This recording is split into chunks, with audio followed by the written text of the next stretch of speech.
Yeah, I have no life. I came back. Of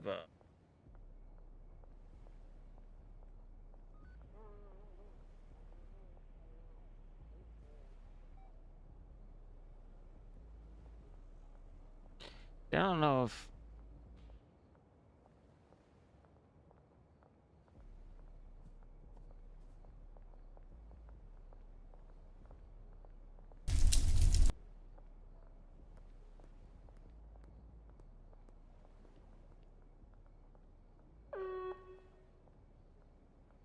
oh, that's why.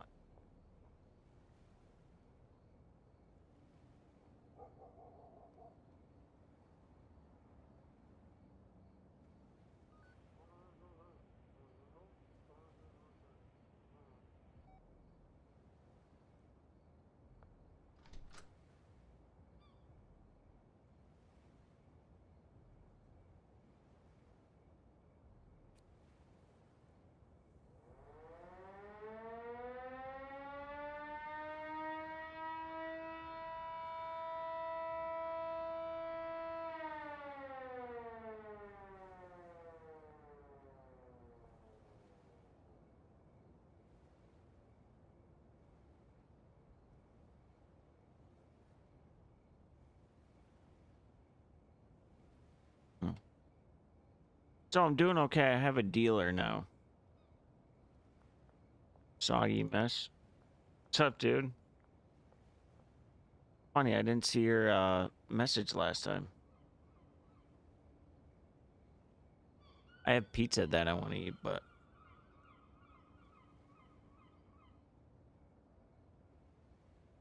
I haven't ate it yet.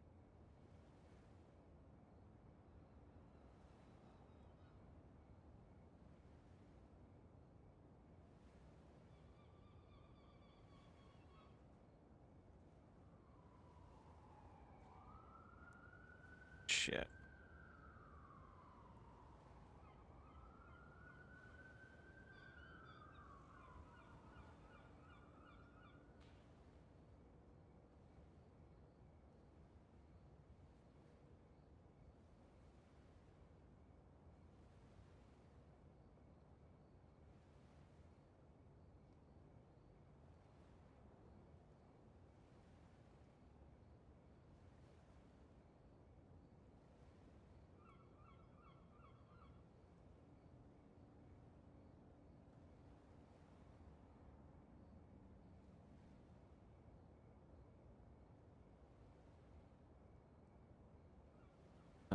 Let's see.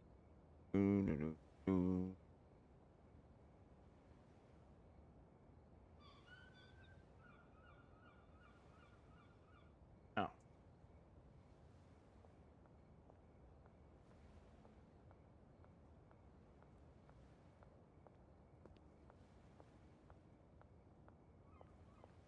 Let's see.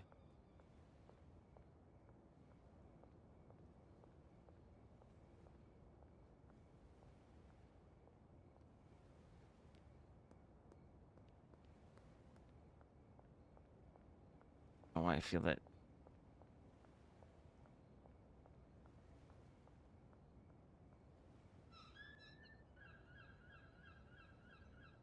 Just a second.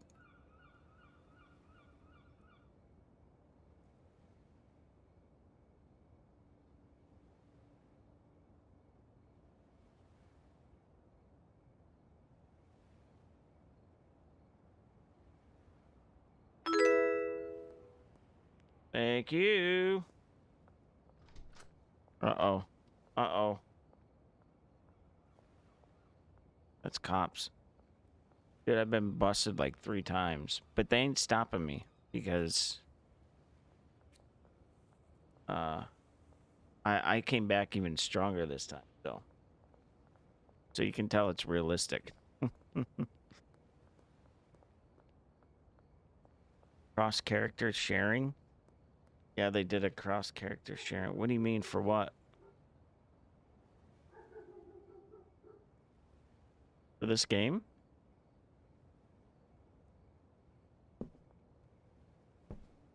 Okay. So how's my dealer doing? Cash. Oh, 20%. That's a little high. Okay. Getting actually, it's not too bad. Okay. Are you meeting Benny? Are you? Don't eye me, bitch. Hey, where's my money? Once human? Oh, yeah. I've been playing that again. Hey, boss, what do you need? I need to collect earnings. No worries, here you are. Nice. That was easy. Hey, how much product do you have? Oh, damn. Still got a shit ton of product.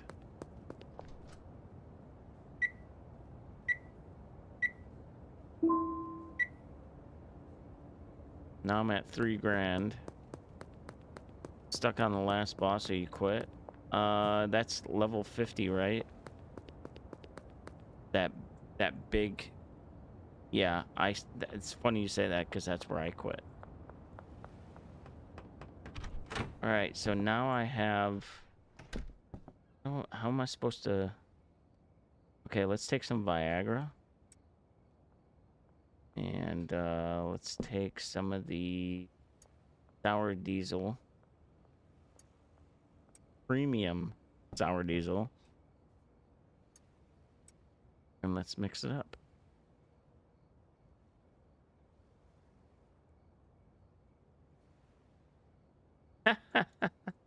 You can... Oh my god. I just mixed Viagra and wedding ass.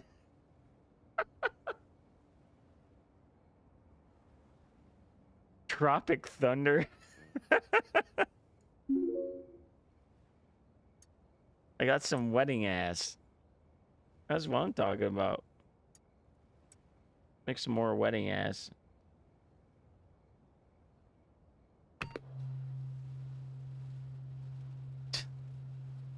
Yeah, I got stuck there too, man. Don't feel bad.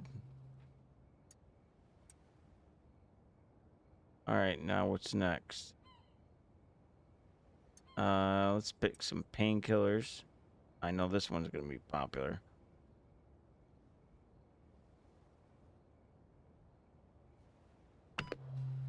This is gonna be an addictive, unfortunately.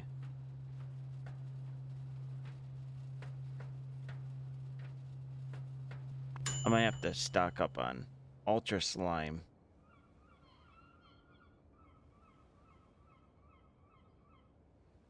I don't like that.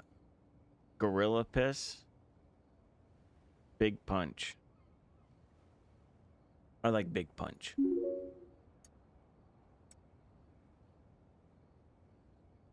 Alright, need more weed.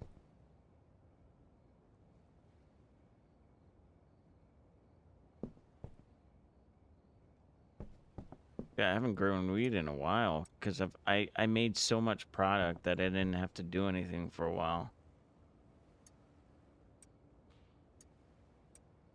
All right, Coke and sour diesel.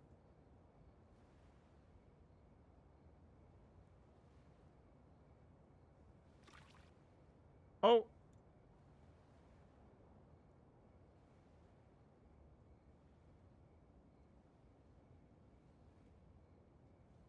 Oh no.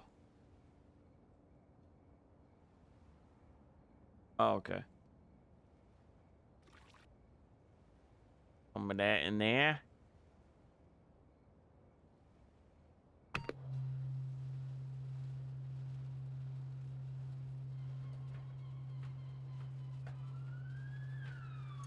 I have a good name for this one.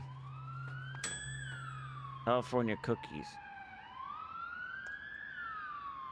Girl Scout death.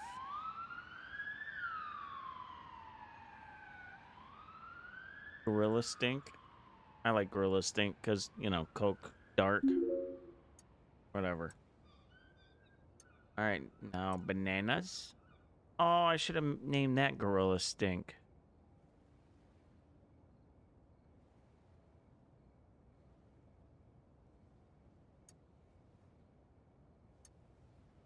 Can I rename it?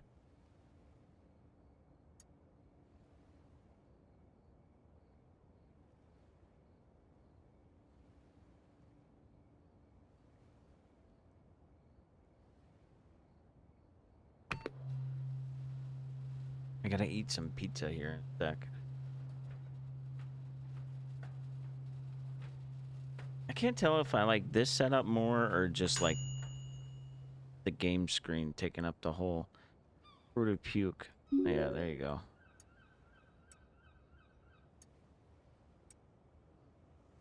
Oh, this one's gonna have cop in it. How much you want to bet?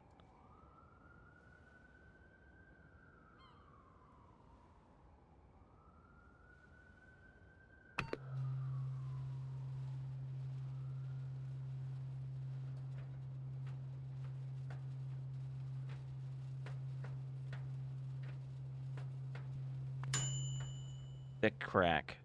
There you go. Well, no.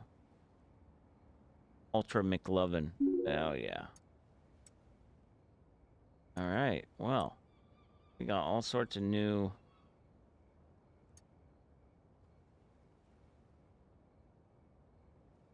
Where's that, gorilla wedding ass? I fucking love that shit. Where's the one that... Green crack? Was that it? No. Oh. What was the one with the painkillers in it? Gorilla Stink. Puke. Ultra McLovin. Was it Wedding at? No, that was the blue pill. Big Punch. That's what it was. That's only 48? So the wedding ass is actually addictive. Oh. And the painkiller one is half addictive. All of them are, except for the banana and the... Right.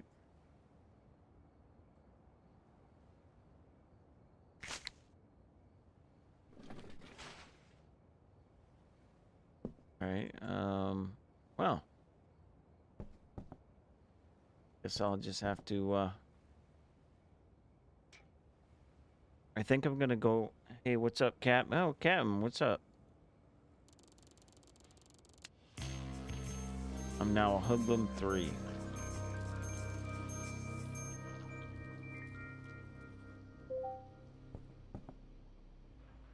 Talk to Uncle Nelson. Uh-oh. What's Uncle Nelson got for me today?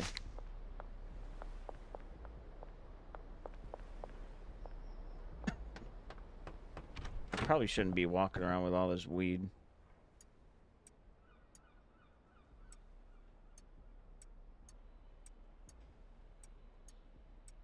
I'm gonna put it away for now.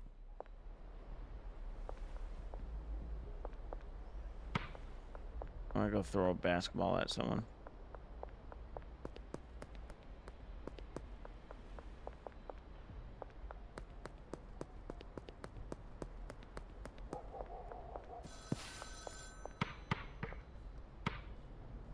Threw it at the cop earlier. He just said, "What the hell?"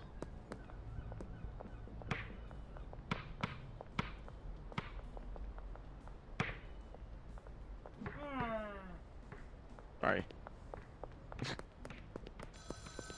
Alright, Uncle Nelson, what you got for me?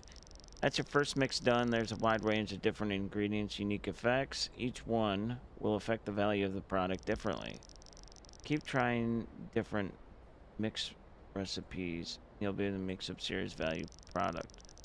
You know everything you need to get yourself established. Call later, and when you're ready, start manufacturing harder stuff. Oh, wonderful. Hi, Mr. Officer. Asshole. Alright, where's the cop shop? I think I need to pay some fines off. I might as well do it now.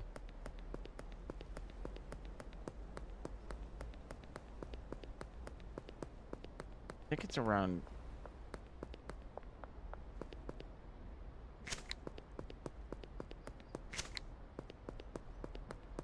Ooh. I can buy a car? I forgot.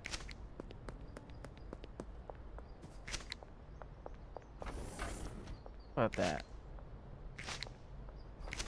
Jesus Christ, guys. Up your dealership. This is 12,000.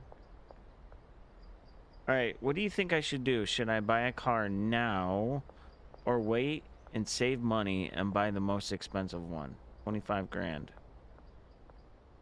40 grand. Vita. 15 grand. Or should I buy a piece of shit for right now? Oh, we got the van. Nice.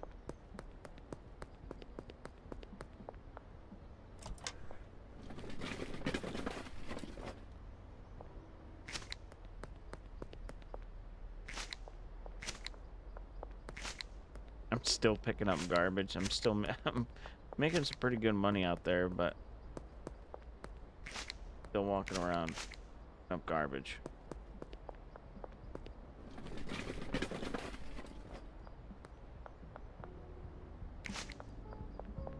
Come on, guys. Pick up your fucking garage.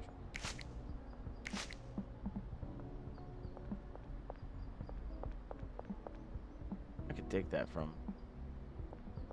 No, I guess not.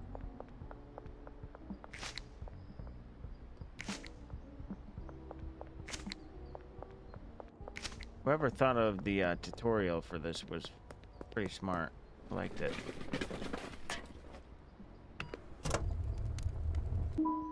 $54. Picking up a couple trash. Not bad. Car wash. Oh, and I can buy businesses and go legit? Or buy buildings to bank a bigger... Thrifty threads.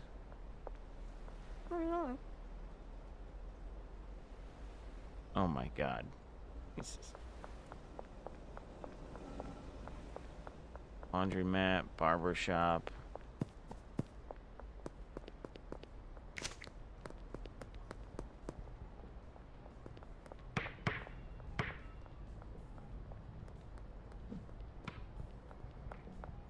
She's one of my best customers.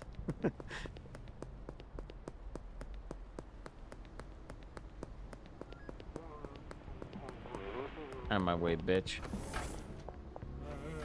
Alright, so the best thing I bought so far, let's add this, but the best thing so far is the Viagra.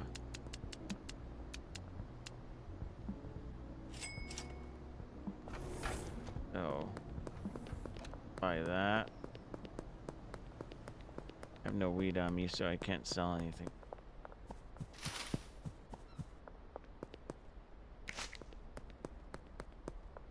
Cannot believe that thing is still in there. $2. 3.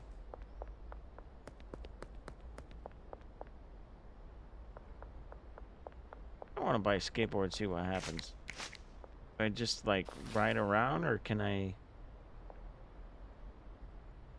golden skateboard? So, dude. So, dude. So, dude. Oh, dude.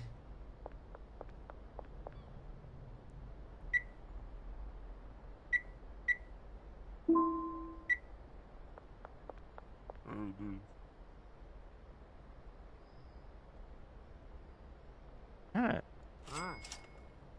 Home dog. Oh my god, what the fuck is this thing?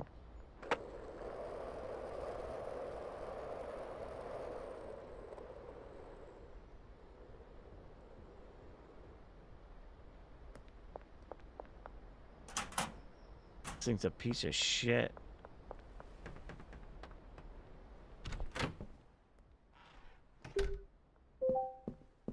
Alright. Get the weed out. Oh shit, am I out of weed?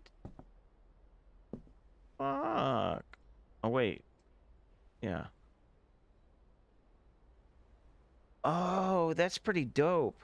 So now I can, if I wanted to, I could take Like, for example, I could take wedding ass and then mix that with another batch of weed. Watch. So I'm going to take some wedding ass. So Viagra and oh shit, what was it? Was it Kush or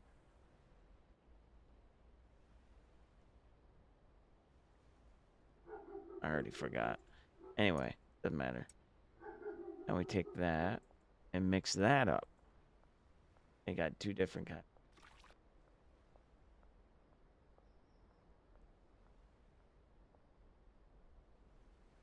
Let's see if this.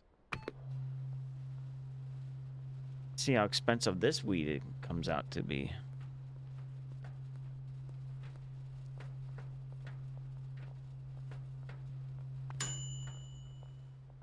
$66. That's not bad.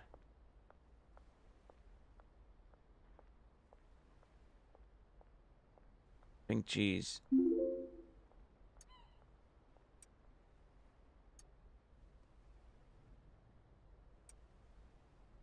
So we're gonna take Viagra and just mix it with all these different types.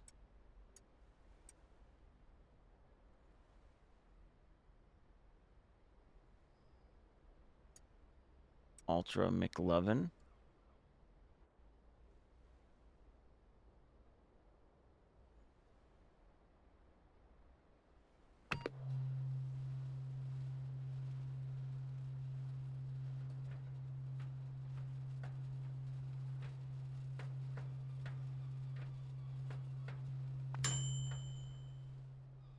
Yeah, pretty much the same.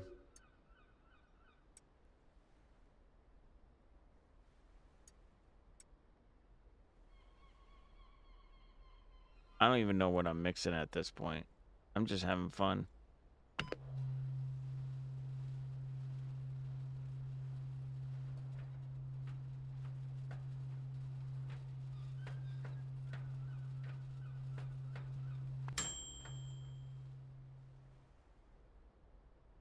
Granddaddy Shark. Okay. Let's take the sour diesel and make a bunch of wedding ass.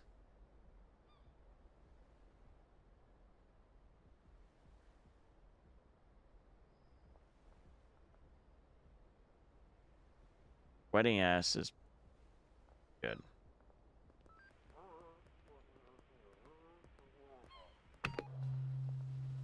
Alright, I'll be right back. Oh, you're making cookies? No, Viagra and weed.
All right.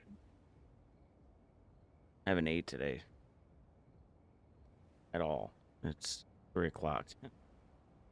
What would it make? Oh, a bunch of wedding ass. Aspen death? I don't remember making that.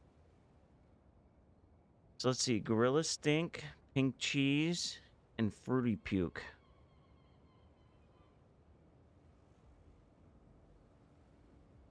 Let's go with...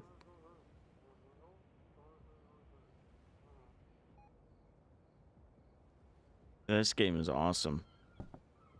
Awesome. I think we'll... Oh shit, it's almost nighttime. I think we'll put them in jars. Let's see, wedding ass. Put them in some jars. I'll give them to my dealer and see what he... See how good he's...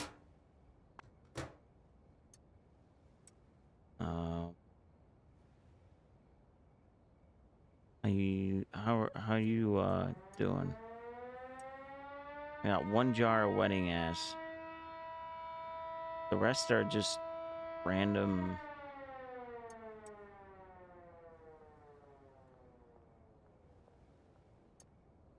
Just random weed.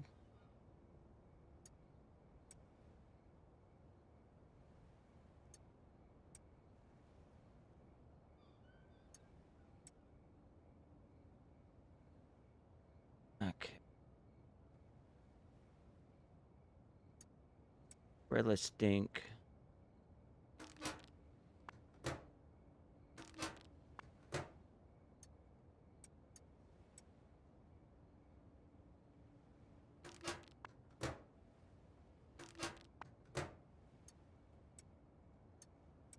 Two more.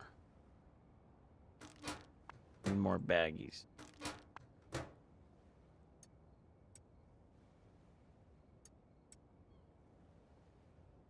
Do I have more baggies? I don't. Oh shit. Huh. I also gotta go collect money from... I should probably put this away before I get fucking arrested again.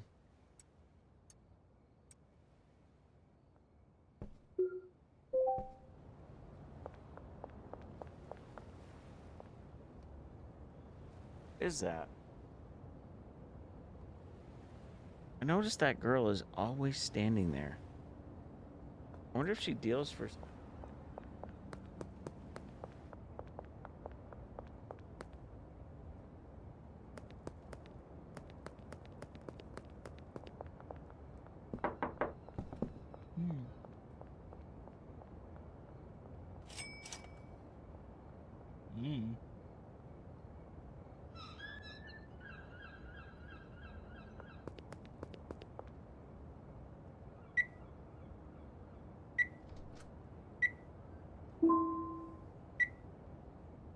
Not bad. Yeah, I'm calling the cops. Not bad for mixing some weed all day. Benji was out there working his ass off.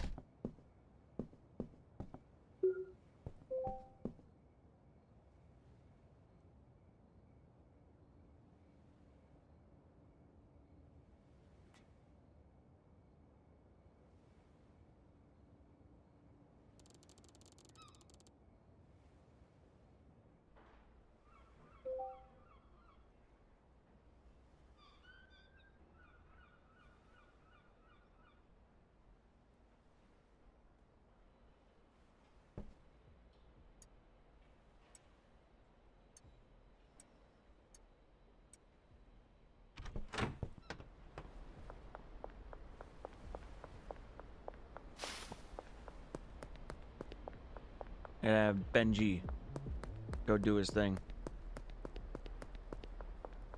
First, I'm gonna have her try one of these. She's schizophrenic, so she's kind of crazy. So she needs something that's gonna...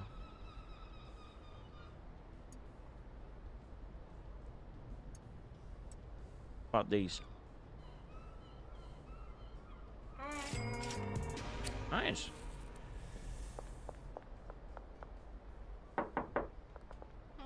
Donna's my...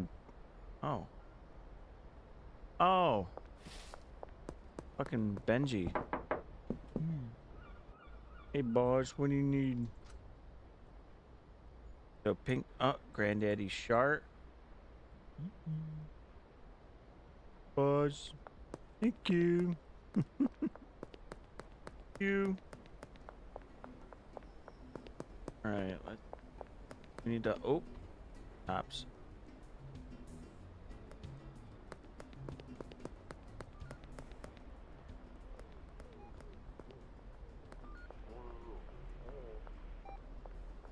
Check this out.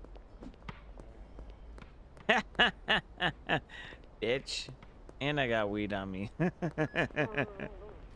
Oh, shit. He's coming after me.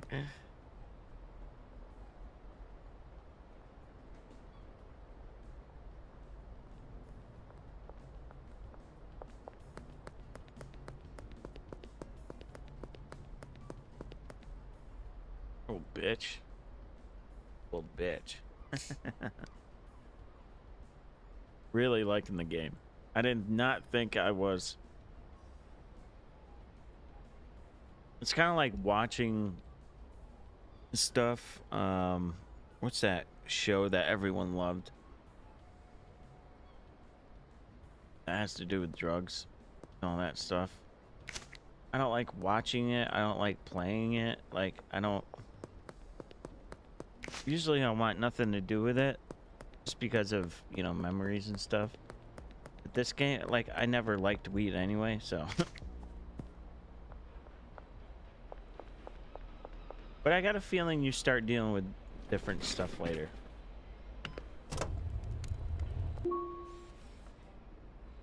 At the...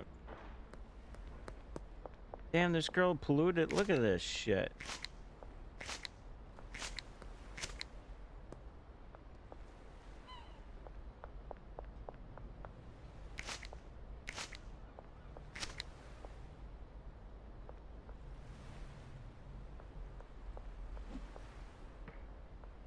Nice.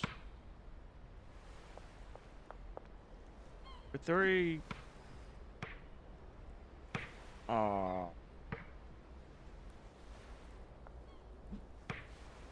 Oh my god.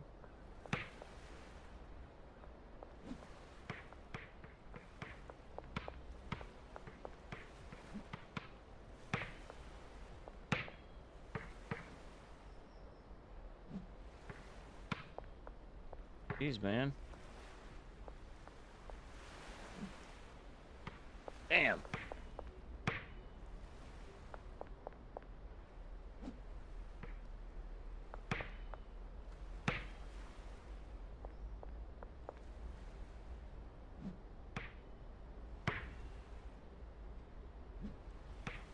All right. This is real estate? How do you? Take my weed.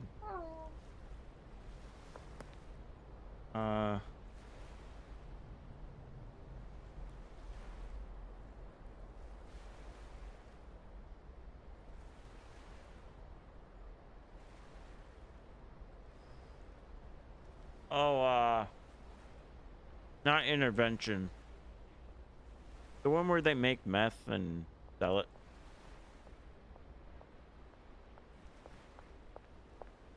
No, this game is like, I think it was what, 20?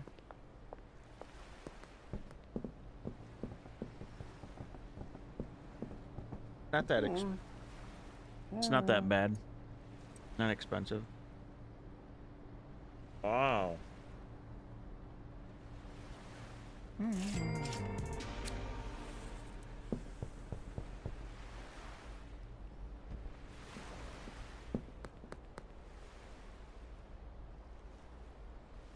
Ah.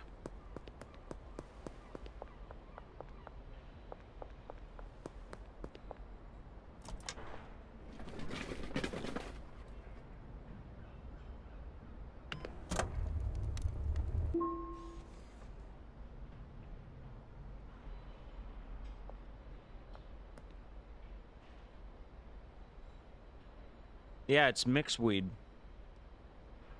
It's got Viagra and I think donuts in it.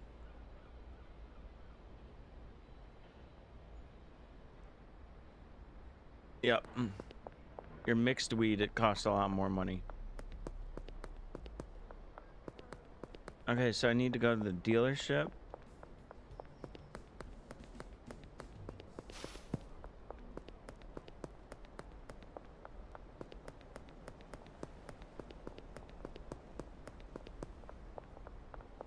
You love that. I'm the drug dealing trash picker upper. And I keep doing it because I mean it's free money, you know. Could you go wrong with it? For a while I was going around giving free samples of my best stuff, and then I'd go around pick up trash and then make up the money. It's perfect. So the city was kind of paying for my free samples.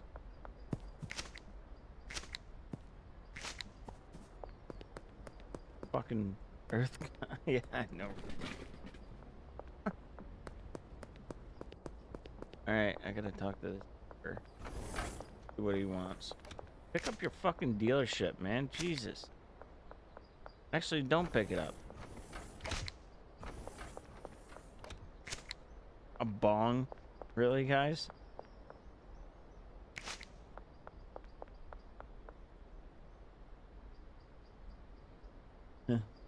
Yeah, I give a free. That's how you hook them. I swear to God, I was doing free samples, and I saw that I was giving out standard, and I was like, "What am I doing?" I went back, took them all out of the jars, the premium stuff, and then put them in the small ones, and then I handed those out, you know, to get them hooked on the good stuff, and then give them standard stuff. Purchase a vehicle. Well, I can't do that yet. I want the cheetah. Oh.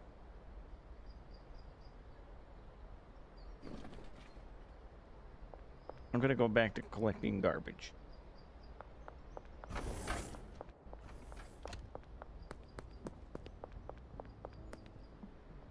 Yeah, what a great game, right?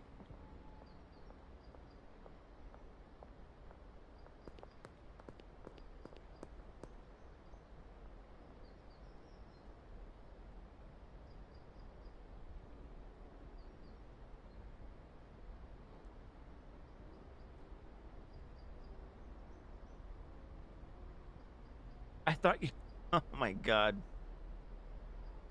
I thought you were saying I'm making an OF. I was like, "Oh my god. What the hell?"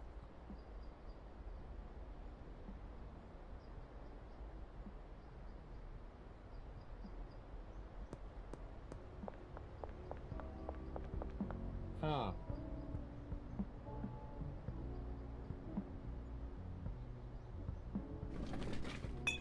Oh,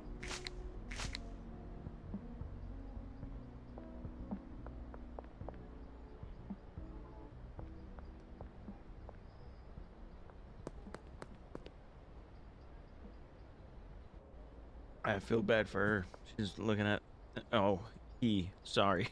Jesus.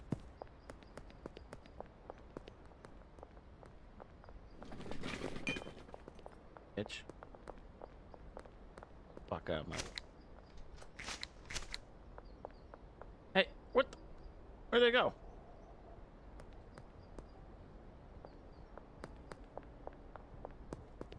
I need to find the cop shop.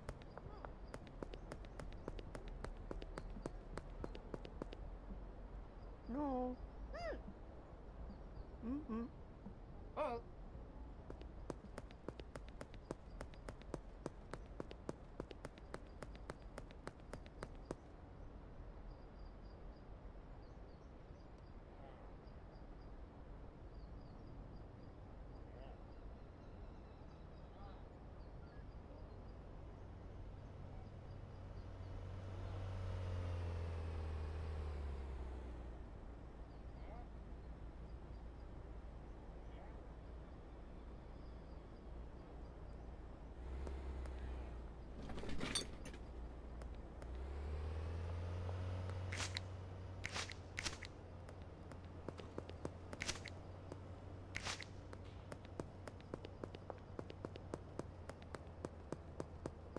Got it?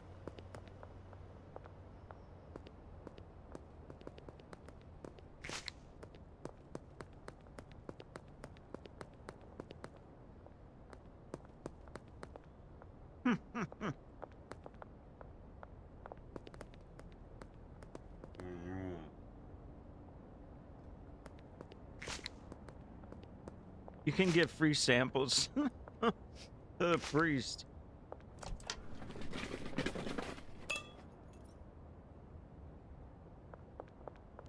Hilarious.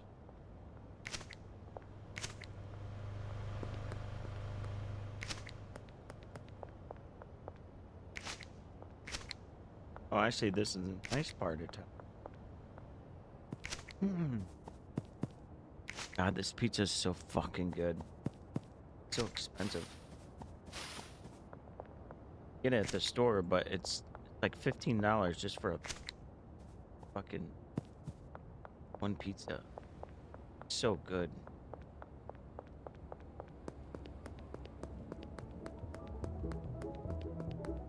Casino. Nice.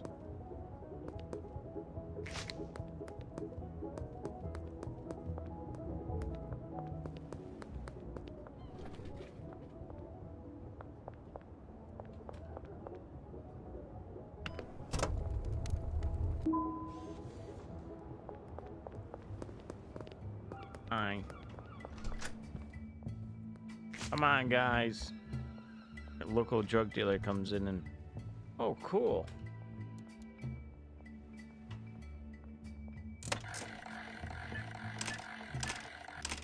Oh!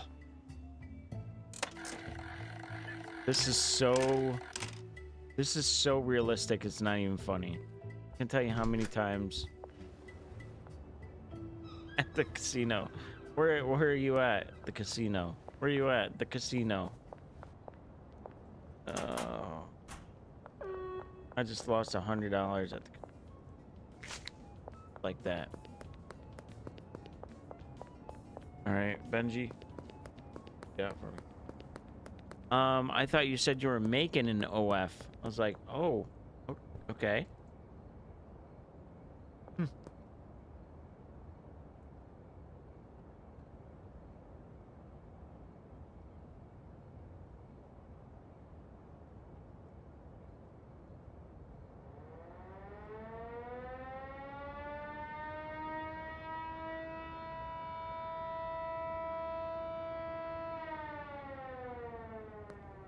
Hmm. Uh,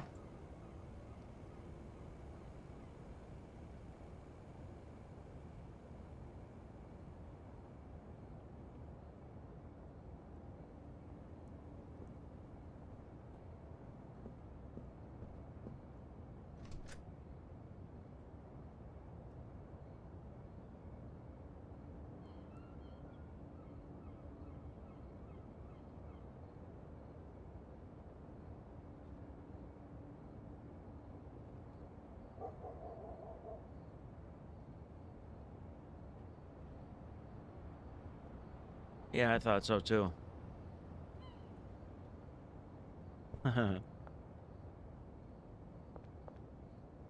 Where is he?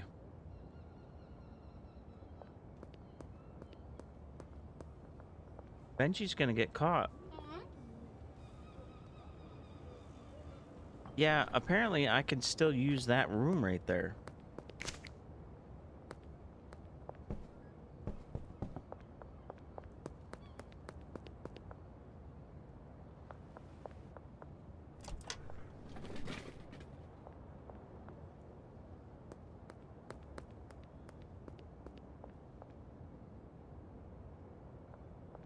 Oh, oh yeah.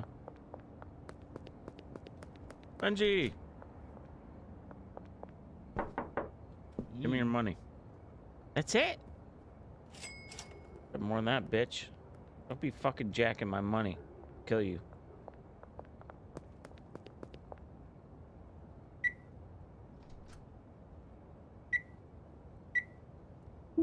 I have $5,000.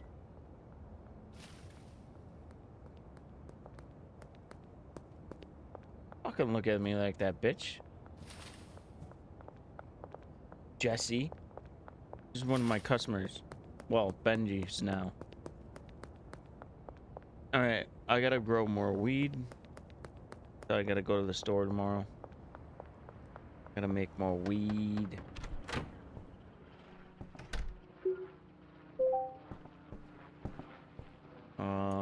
Let's see. Let's get... Oh, I still got some seeds left. Aspen Death.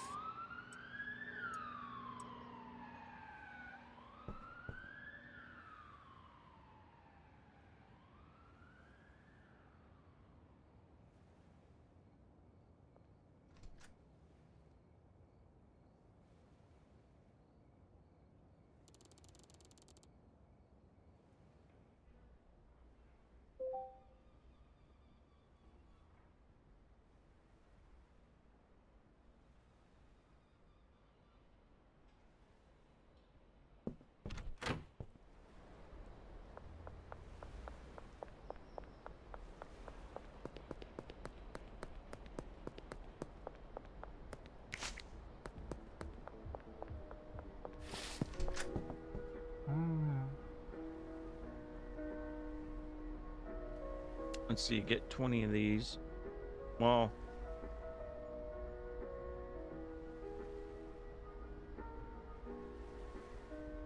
Yeah.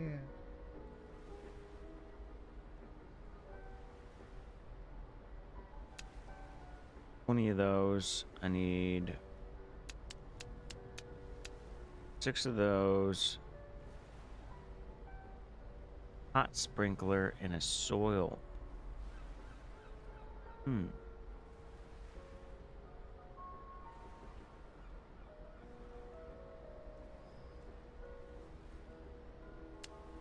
I probably shouldn't buy that, but I'm gonna buy it anyway.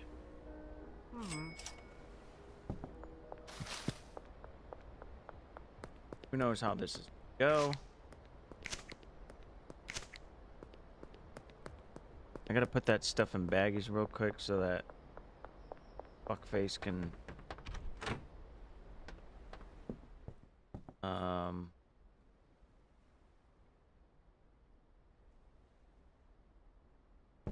sell it. Let's see. Wedding ass.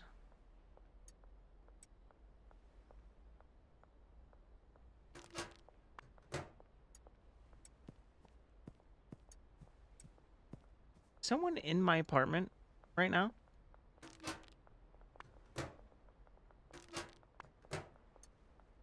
The fuck?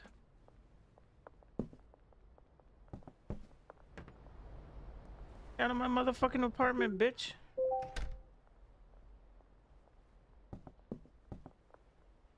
Or was this in my apartment? The fuck? Heard that? I heard those footsteps.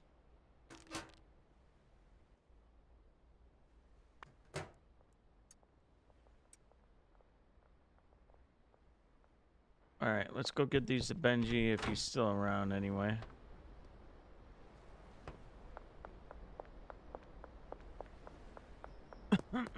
Sorry.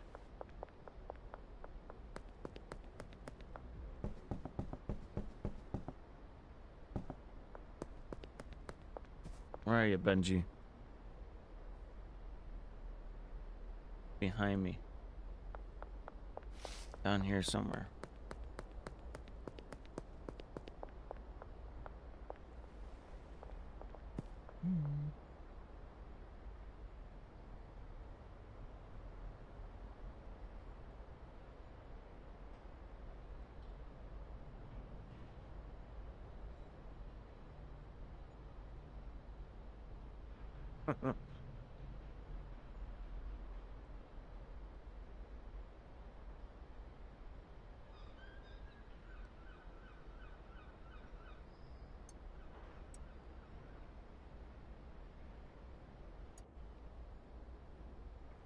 Oh, more wedding ass. There you go, buddy.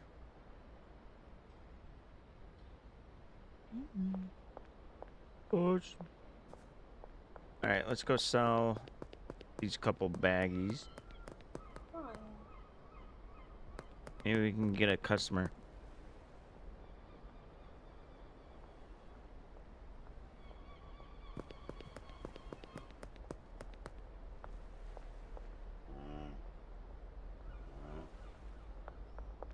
Bitch.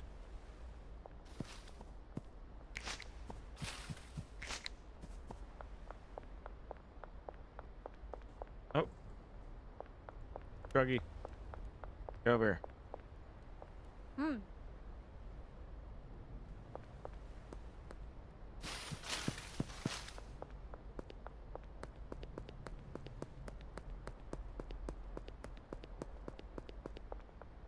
Oh, that's a cop.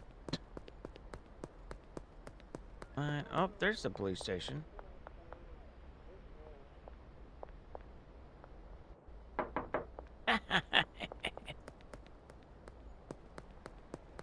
Bastard.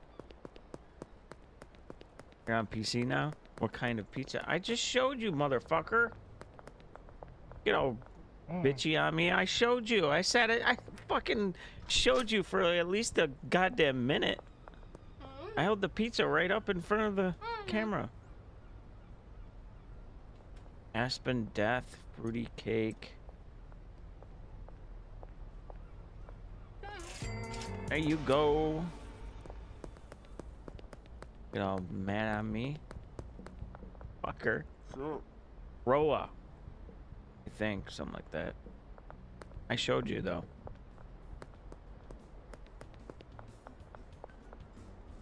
dude. So, dude. Oh. So, dude. 76%. Let's go with $99. Here's dog.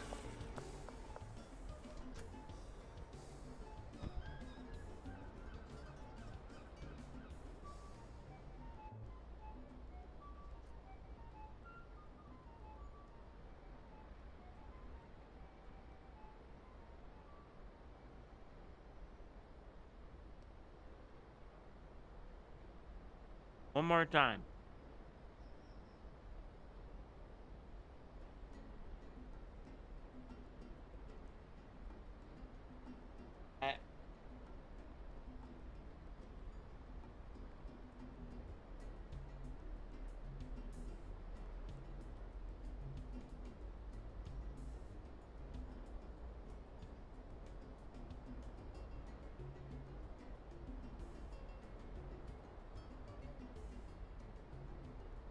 That is the pizza.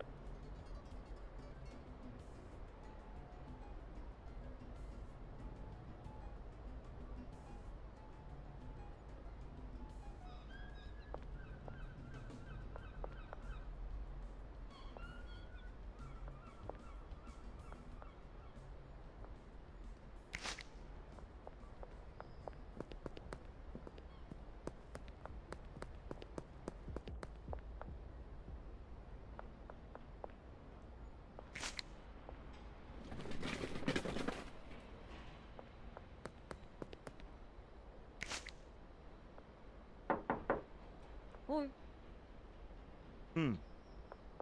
All right.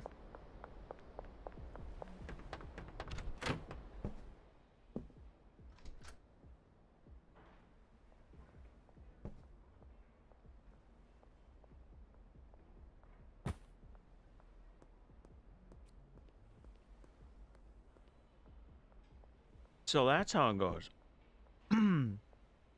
Okay.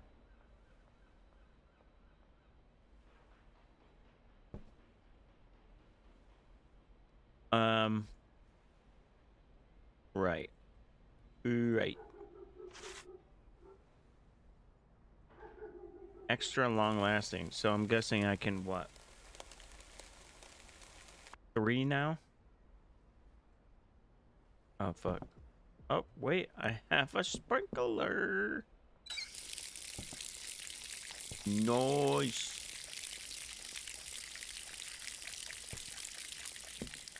But now I gotta fill that. So what's the fucking... Oh.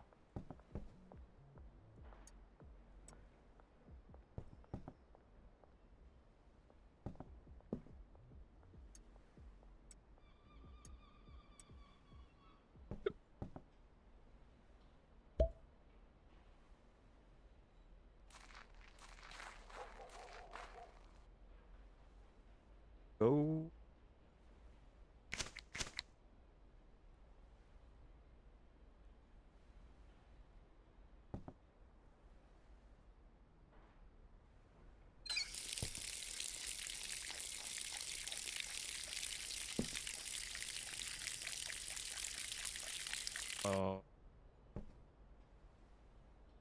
That's gonna destroy it. Oh, fuck. You know what? Need to get more seeds. Oh, fuck.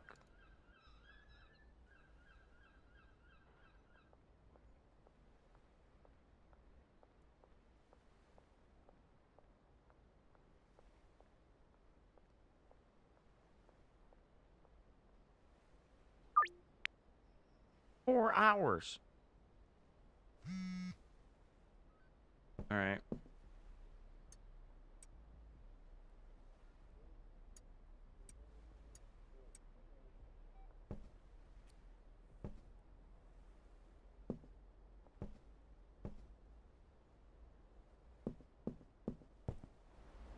Might as well go pay him now. How much do I owe you? Your debt is at 175. I have no idea. Hold on a second. I'll look. I will. How much was it again? I owe him 175. Oh, I'll just pay him right now. I'll just give him what I got.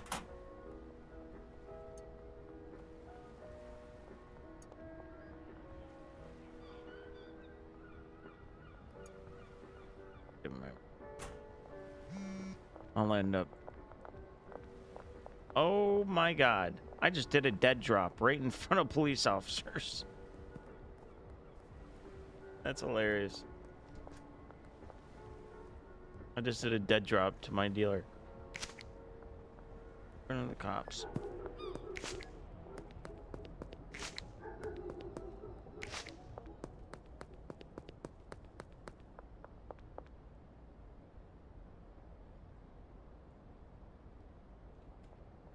See, that's why you don't buy a Mac. Macs are not for playing games. For the most part.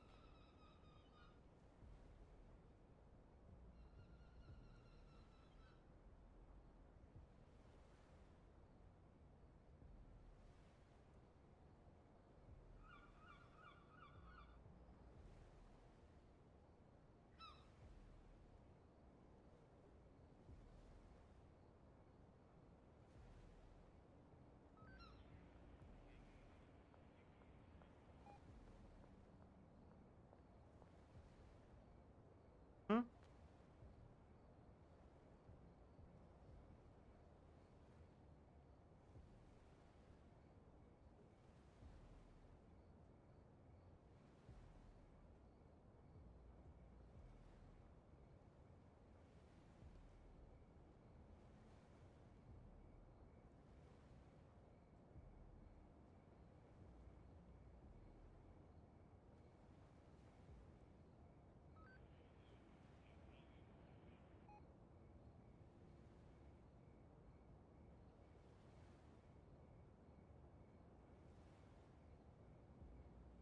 That's what pizza is. Tomato sauce, cheese. That's it. That's a real pizza. Well, in New York it is anyway.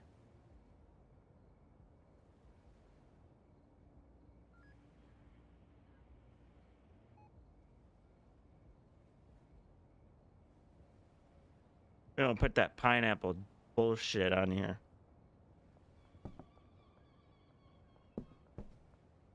Mm-mm-mm, mm-mm-mm.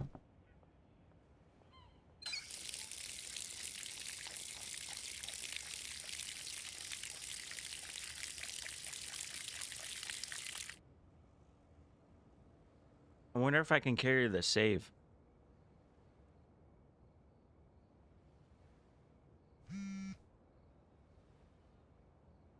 Hmm. Hmm.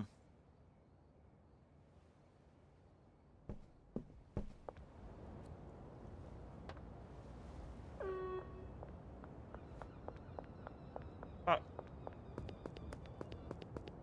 hurry up, hurry up, hurry up. Fuck no. Just cheese. Man, which way do you peel it? That's like a fucking sandwich at that point. Not even a pizza, it's just a fucking sandwich.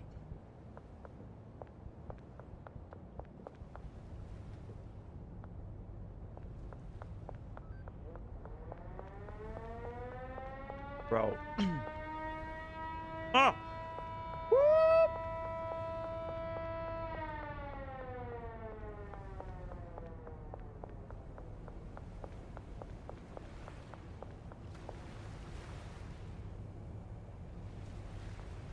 Fuck!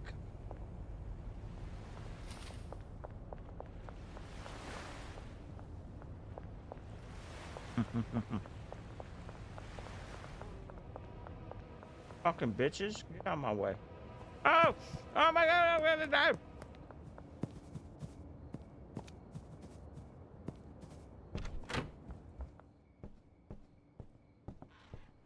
Oh, Benji, where's my money, bitch?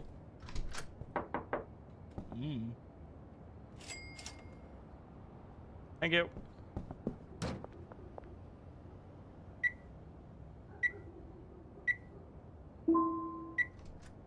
I have $5 grand. Nice.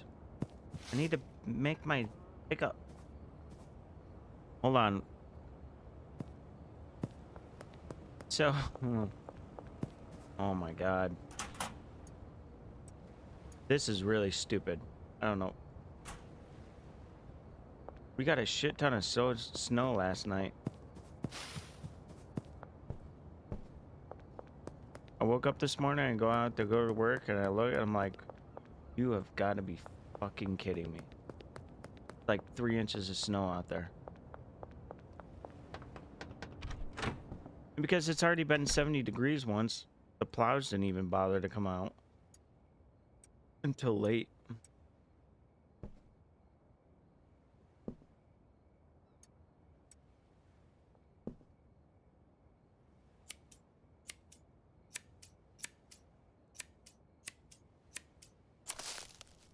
Nice.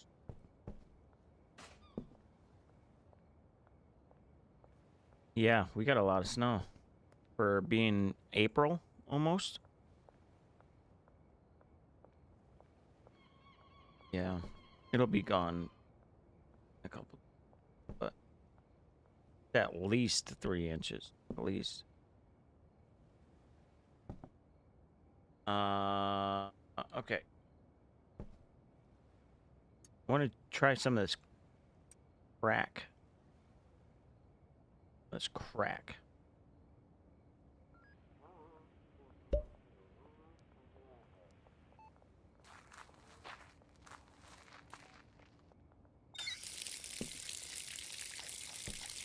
Fuck you. Looking at my damn windows.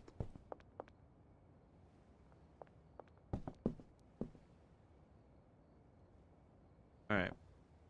Let me see. Save it right here.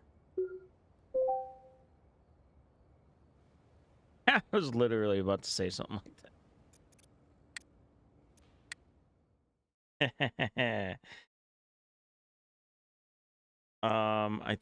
I think so.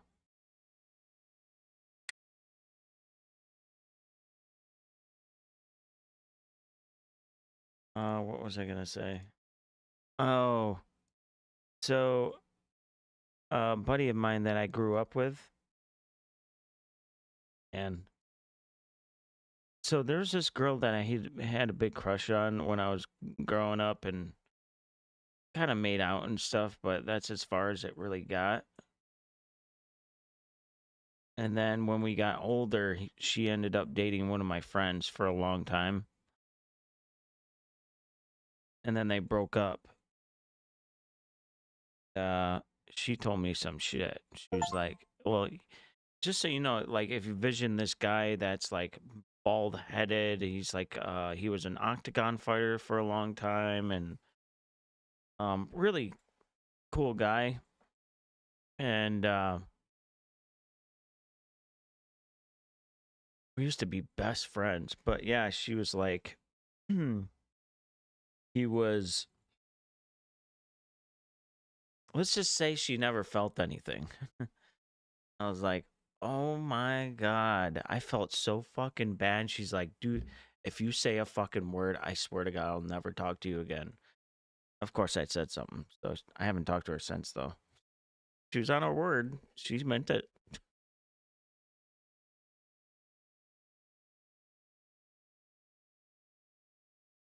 Yeah, she's told me some disturbing shit. Like she would, I don't even want to say it out loud. Just saying out loud, I feel so, I feel horrible for someone that,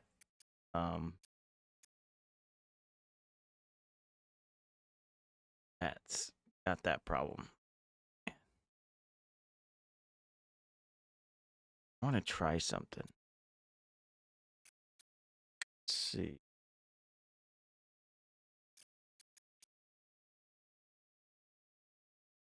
I gotta.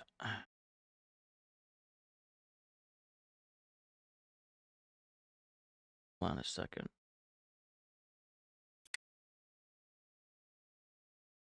I gotta figure something out real quick. Let's see. Where did that save game go? Program data. No, not there. What am I thinking? There's.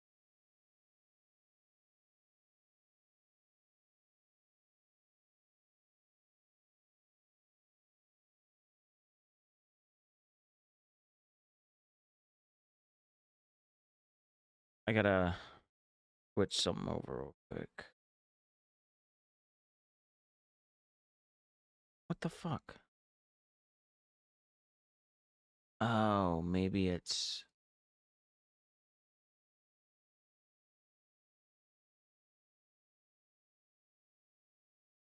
Ah, there it is. Okay.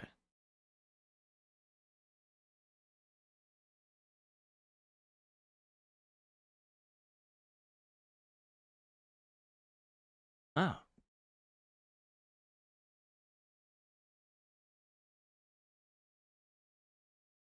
Okay, so I gotta do. I gotta start it, save it, and then. Okay.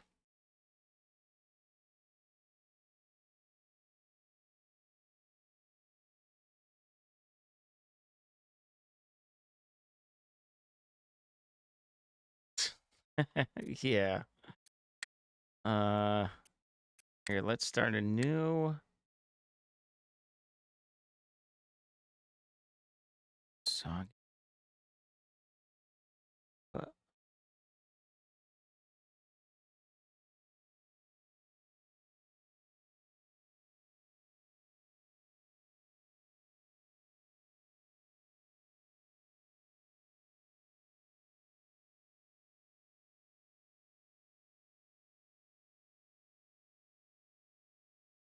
Yeah, um she ended up getting back with him.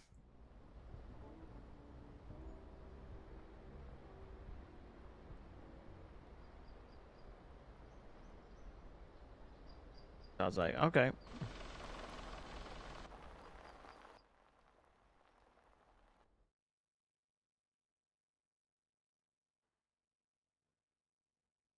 Yeah.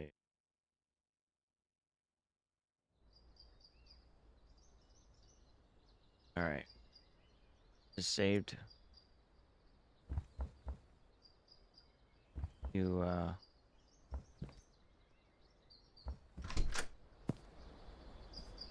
Jeez.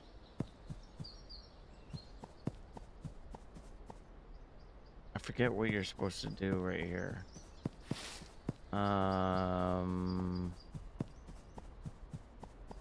yeah. Contact Willie, your uncle. Right? Oh, read your messages.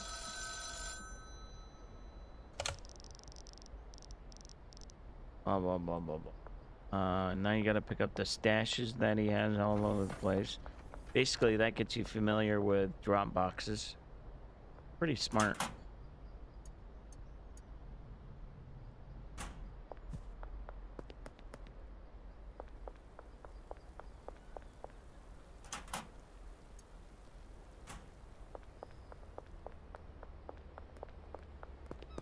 No, I didn't start it. I just gotta carry the save over. So I gotta make a save. Here we go.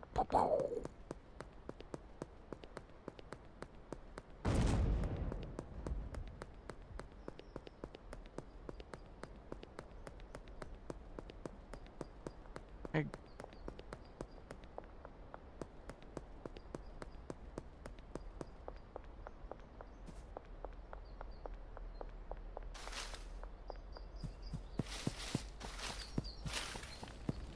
And welcome to Highland Point. This is our territory. Don't care. And then you're supposed to go over, get a room, the hotel, down here.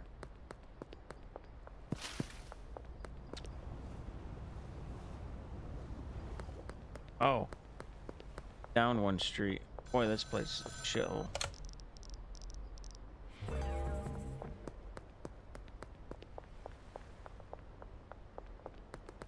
Hi, guys.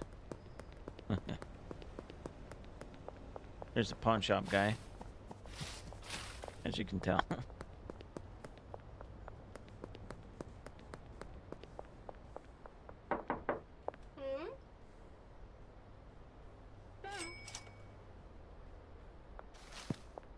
Okay, so there you go. There's your save. Save game. Boom. Okay. Quit.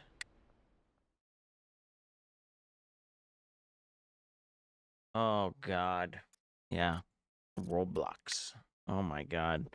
I played that for a little bit when I was married. I used to play with our kids.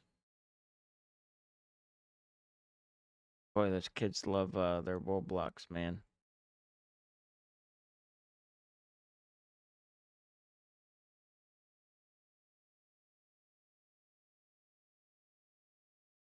Local or roaming?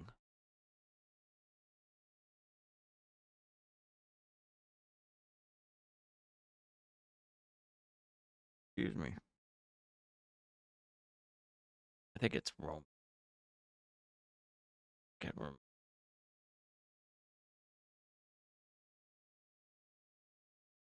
Fuck.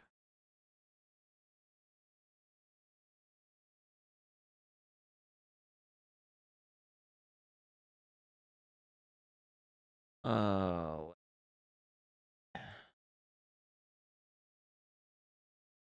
Well, isn't that?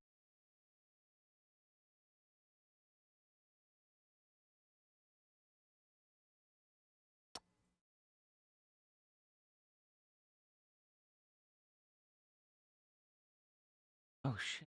I can just take that far away from the router. You got 6G? 6G is good.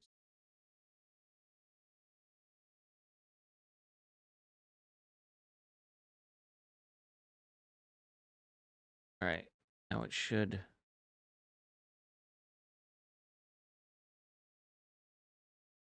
have my save now. Should.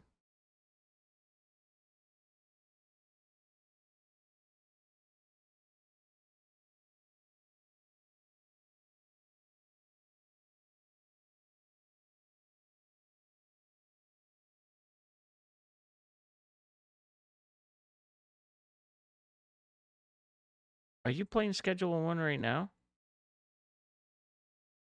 Probably King of Hell. That again.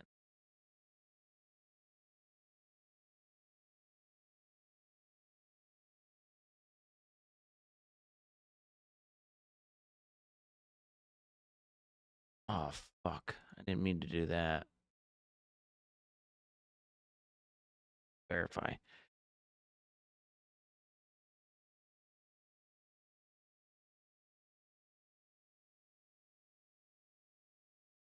Oh, someone on my friends list on Steam playing Schedule 1 right now.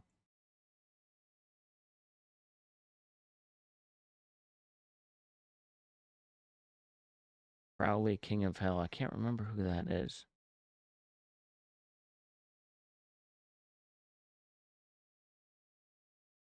Steam.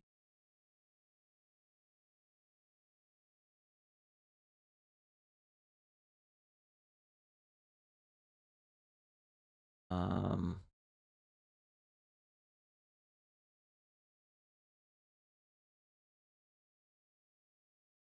metadata? No. No.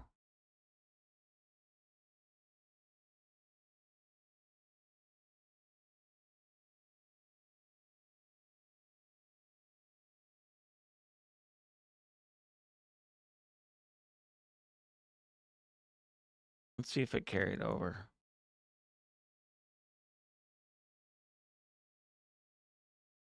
Why don't you? I mean, it's not, please don't do drugs. It's not, shit.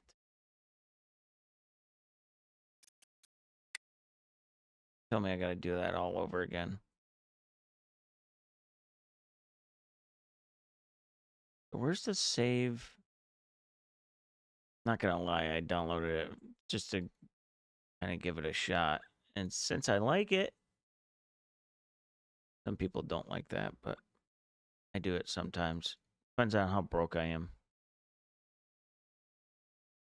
If I don't like it, then I just get rid of it.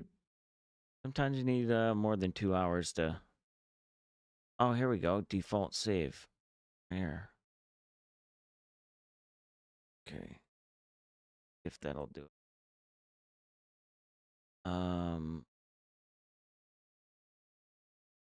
Data asset.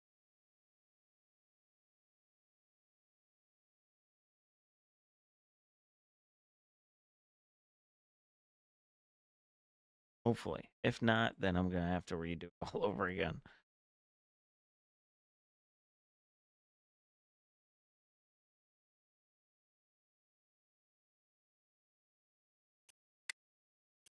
Damn it. It didn't work. Fuck. I have to do that all over again. Probably because it's a different... Oh, well. That'll teach me.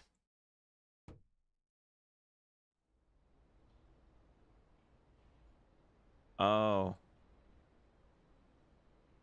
Damn. You know, it's all good.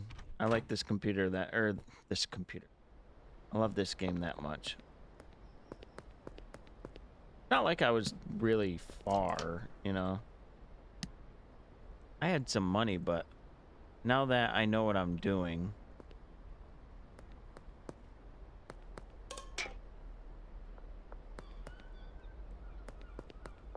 Although I could have saved my ass a lot of money. I didn't even think of that. Son of a bitch.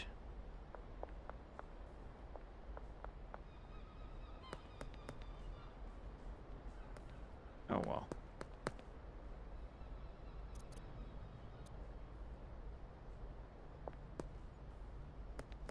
Actually, no.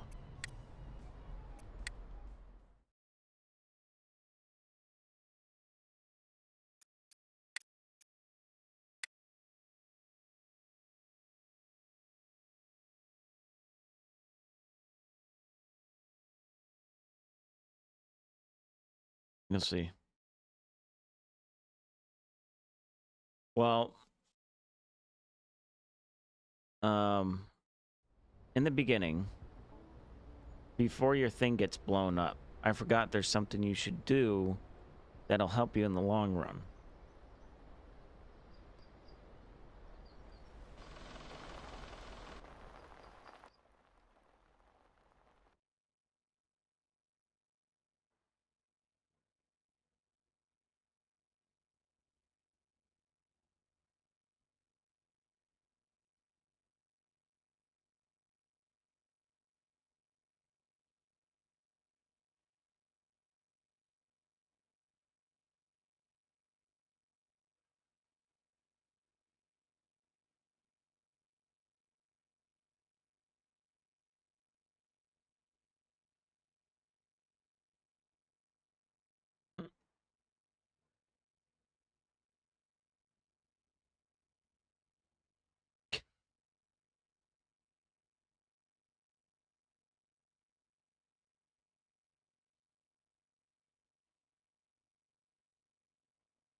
So, jorts and sandals, khakis, and a white shirt.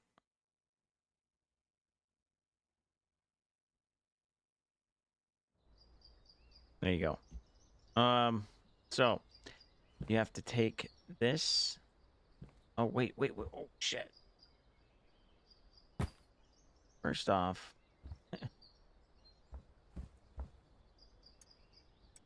good thing I started over because you need this stuff.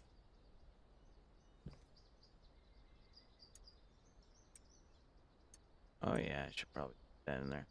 So you got to take this stuff right here with you.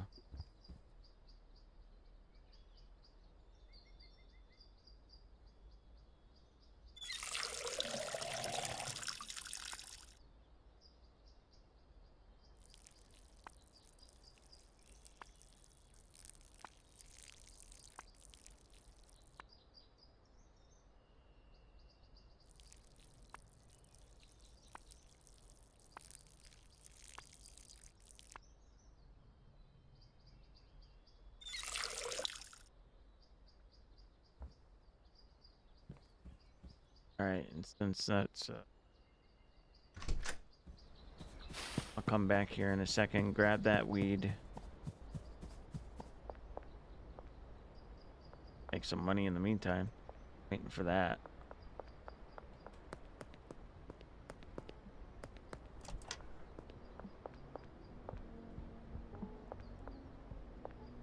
Actually, what I should do...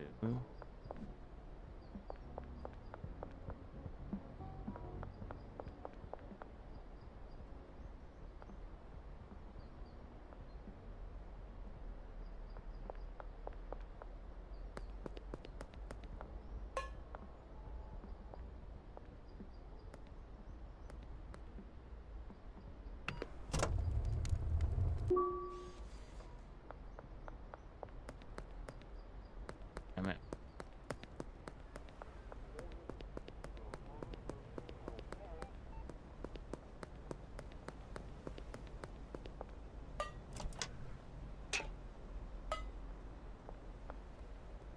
Gotta pick up a trash thing. Of a bitch.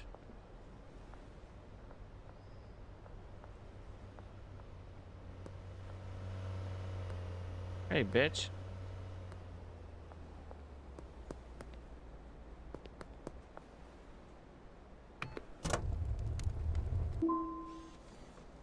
Alright.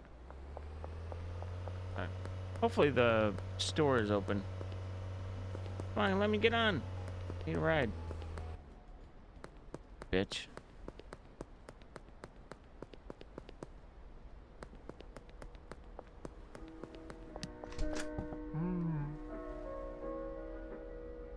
Ah. Thank you. I'm a drug dealer. Ah, good one, partner. Here's some free soil. Fertilizer. Yeah, if you tell that guy, if you tell the store owner that you're a drug dealer, he gives you fertilizer to help with your weed. I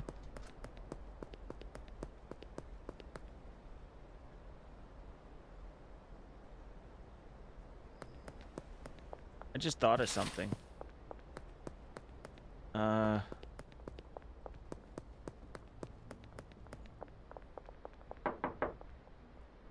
Oh, she won't come out.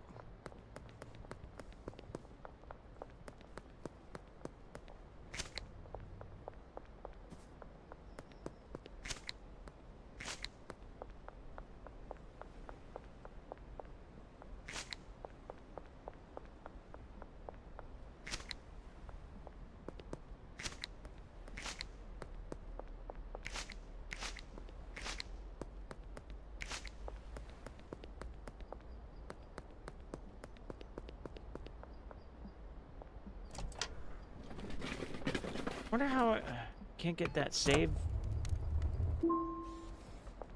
Can't get that save over because it's a different update.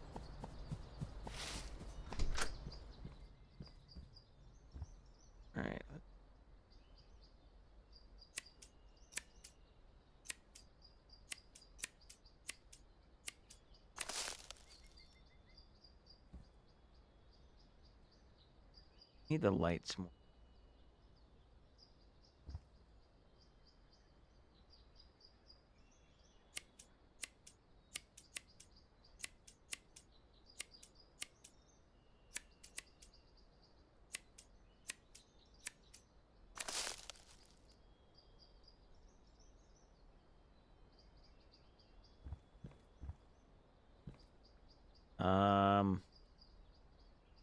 No, throw that away. And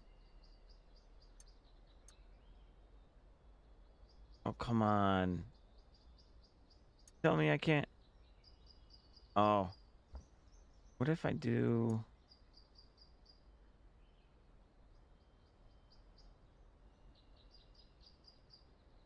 I got an idea. I don't really need the storage because it's cheap.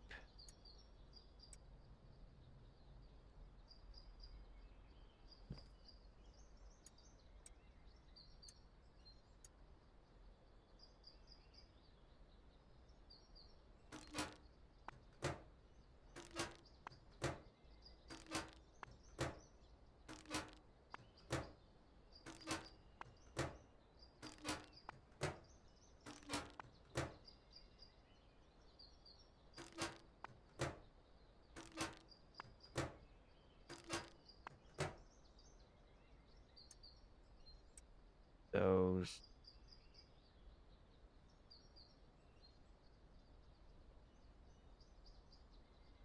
baggies. Need these more.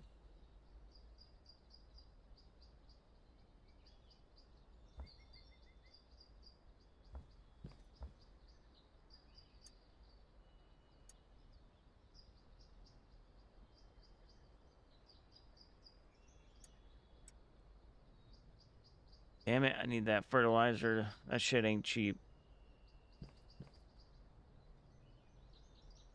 But I need those more than anything.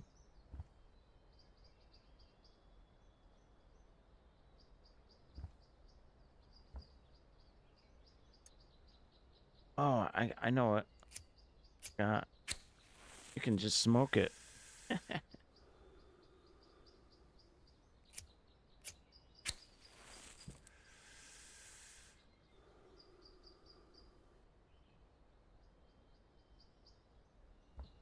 See? You take that stuff with you. Wish I could take this with me, man. Take it with you, and then go do the stuff. And then you already have stuff to grow.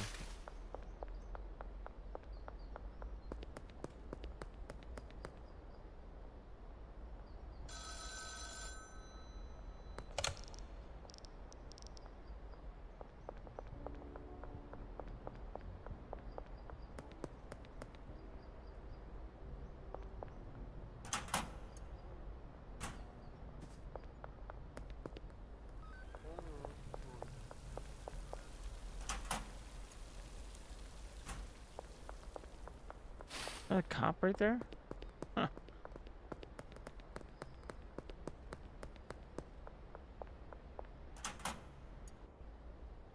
Get your uncle's money.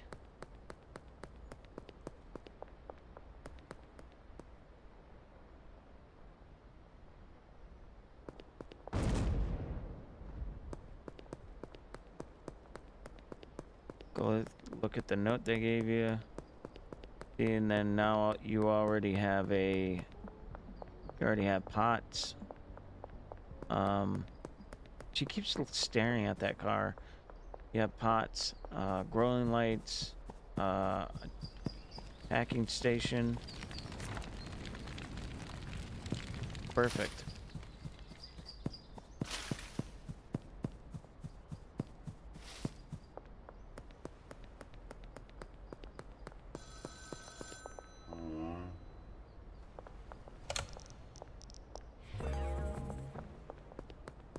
And then he just says, go lay low and get a hotel room. And that he has a connection here that you can pay up front with, or he'll front it to you.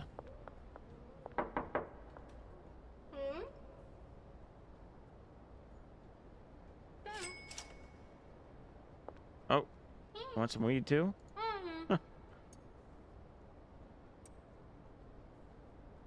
Oh shit! I grabbed the unpackaged. Tell me how you like it. Oh, first customer, Donna, my landlord. Nice. All right. I already have storage now. That's good.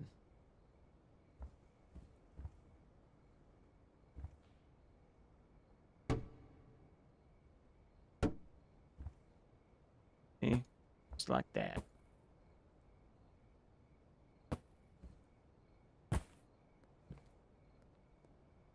Bam.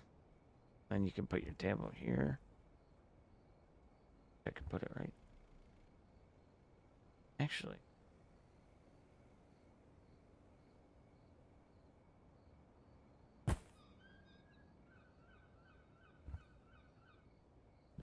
So you can't play, huh? Can't get on because your mom's computer?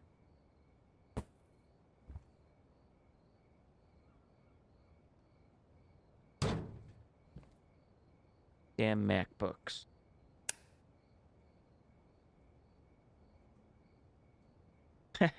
Yeah.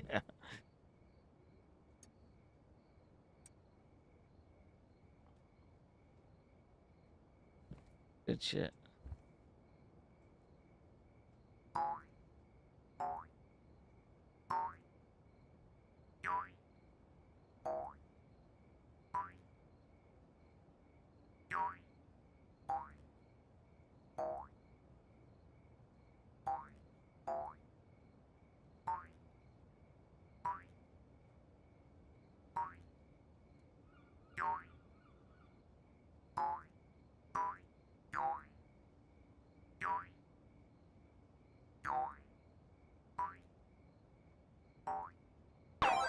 Oh, come on. Oh, what the fuck? Mm. Damn you.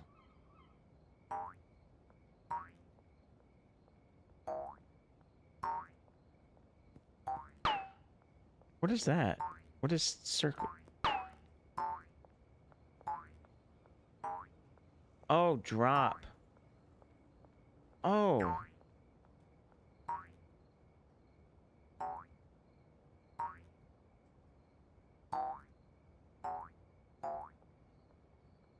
Like go down instead of floating.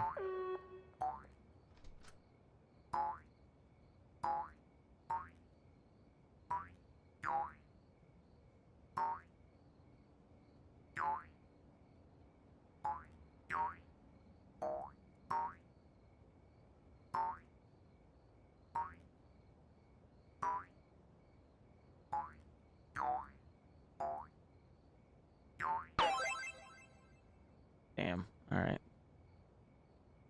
That was fun. Oh, no, no, no.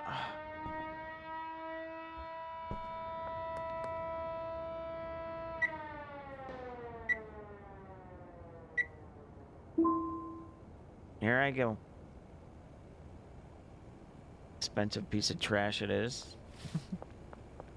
Hey, don't make fun of my trash.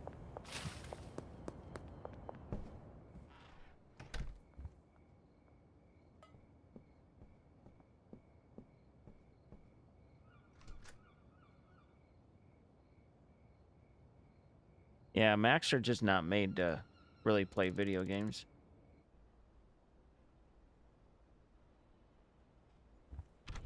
Kind of sucks because you're the second person I know that has a Mac, so I can't really play many video games with. Oh, no, no. Yes. Oh, dude. Saw, dude. Saw, dude. You want to buy all of it? No. How about that? How about that?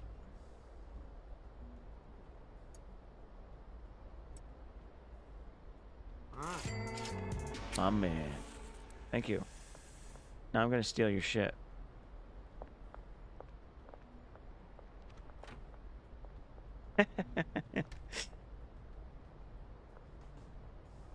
Oh, your MacBook? Oh, yeah.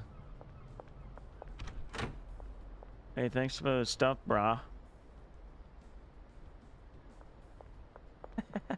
I don't know if that's a bug, but I think that's hilarious. Because watch, when the door closes and you go away, you can't go back in. See? Bought it for school? Yeah, that makes sense.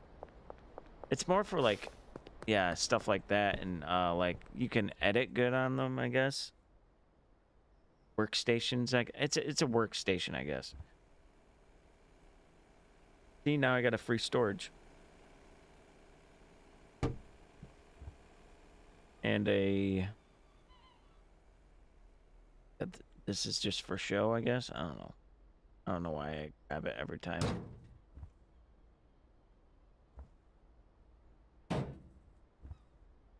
So we look fancy. Professional. Alright. Gotta go buy some soil. Oh. Yeah.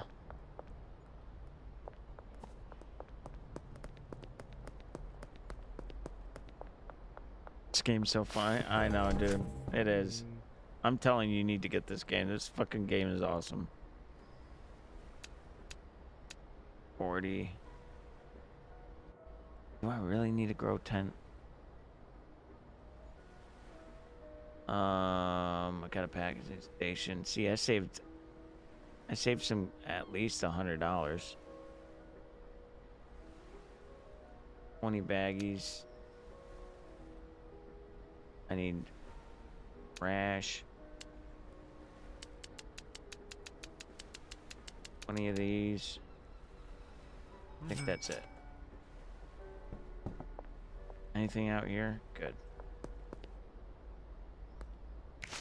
See, now I can go back to my trash collecting and give out my free samples. I mean, giving out free samples is kind of like you have to get customers, but still got to make up the money.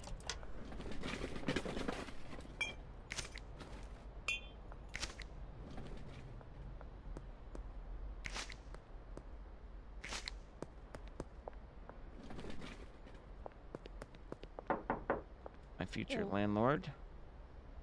Oh, I gotta get to her connection first.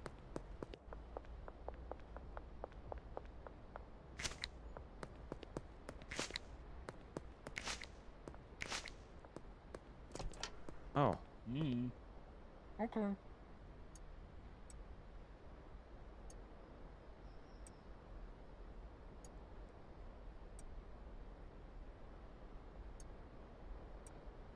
Yes. What? Fucking waste my time, bitch.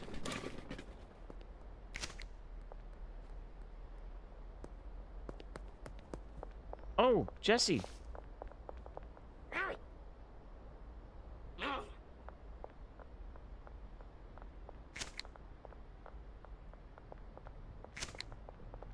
I wish she would come with, "Stop staring at my ass." That's what a girl like her would say.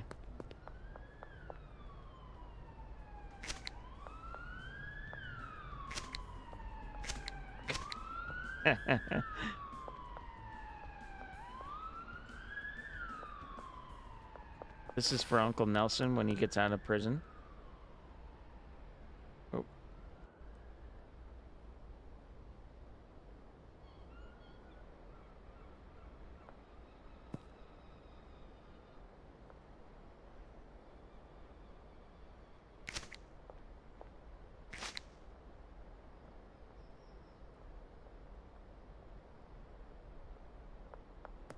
Or, oh yeah. I don't know, did this come out for PlayStation? I'm getting a PlayStation Tuesday. PlayStation 5. I bought one as soon as I could for like $400 because of GTA 6 coming out. I mean,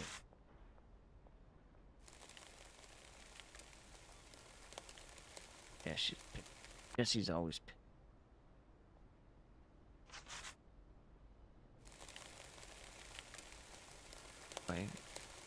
Ah, fucking. Holy shit. Feel that breeze.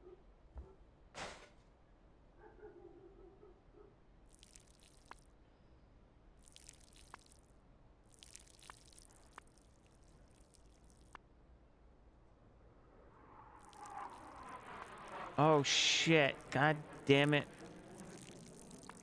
I don't have fucking. God damn it. I do that. Ah. Now the soil is gonna be bad.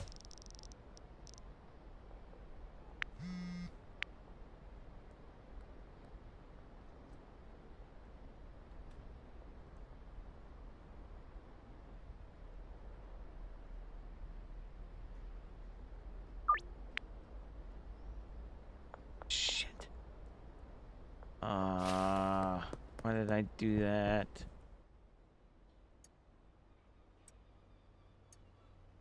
Worry about fucking trash bags for a while.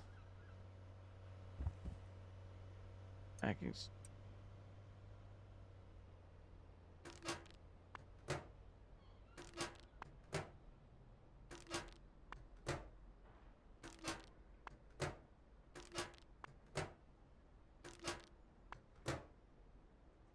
That sucks.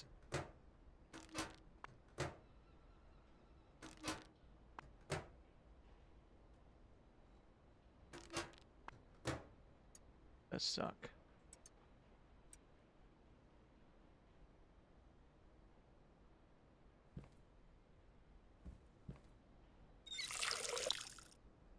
See that? Say no to drugs.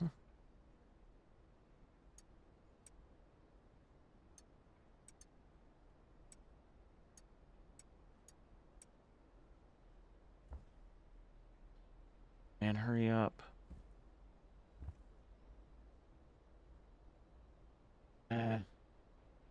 See the cockroaches? Cockroaches?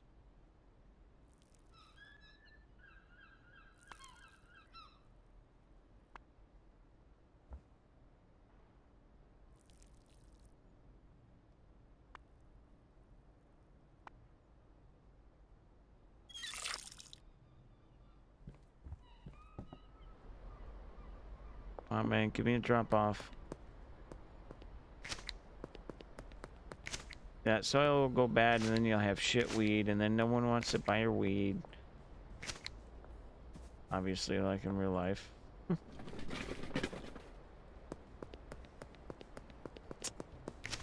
Yeah, I just wasn't thinking because I'm so used to having seeds.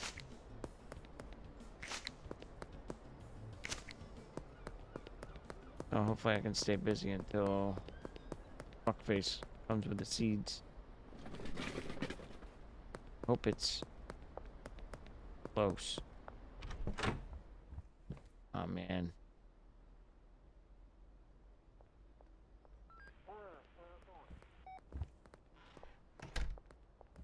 Mind your fucking business, bitch.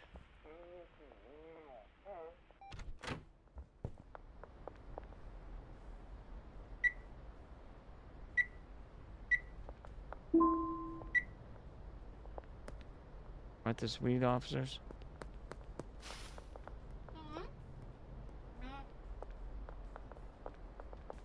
These guys always meet right here every day. Come on, guy. Hurry the fuck up. Killing me.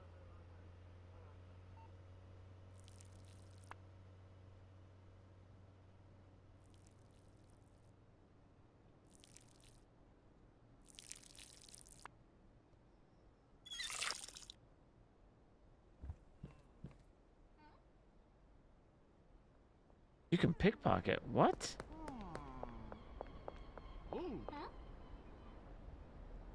No one. Yeah. No. No. I'm guessing you have to have something in order to do that. I don't know. Not let me though.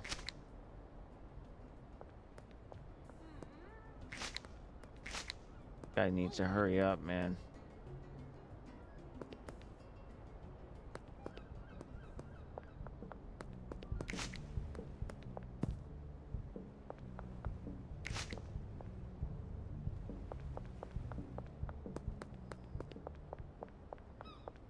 This guy's slow as fuck. Always. My soil is going bad. About fucking time. Jeez, just for some fucking seeds. You kidding me? Why would you put it down there? At this time of night. Fucking moron. Hey, you want some weed?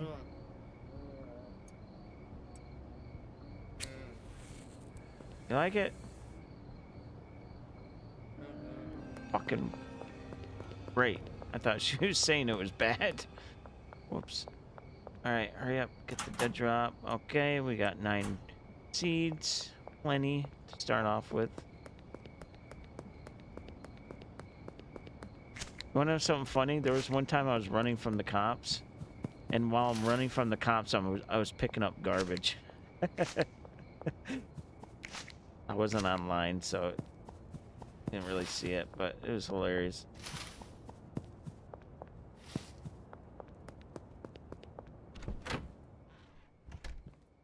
Finally.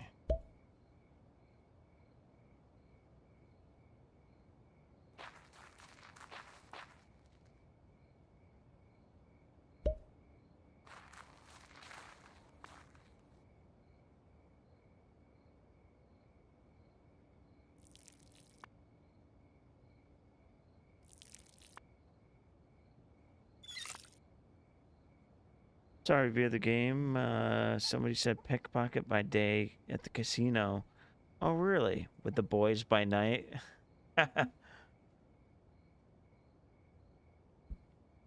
No drugs sold? What kind of fun is that?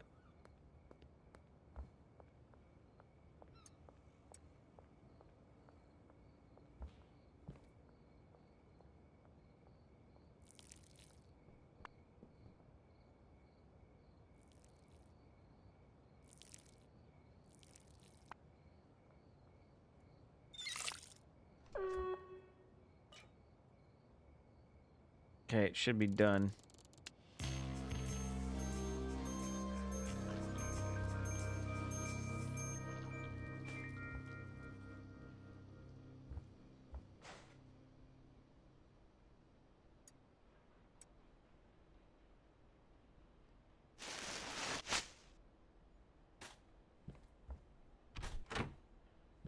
Jesse, take care of that.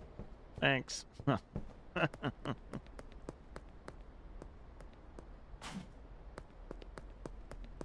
Actually, got a fat old stack for that.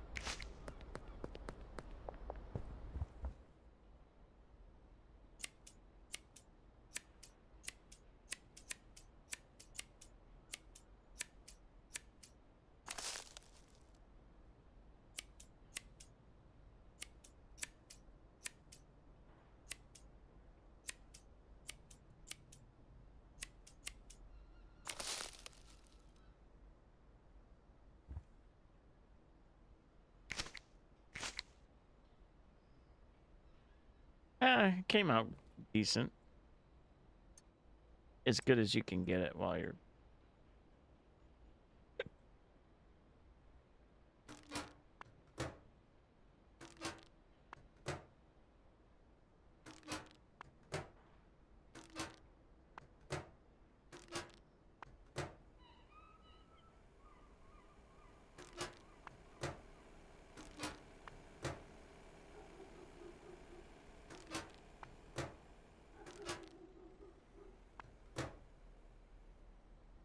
God damn it.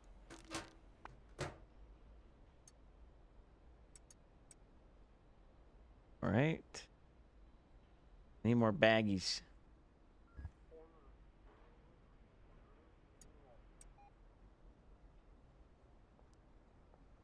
Yeah. Not bad. I need to go out and make customers. I need more baggies too.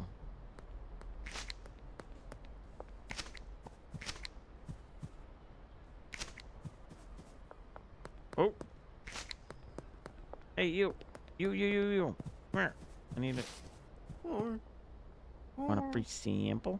Okay. Mm. You like? Nice.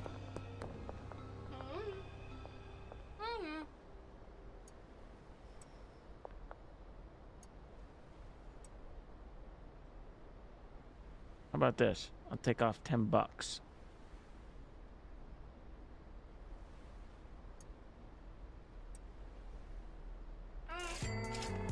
There you go. Satisfied.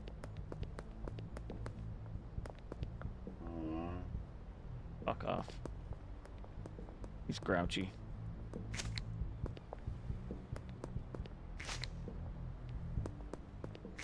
It's hard to put down this game. I'm not even kidding.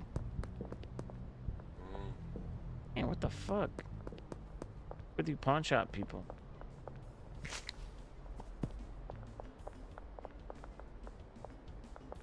The same person? Oh yeah. Alright.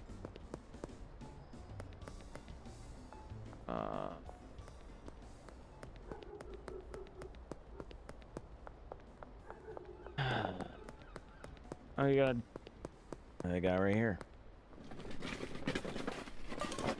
Damn. Where'd you go? There. Mm. Bitch. Jesse. How about you take some of this, bitch? You need something to calm you. Christ.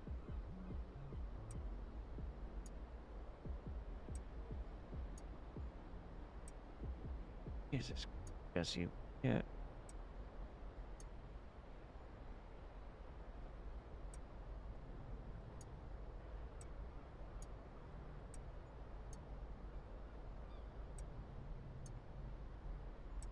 Jeez, I thought it usually buys a ton.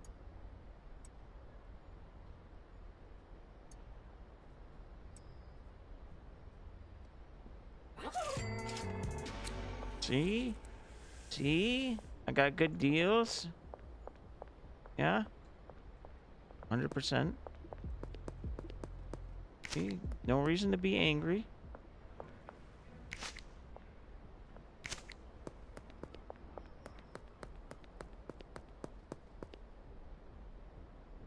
Yeah, I know, right? Well, the funny thing is, I was gonna play Karma. I was just gonna play a little bit of this and then go to Karma, and then I just, like, I can't stop fucking playing it.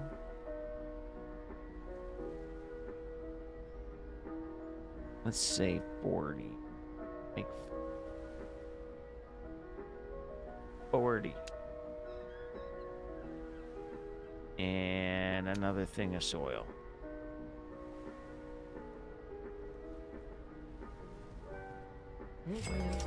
That's it. That's it, my friend. Actually. Oh, wait. I can't buy fertilizer. Fucking needle. Oh, not you again. Want a free sample? You're gonna like this. You're gonna like it. Yeah, he never likes it on the first try. Last time he did the same thing. Little bitch.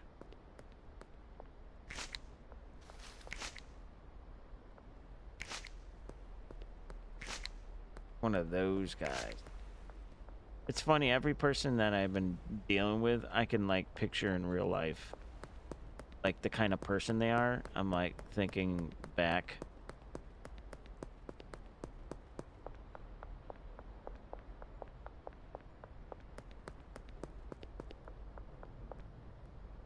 Alright, let's see how much.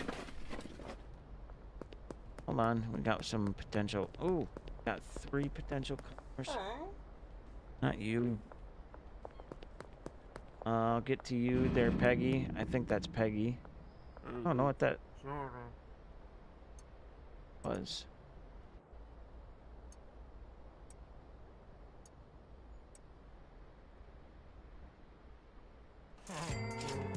Cheers.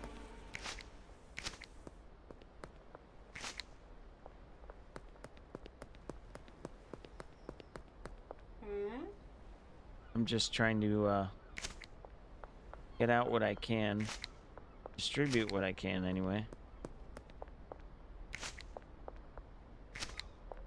Get as many happy customers as possible. Fuck the money. I can always pick up money collecting garbage. Right now, anyway.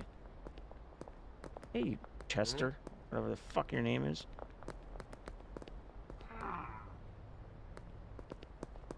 Wow. R.E. Fuck. Hey, girl. Yeah. I know there's a cop right behind.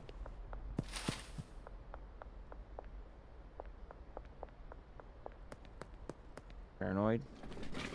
Probably. Let's see how much I got out of that. $126. Holy shit. Look how much money I have right now.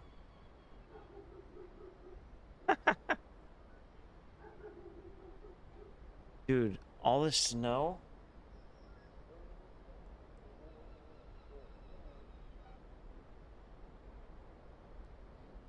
Do you see that?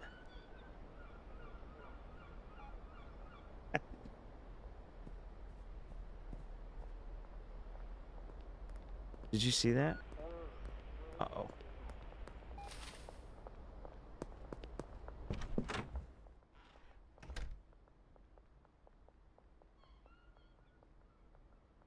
See all that snow coming off the roof?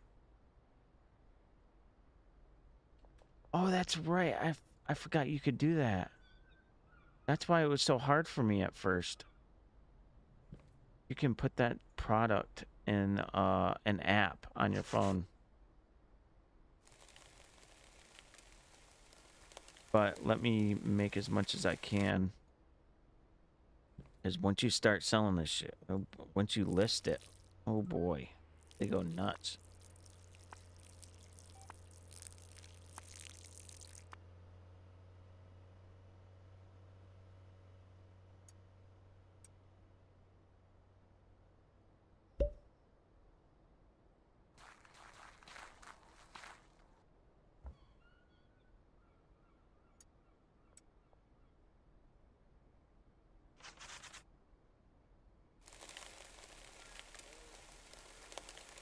Oh, yeah, I forgot about that.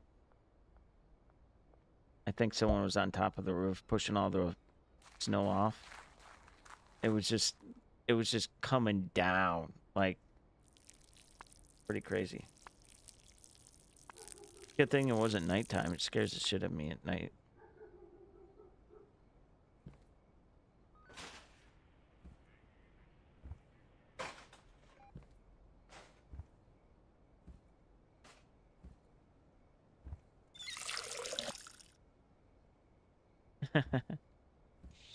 Yeah, they've been hanging out here a lot lately.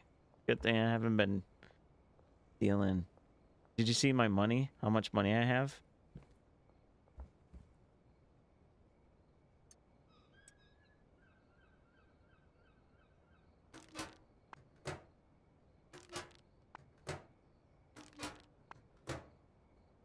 I have 420.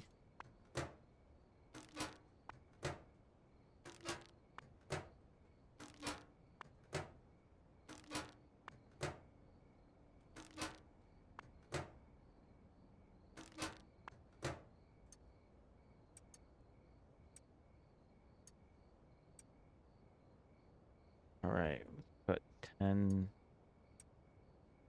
here. Also put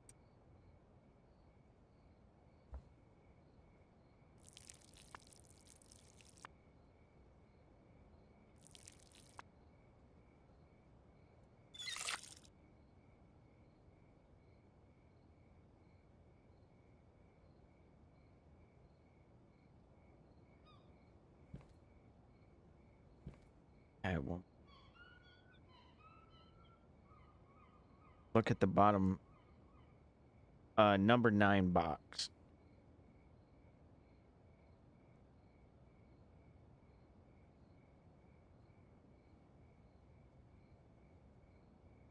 $420.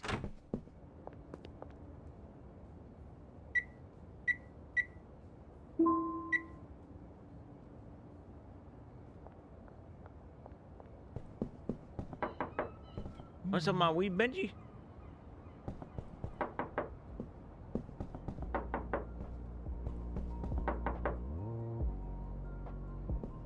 Damn it.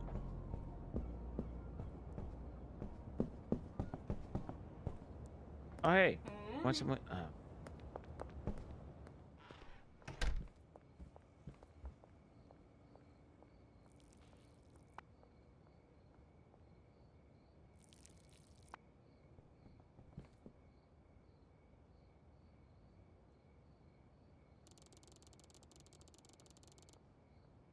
Street rat.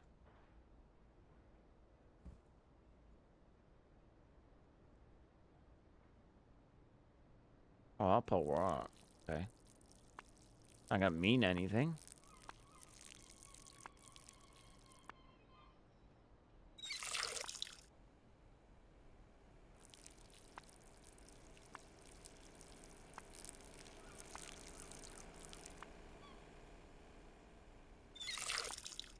I don't know why I did that. It's not gonna do anything. Oil's gonna go away. Pretty sure.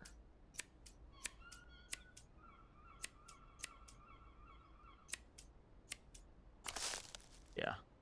Huh.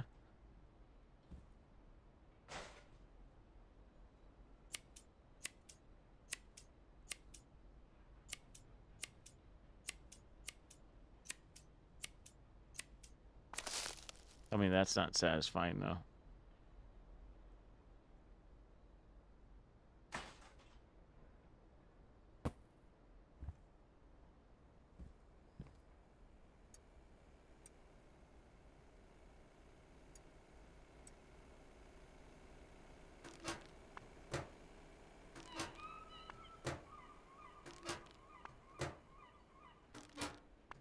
All right, I'm getting ready so I can go on the app and sell some weed. Well, let me go to the store. Let's see, 5.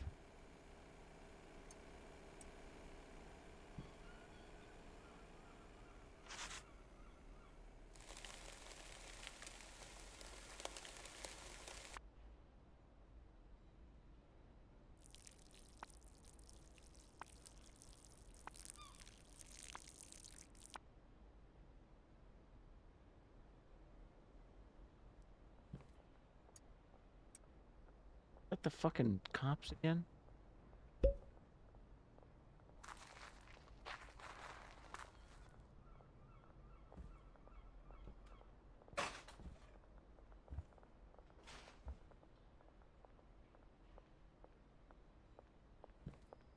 Let me put all my...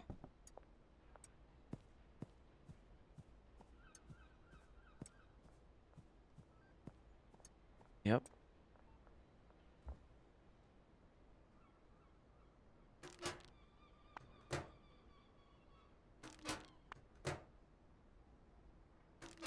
Watch, once I put it on, I'm telling you, once I put it on the app,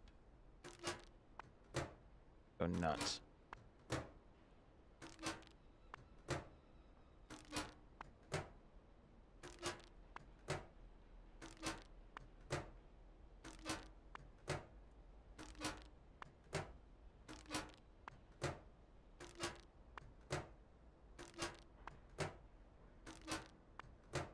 Oh, yeah.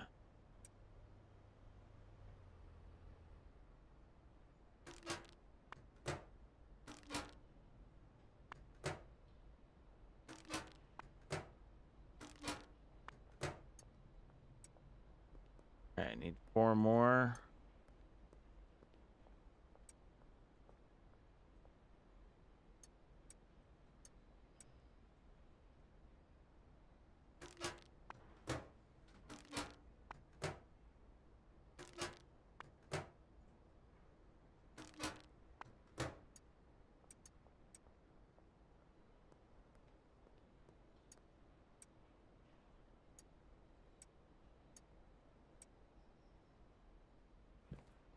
Okay. Pour a little more water here. Get some more fertilizer.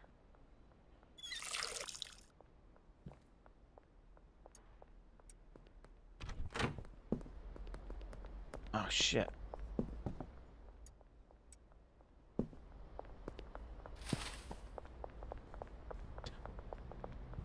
Why are you walking funny, Jesse? I'm kidding. You don't have that much money.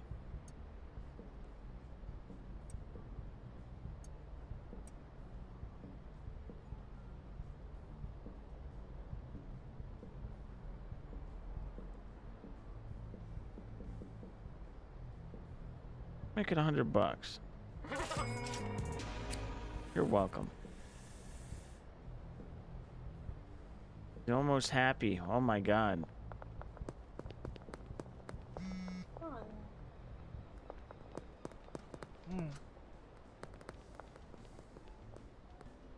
Oh shit. Need that 270.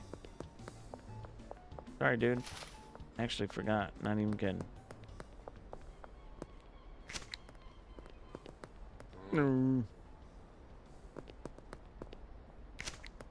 Mr. Sims. You too?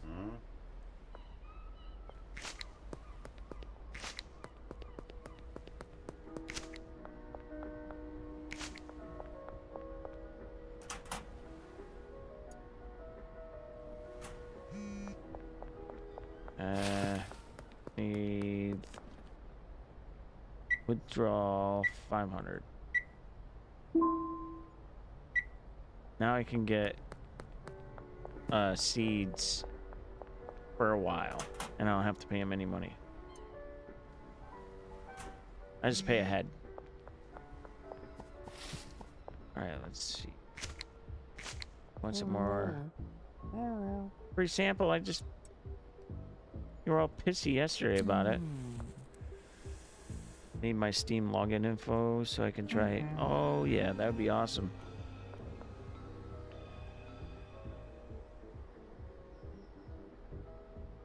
A great co-op experience? Yeah, I don't know. I mean, I've never tried it. So I think 8, I think.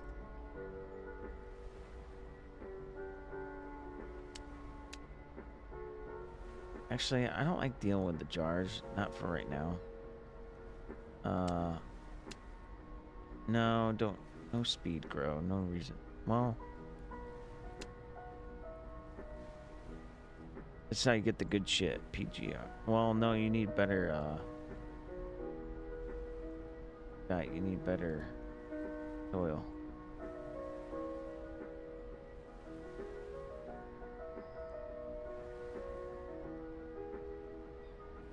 Oh.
Mind your business.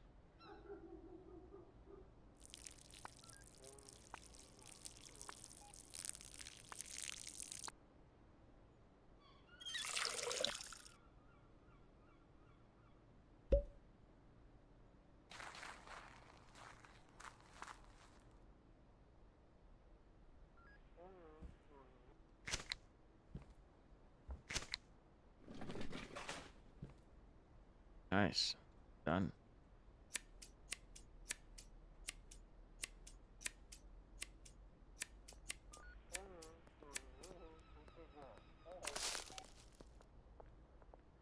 Good stuff.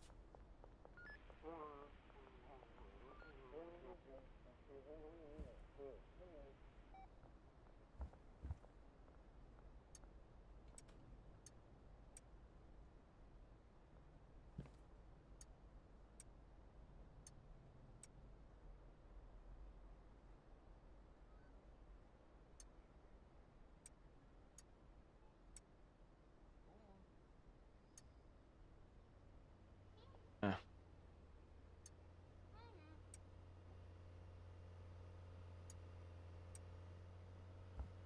Oh wait, I do need that.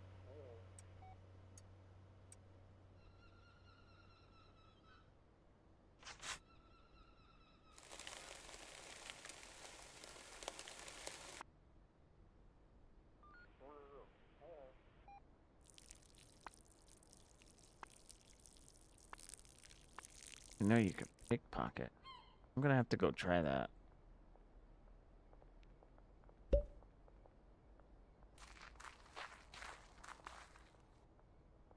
Hmm.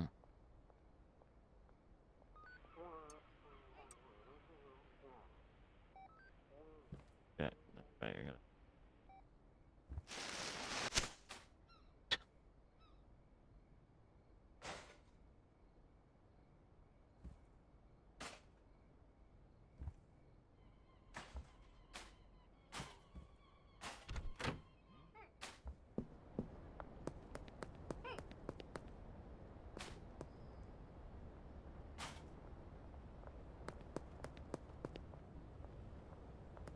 You bitching about? Oh, have weed on me. Hey.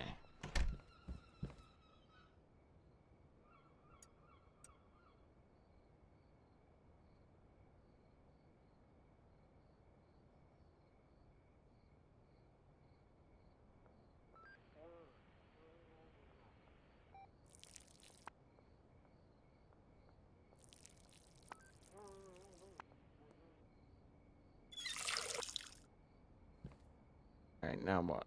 You have 20, 40, 50. About 50. Okay, we got 2 left. 2 more seats. So 2 more. What are these?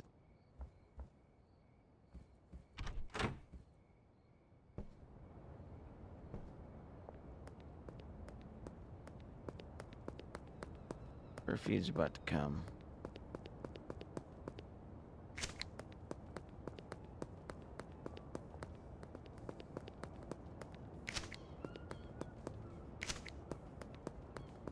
Trash picking joke dealer. Make sure my streets are safe and clean.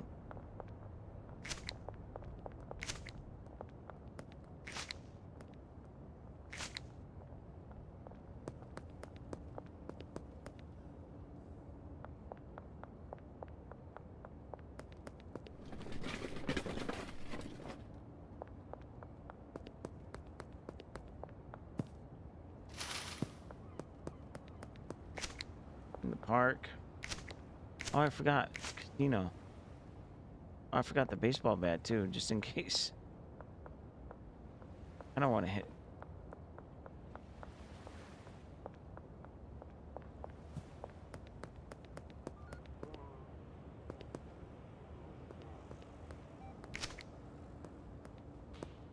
Know what I'm gonna do? I'm gonna do something really stupid. Oh. Oh wait, I don't have. Sorry.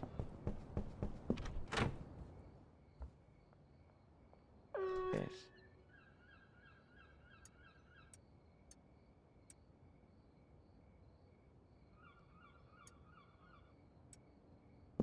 Check it out. That cop. Streets are safe and clean. They always stand here too. Oh, shit.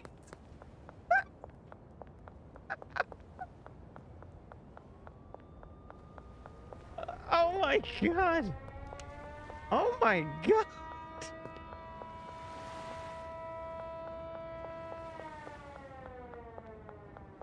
Oh my god, I'm so fucked.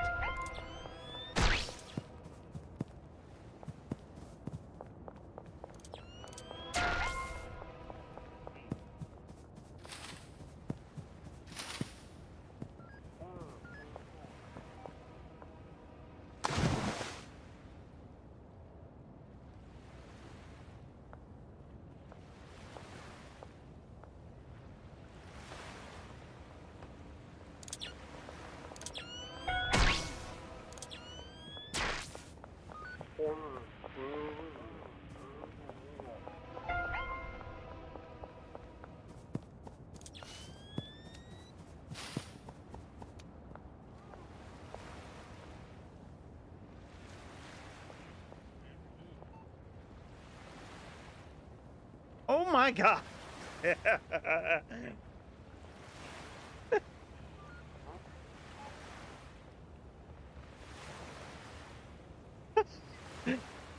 I fucked. I think I killed him.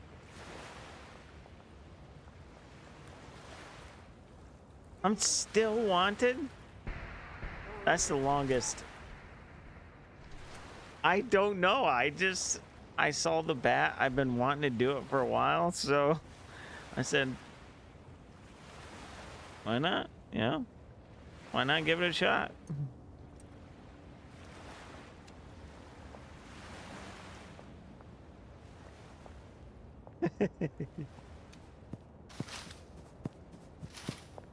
He did. I think he did. Did.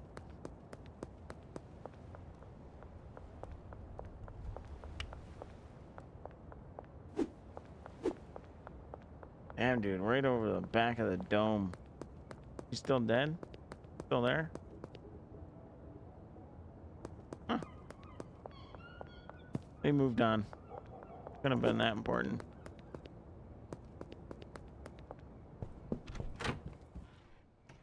Woo!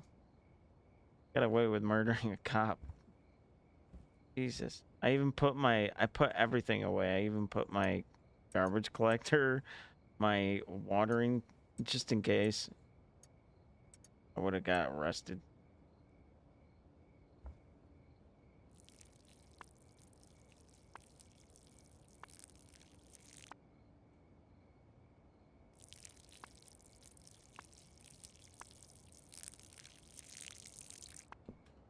Oh, it's done. Oh my god, I thought that was my door. Yeah, that was pretty funny.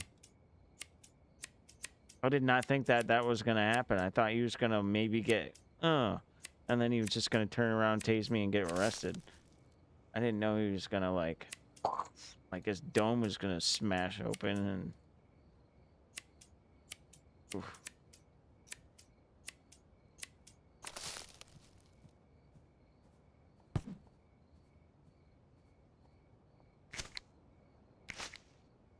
God. That was fucking awesome. Alright, 2 more. And then I'm gonna put on the app, put my product on the app, and I'll make an easy 1,500, 2,000. Like within 2 days, a day. Maybe 2 days.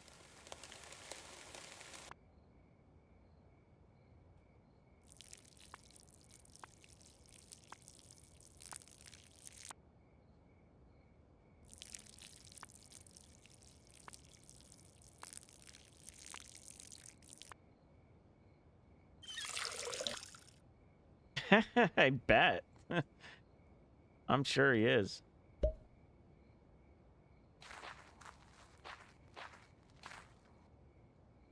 Oh my god, I played No Man's Sky in VR. Dude, that game, as much as it's changed, oh my god. In VR, it looks incredible.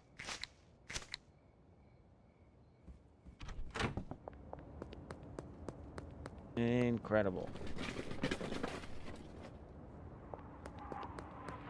Yeah, they can't even suspect me.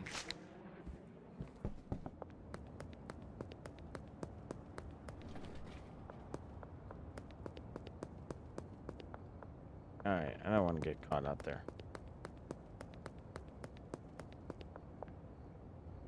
See me hiding in the hiding in the trash can even after they saw me. That was so stupid.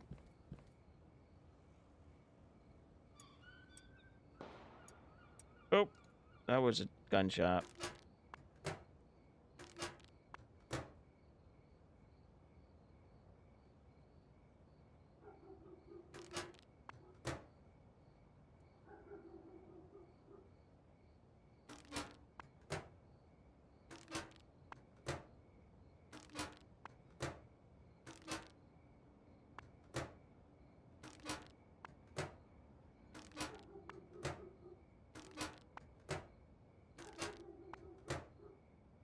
I gotta check Nuke's top 5 and Mr. Nightmare.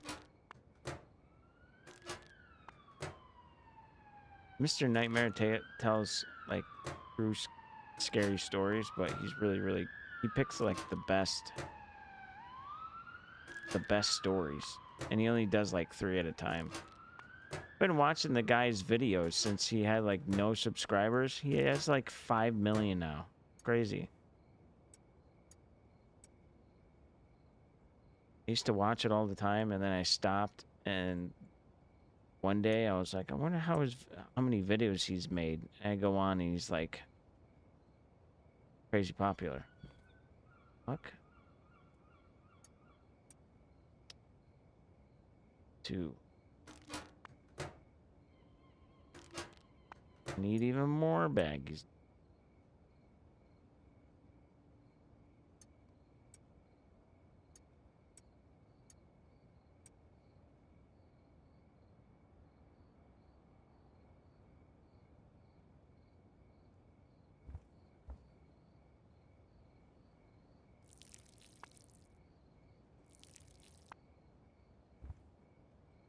I wonder if there's gas stations open 24/7 game I could go to. You know what? I think I'm going to give it a shot.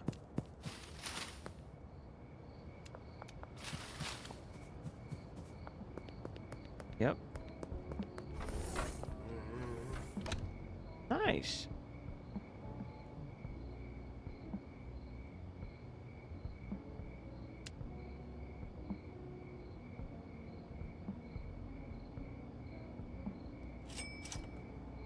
Great. Good call.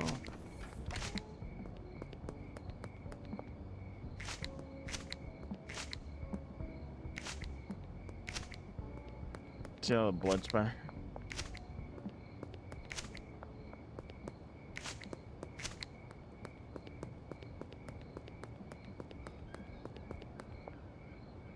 That guy's got the best right there. A little camper right there. They're always on this bridge. I don't know why they're not here. Oh, wait. Doing.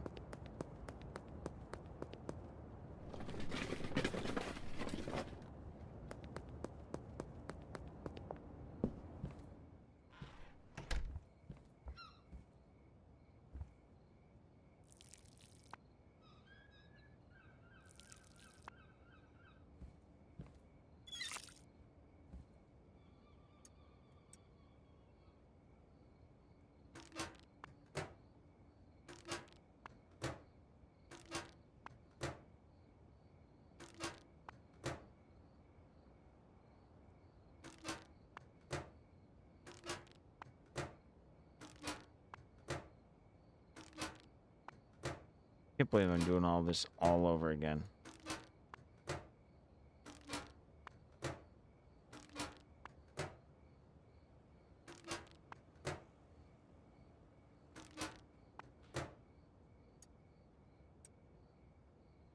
That serves me right.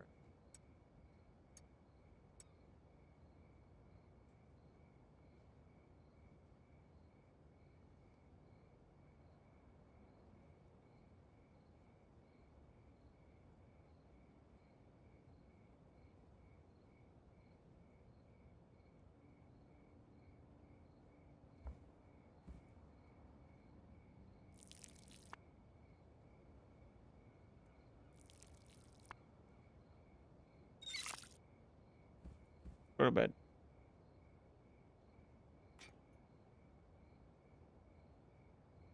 I had a different version. I basically downloaded it. Not in the most legal way. Just to give it a shot to see if I liked it. And I did, so I bought it on Steam. Instead of having to worry about the whole... I don't know. What I usually do sometimes. If I know I'm gonna like it or... Yeah.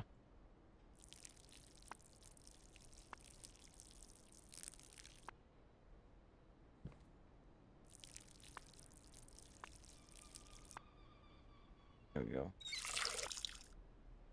Those should be done soon.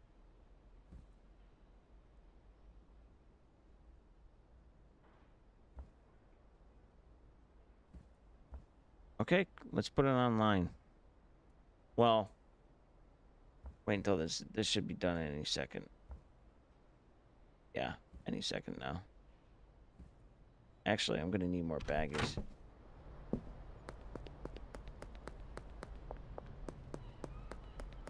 I'm gonna need probably about long 40 more, maybe.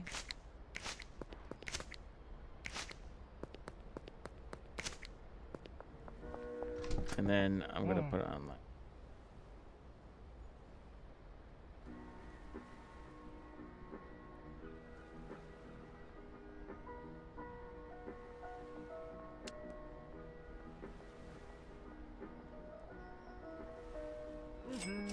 I should just get the jars, but yeah.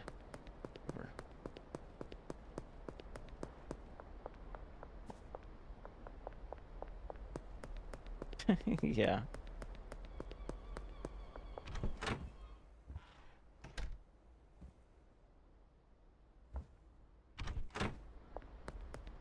All right, let's see how much we got in here. I'm gonna say 150. Oh, we 86 this time. Huh.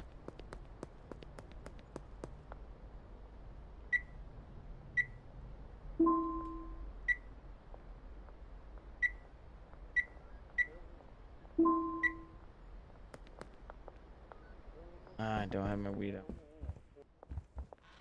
Stay away from me. Damn cops. I fixed my car too. God damn. I had to round out my negative terminal on my... The negative terminal, that was the wire that connects it to the battery. From the body of the car, the negative terminal, the wire right there got so rusted out it fell off. So I had it on there. I didn't have it on all the way, so like my car would die after 3 days or something like that. And I finally just grabbed or got a drill, made a hole, screwed it in there, boom, now no problem at all.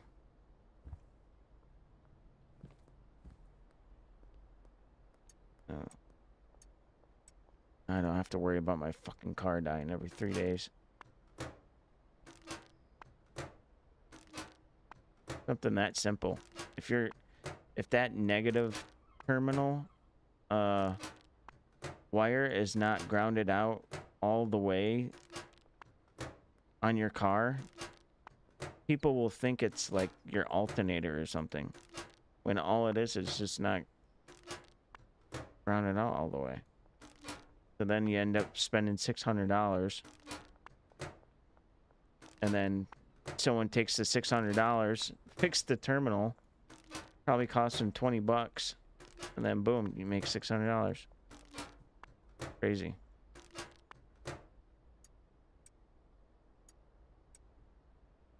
All right, 20. Well,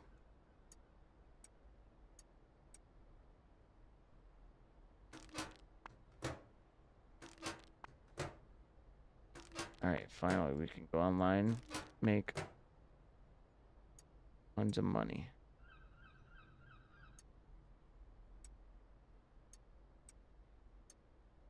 Damn. That's a lot of weed. All right, here we go. All right, let's put the watering can away. Flippers. And let's keep the bat in case someone doesn't want to pay their money. I'm gonna take. I'll take about 40 at a time because last time got caught. Cops took all my stuff, and I had to start over, and it was not fun. So, products, push, for sale. Buy.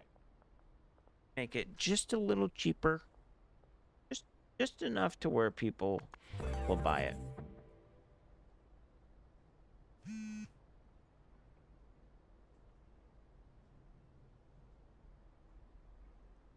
Damn. Yep.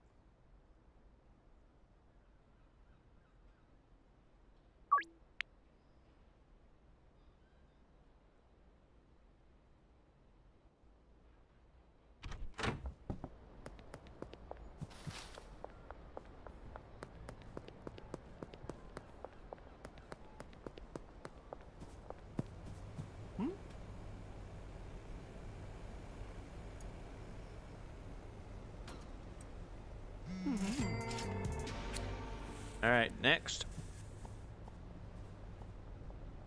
Wow, that's super cheap, but sure. Basketball court.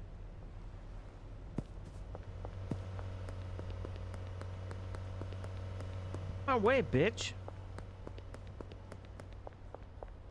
I know, right? This game fucking awesome.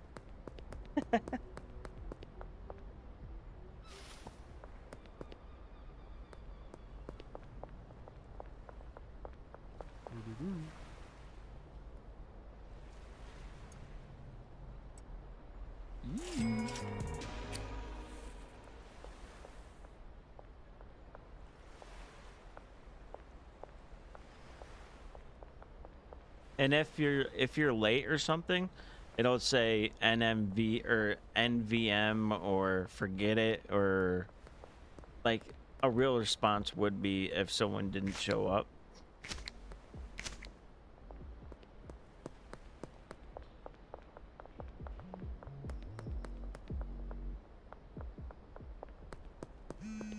Pause it when you can. Case. Yep. I don't even care. I'll take it. Okay, park. Next. Yep. Supreme pizza.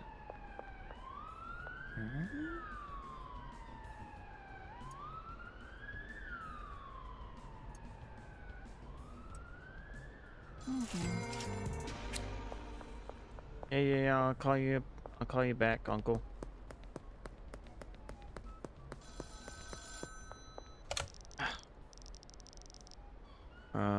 Free sample. Blah blah blah. Oh, and now to the apartment. Now I can get my apartment back.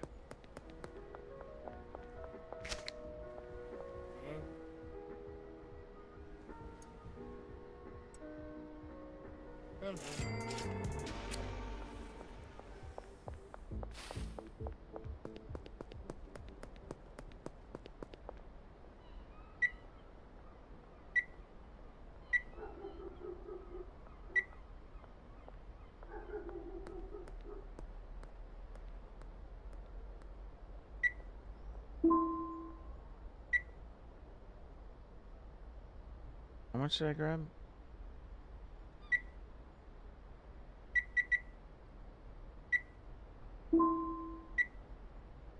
What? Oh.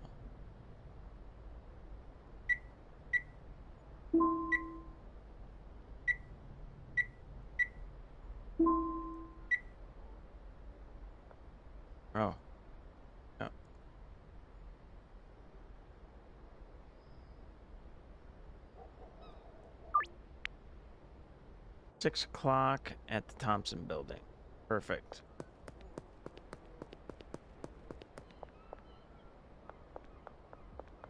Isn't this great?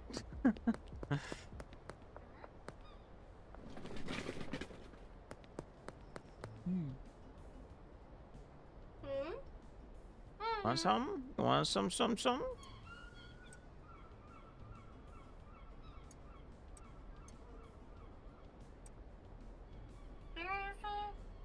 Fucking bitch.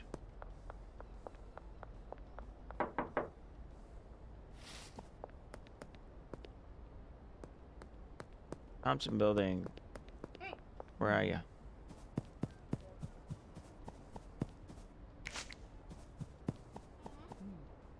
Six o'clock. So very soon.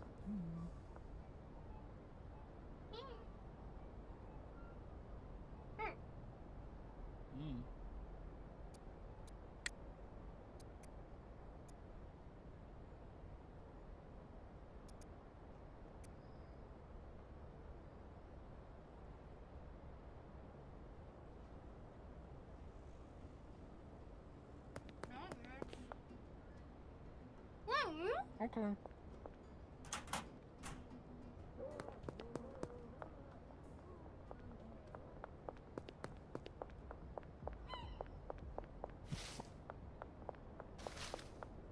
Sorry, dude.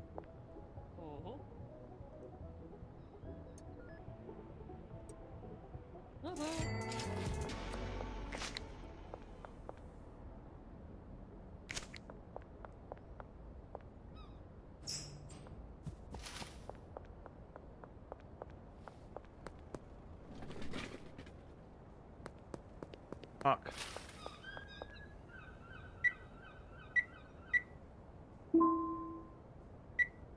All right, now let's go get that apartment.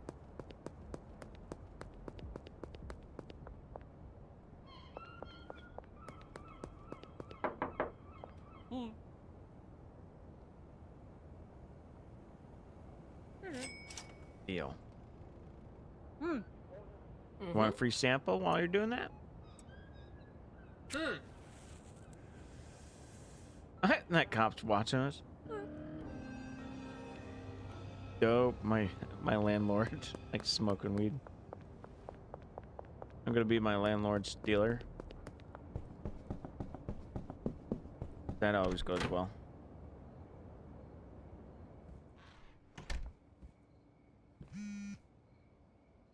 I need the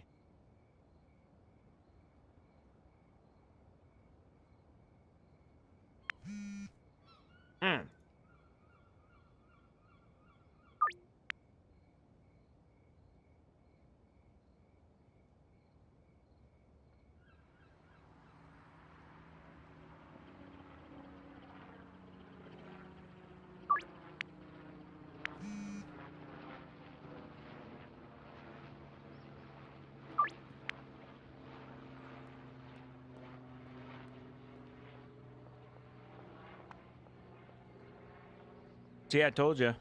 They wouldn't have stopped either. It would have just kept going and going and going and going.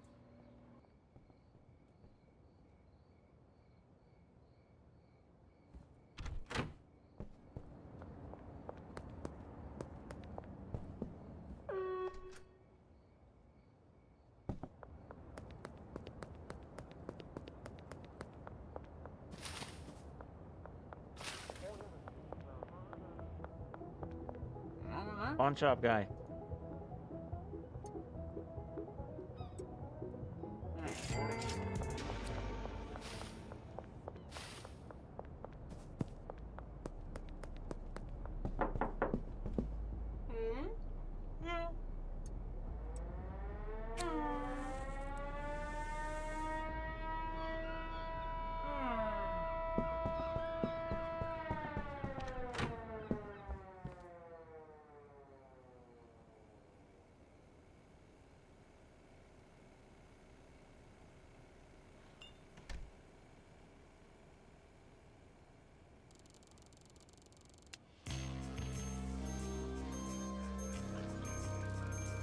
Back to getting my other stuff.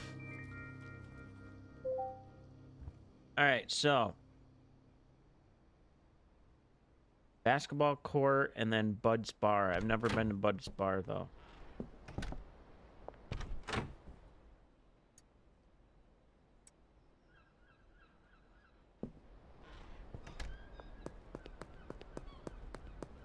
Where's Bud's Bar? I think I might know.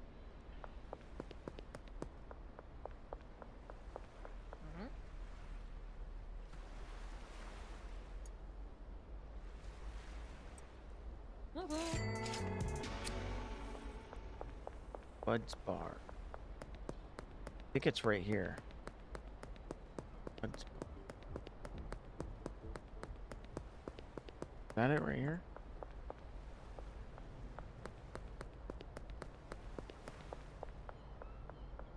No, that ain't it.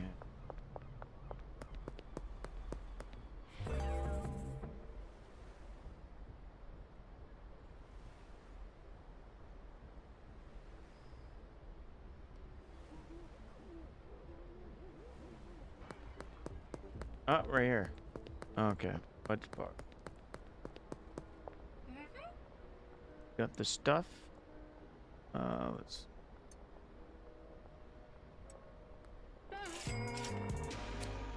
All right, put that product back up. Boom.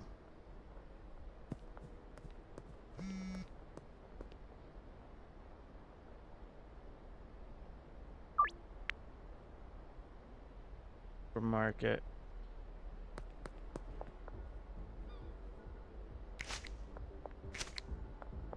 Tell you, man, I'm making that fucking money back. Huh?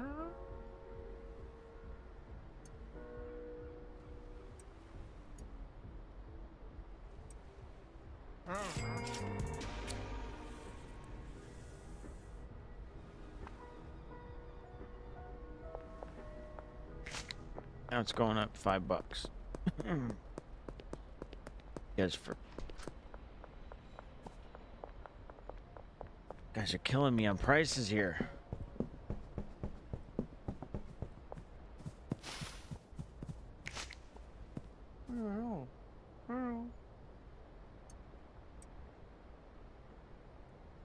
Oh shit.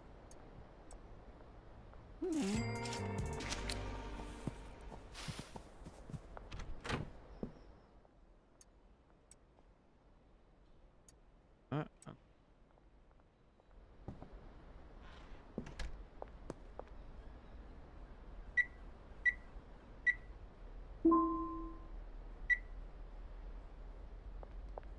I also I gotta bring everything to the other apartment. I gotta sell my weed first.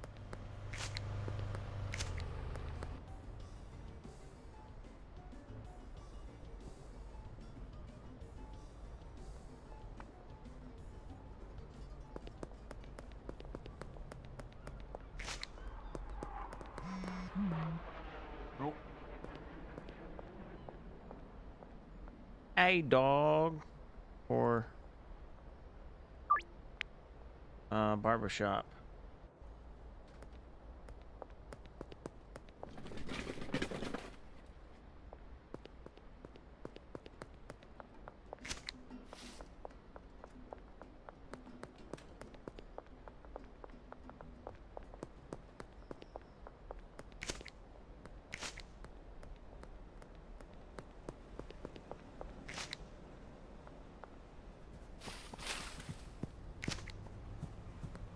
Huh?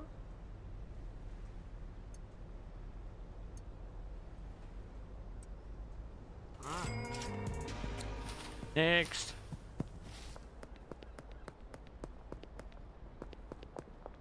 Cardi. Hey, angry.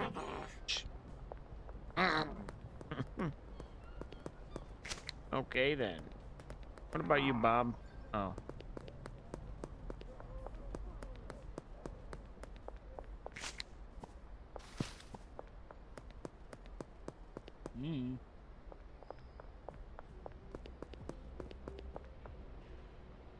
Ain't nobody's biting. New customer? Mm-hmm. Nice. Hey, kid. Oh, never mind.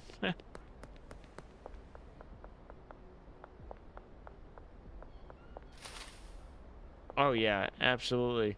Yeah, it's funny you say that because I was thinking the same thing a couple hours ago.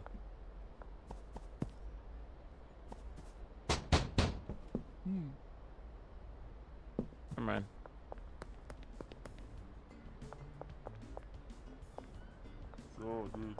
So, dude. Duh.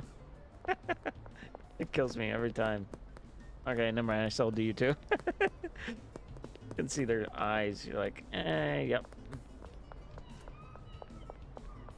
Duh.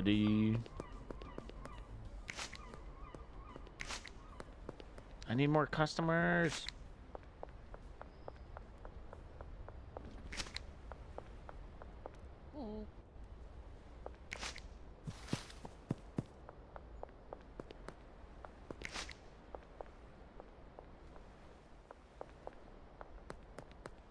Oh no.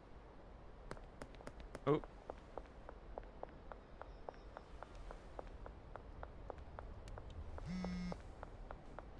Finally, jeez. I don't even care. I'll sell it. Barbershop. Need connections. Yes, sir. She won't like it. She never does the first 2-3 times. Oh. Nice. She's a good hook. I think it's her.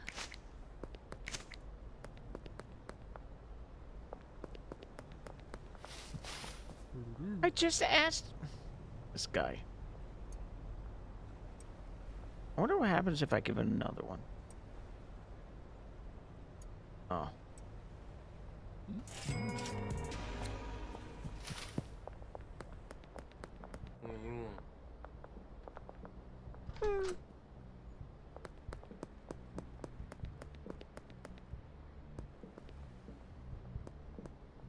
Is weed?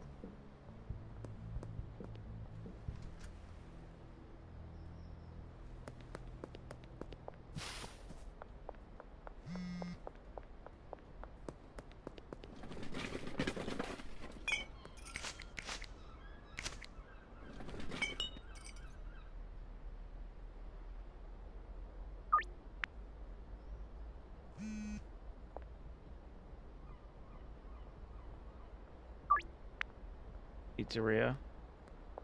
Basketball pizzeria.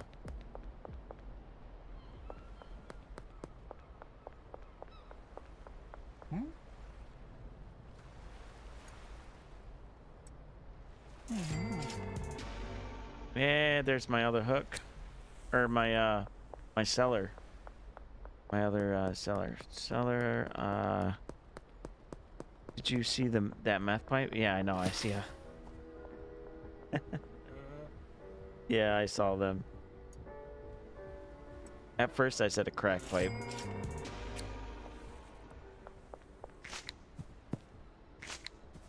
I thought it was like straight.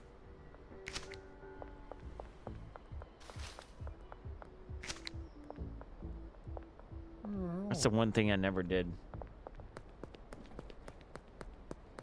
Any of that tweaker shit, I never did. I never did crack. I never did meth.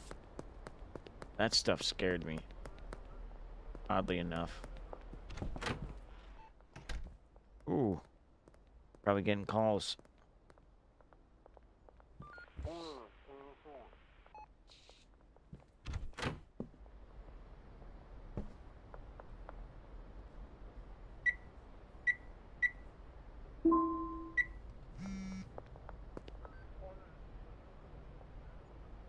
Or Kush. Bud's Bar. Got it.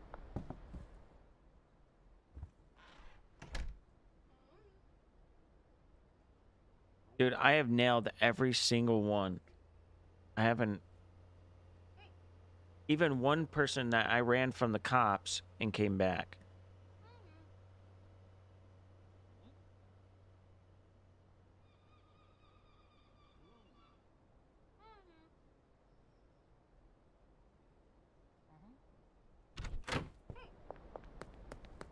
Yeah, I told you. Every day.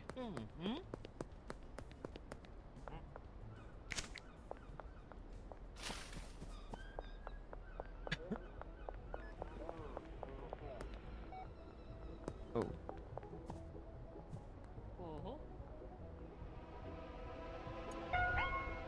God. Oh shit, they're coming after me. Oh my god.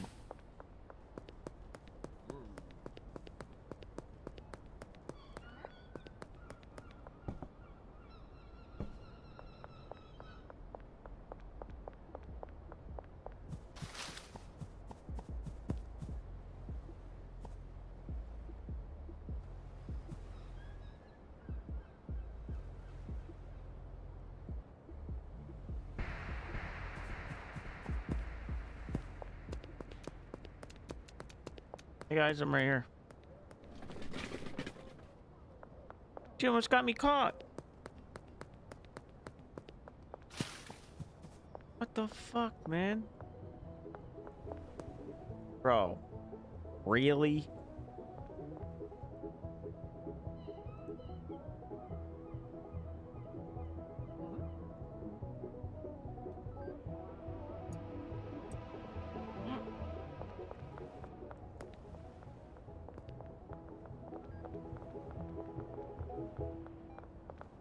Now I'm gonna get a bad...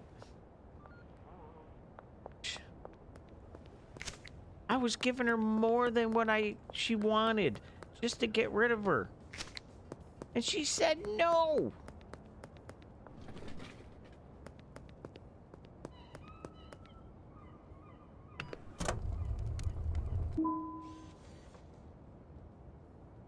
Oh, did I get the... Oh, okay. So I got hit crack once and immediately stripped off his clothes. Rolled on the ground. Oh. First time it even crossed my mind of doing it. Just, I don't think I was ever gonna do it, but... The thing about in the morning.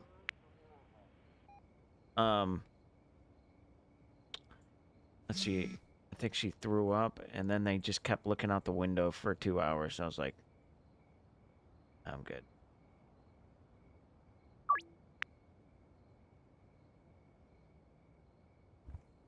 All right, let's see. Put my weed away. In case I get caught. Everything right there.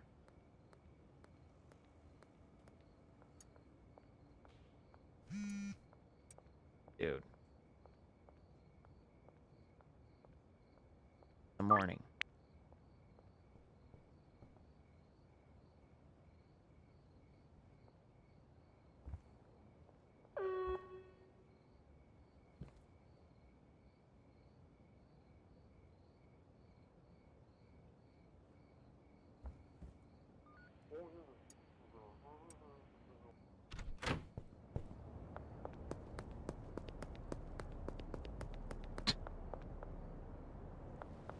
Can't believe that woman almost got me arrested.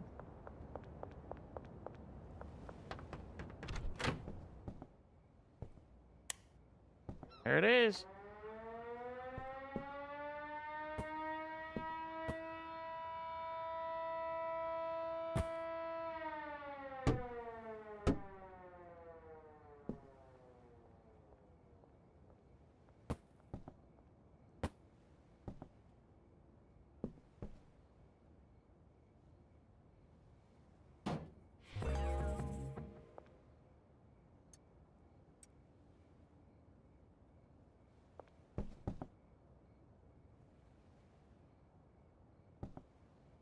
Um...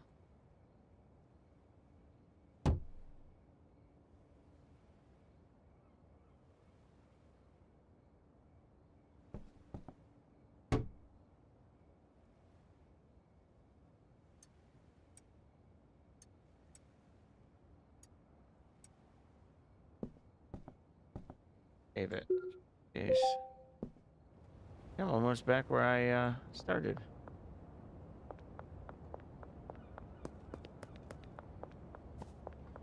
But this time I kind of knew.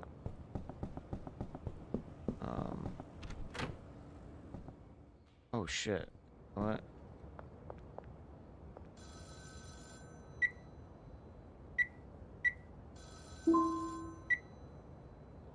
Let's get my dealer on. Let him take care of the shit. I want to just $500 starting and 20%, whatever you make. Actually, let me get that shit right now. And you can do this while I'm moving tomorrow.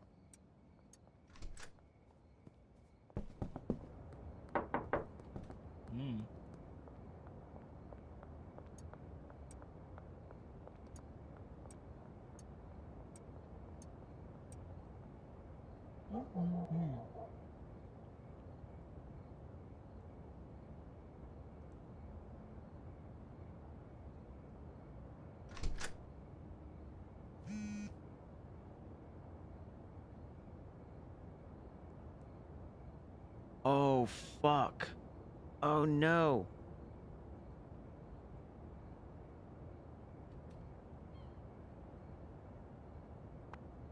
Shit, I gotta get some of that supply back. Shit.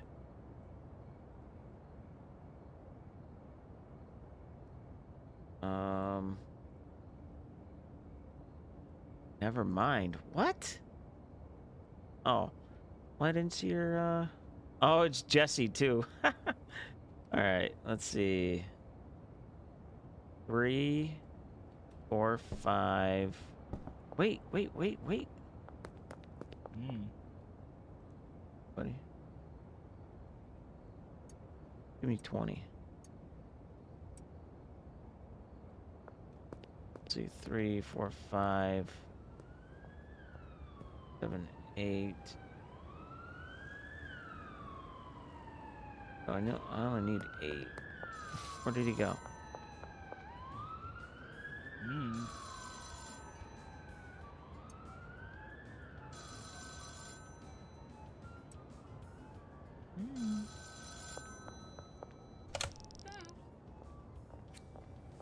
Things are going pretty smoothly. You'll be pulling some proper cash now. Blah blah blah. Whoops. Oh, yeah. Makes him let's see.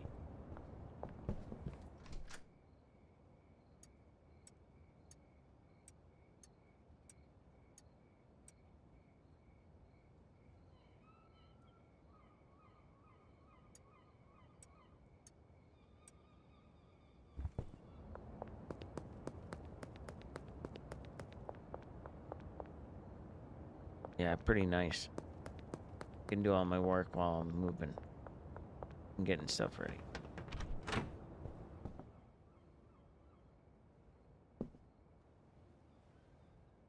Storage. Oh, here. Got a gunshot. Another gunshot.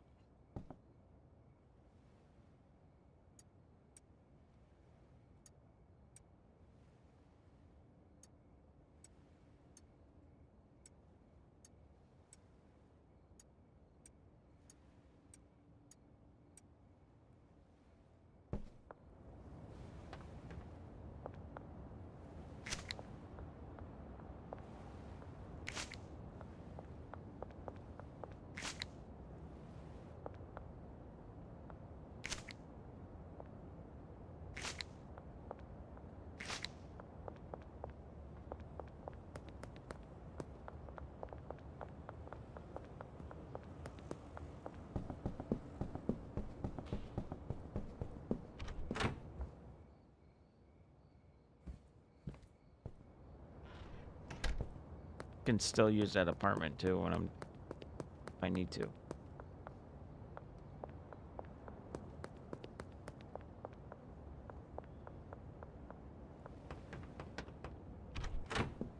Kind of nice about that.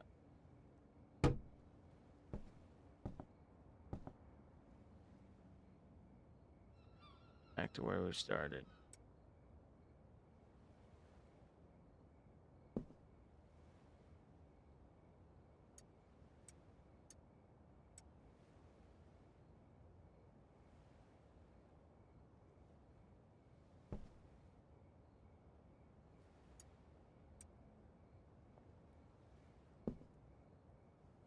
Violent cat. Don't know what.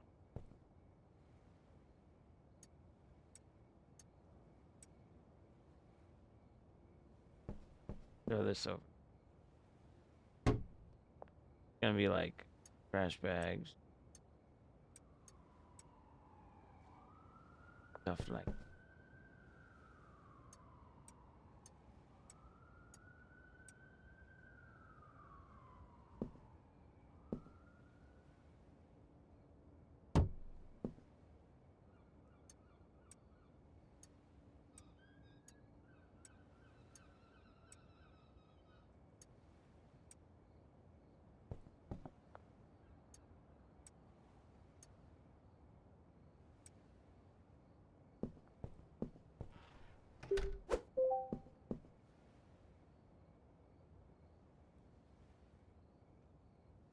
Nice.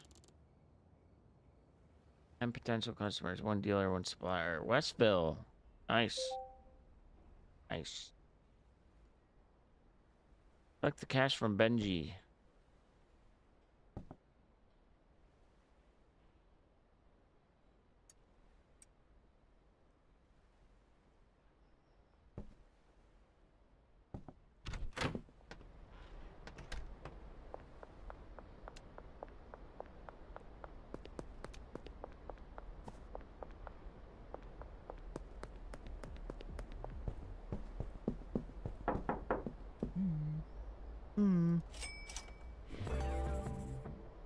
Need $6. Oh, shit. Oh my god, oh my god. I have 3 people. Basketball court, barber shop. Statue.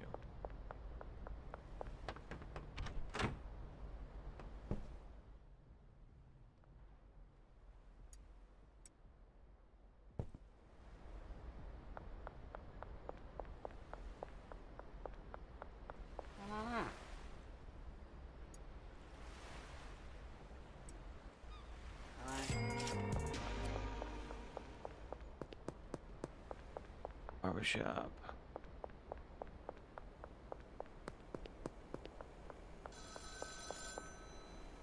Yeah, right now.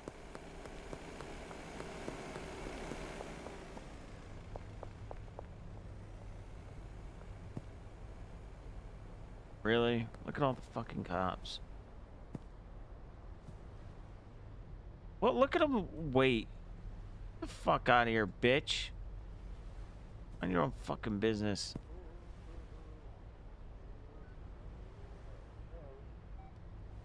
No way. That's hilarious.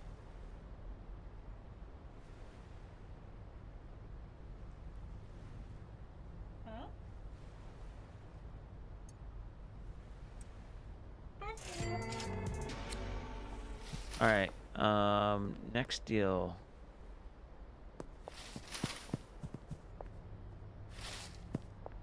A statue? What fucking statue?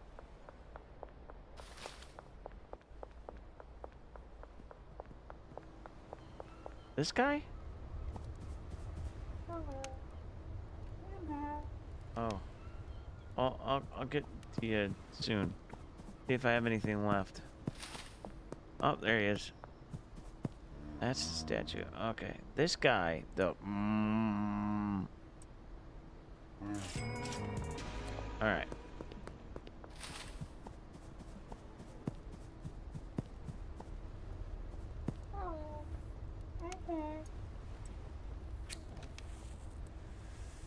That's hilarious. Always want... Can beat Benji. That's hilarious. Oh my god. Poor Benji. Poor Benji.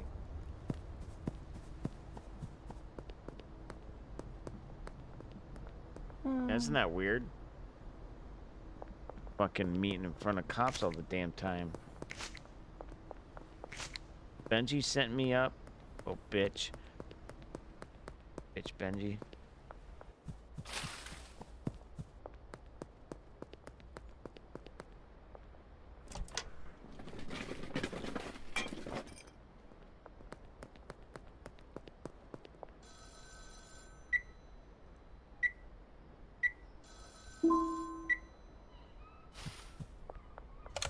What? Always tell me to mix stuff. Thanks. So now, like right now, I'm at the place where I stood her up last time, so a little pissed off. Oh, you're welcome. I'm exactly where I was last. Except for I had more weed and more money, but all right.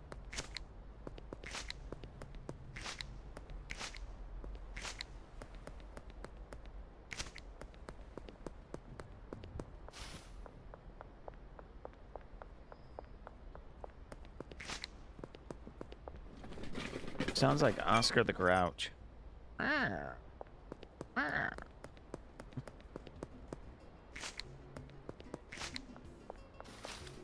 We've all met people like her. We've all, if you've been a druggie before, you have met someone like her, like Jessie. Always pissed off, always feels like she's getting screwed somehow. Her life is always the worst out of everybody else's. And she looks like shit every single day. Everybody knows. At least one Jessie. In the drug world.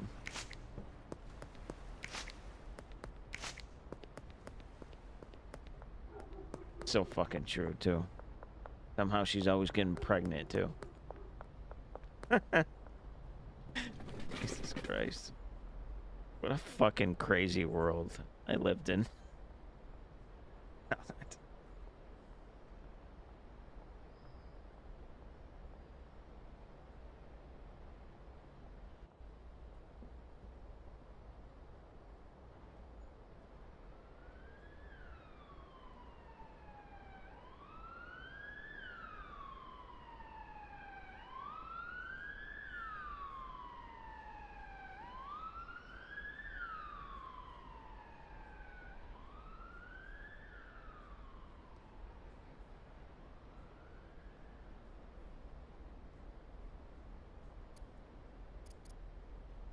I didn't know. That's how you dump cunt. Huh. Oh, it's talking about that.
I didn't know that.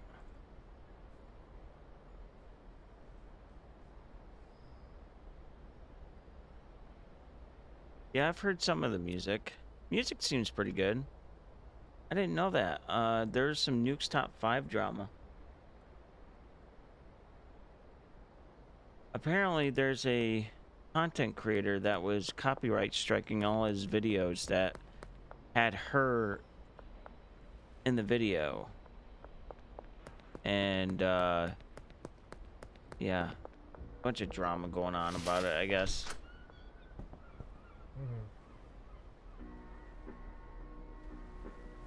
All right, let's see.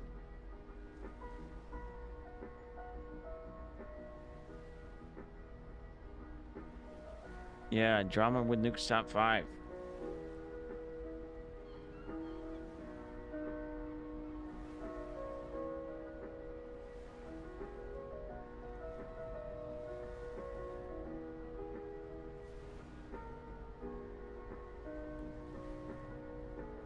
Yeah, I guess he was using people's video without permission, which is fair use, technically. And he took the videos down, I guess.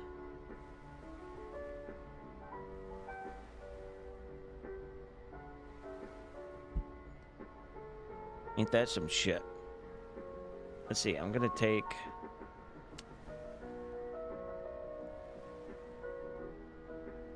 Lifelong soil. $150. Electric. A pair of electric plant trimmers. Simply click, drag, and drag to harvest. That's what I do anyway. What?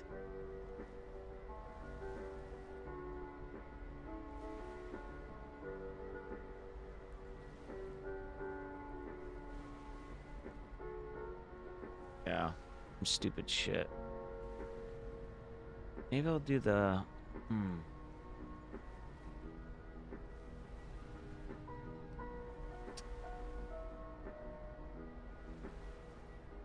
I want to see what these are all about.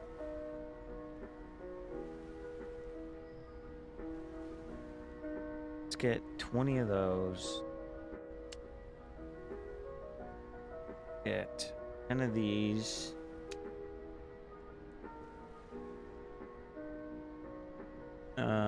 Mixing station.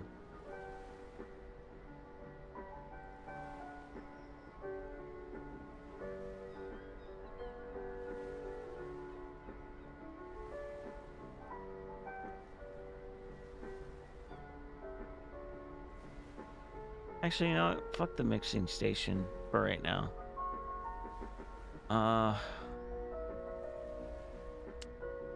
Get that. Yeah. Also, I'm gonna go buy and get something. Yeah. Stupid drama, you know? Come on, wait, bitches.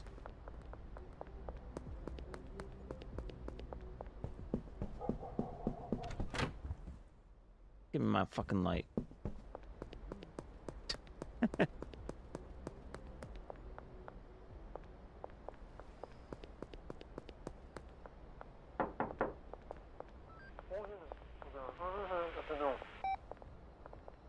Bitch.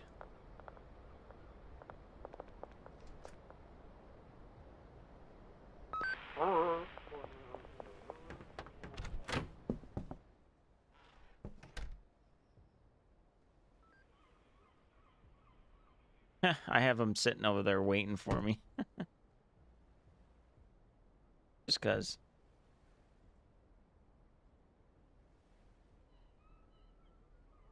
Let's see.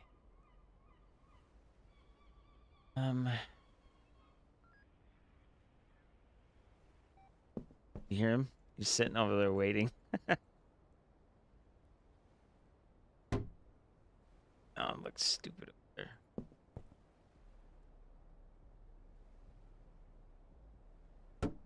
There, now the cops can mind their own fucking business.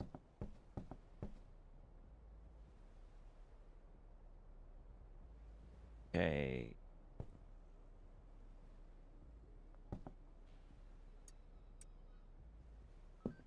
Oh, we don't have seeds.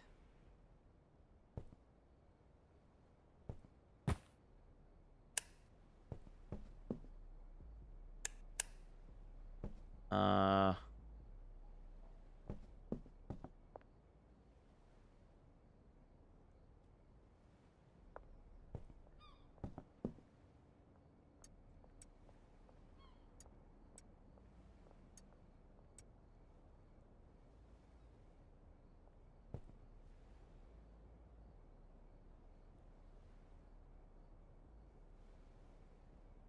Oh, that's right. He has better seeds. Green crack seeds.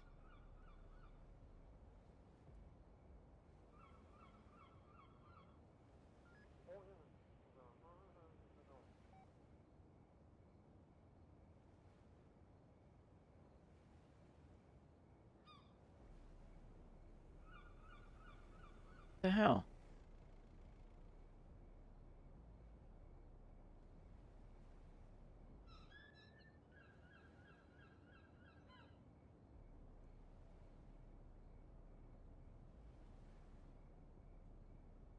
What?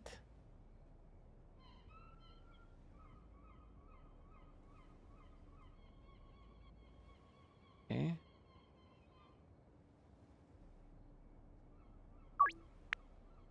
3 hours. 3.5 hours.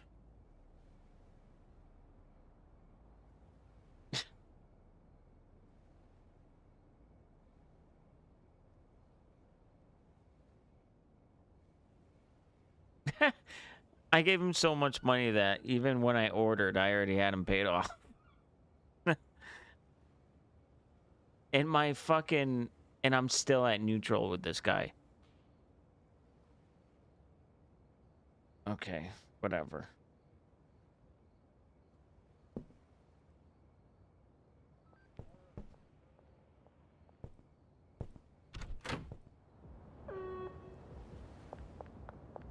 Wait, is Dude Man still there? No.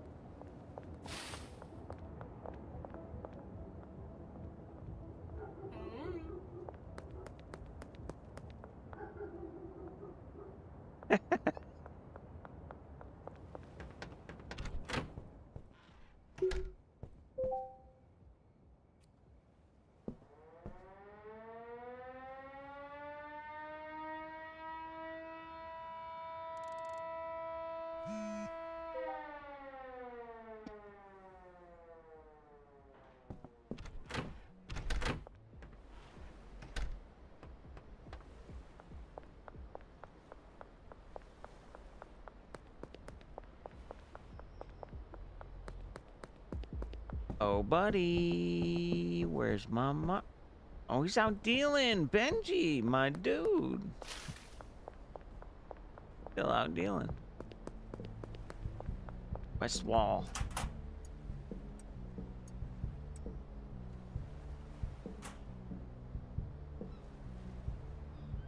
Good. That's great. Now drop me off even more, bitch.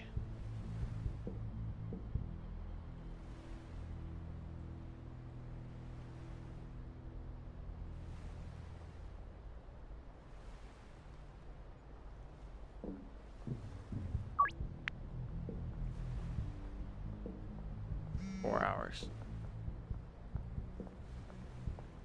I owe him $235.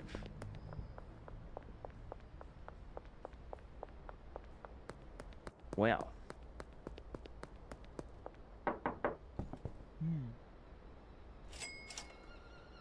Thanks, Benji. You the man. I like Benji. Still got shit to sell. Good boy.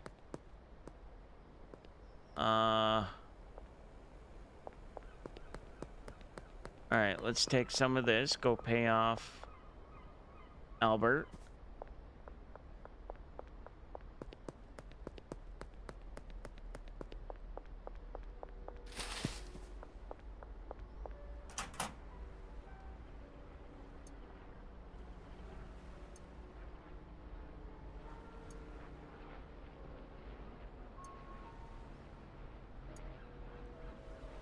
And give him some more money for later. Yeah. All right. So what do we want? We want to make as much weed as possible. So get more of that. I've never had one of these.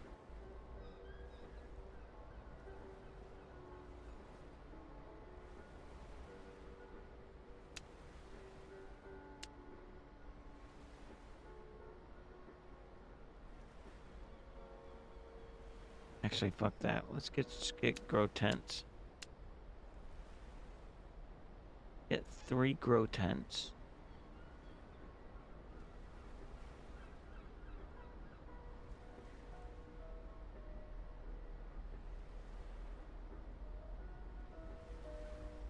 Two grow tents.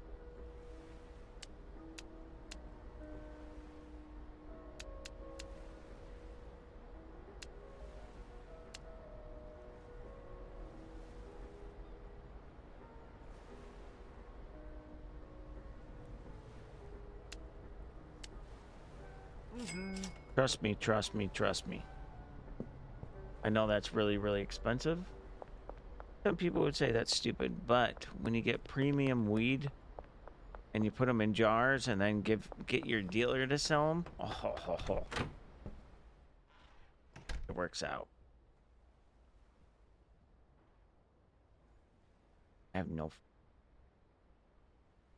which is fine.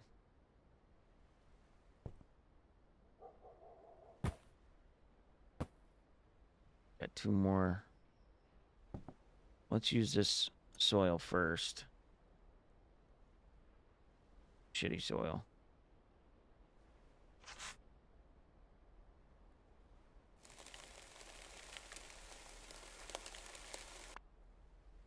Okay. Need my water.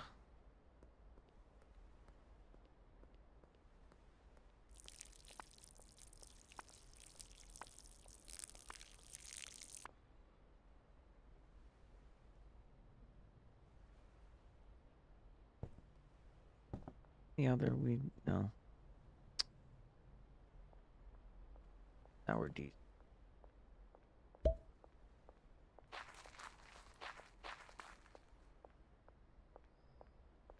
So that's gonna... I'm not putting anything special on that. There are my other seeds, I believe. So, let's put these away for right now. Especially the go out here. And my garbage picker upper. I'm not gonna need that for long.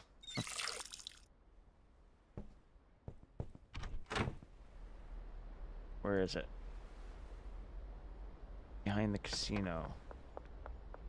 Alright, well I gotta go that way anyway. I gotta get I wanna get the sprinkler. Because pouring that water in there is a pain in the ass. What?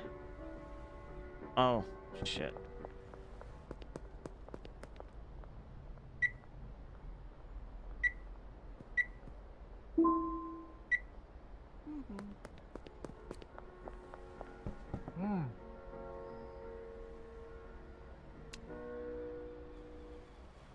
Or, oh.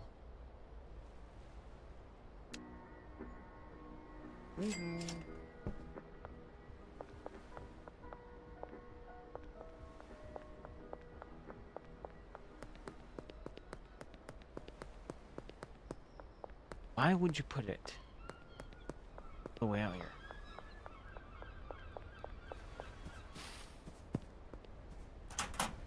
Steal my fucking seeds, bitch.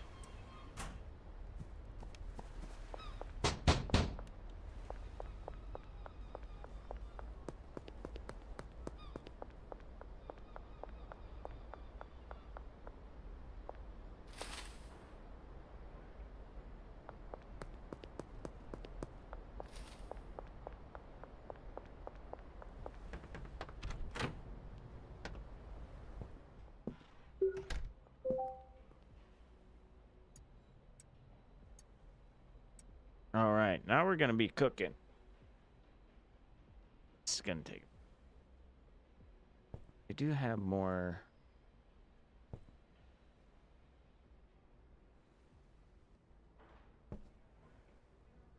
Oh shit! I do need another one, don't I?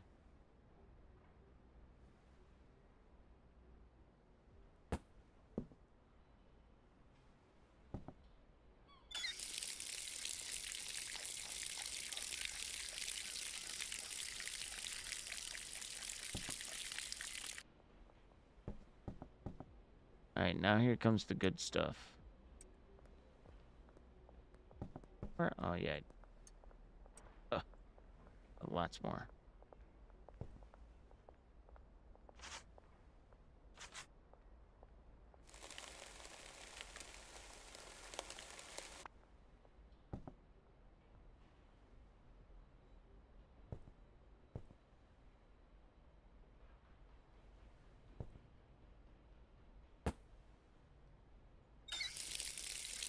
I like it.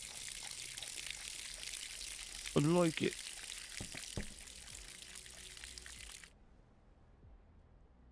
Green crack.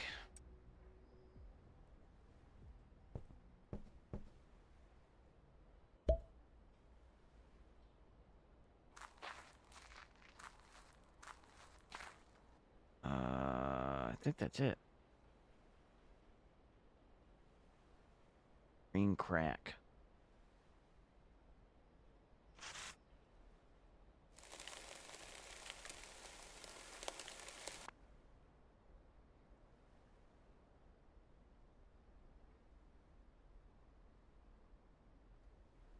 I'll do it the old classic way.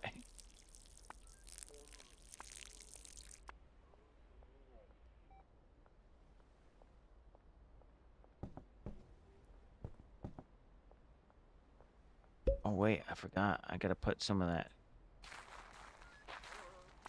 magic juice in there.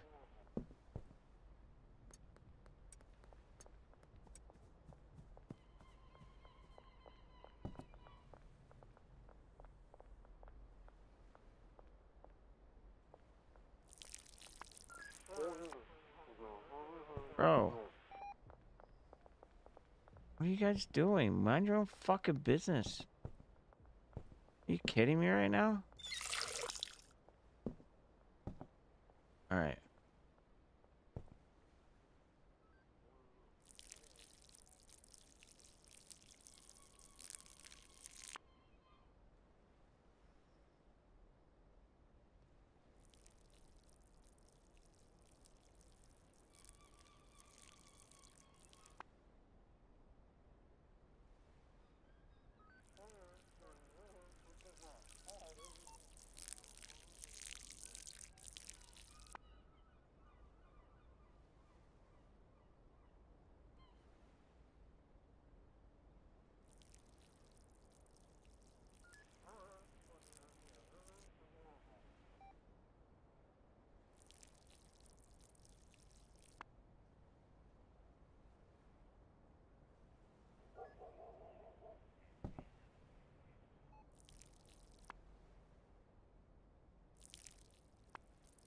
Oh shit, I don't know.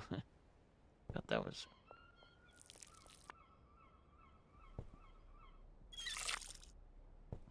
Now... The other one? Oh, we're gonna put it in this one. Go with the sour diesel. Oh, put water in there.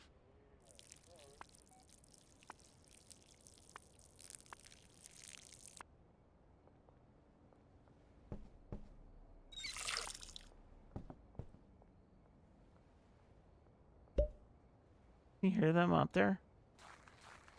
Unbelievable.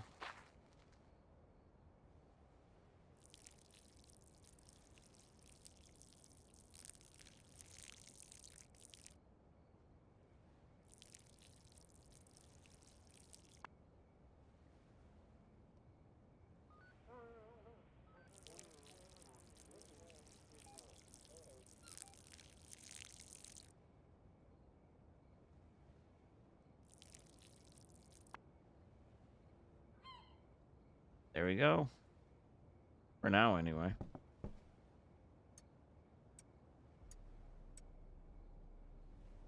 Good shit.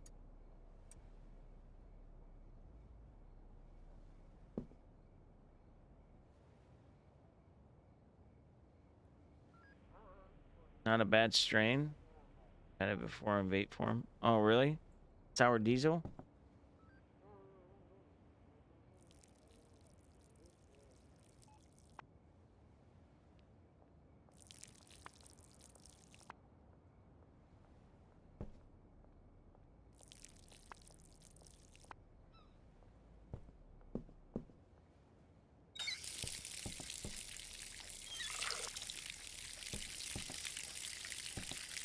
Oh, that one's done.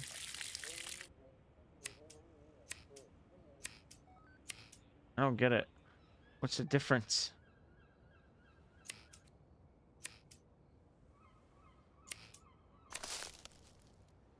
What's the difference between the trimmers? Oh, shit.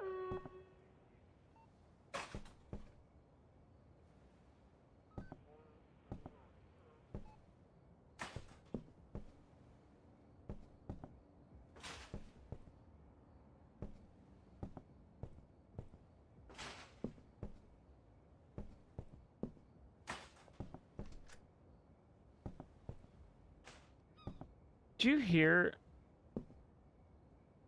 green crack? Oh, okay. Did you hear Aaron's now going on ex-wife, who she was trying to get to kill Aaron? I mean, it's just this fucking dude that she was trying to get to kill him is almost hilarious how bad of luck this guy has had with women.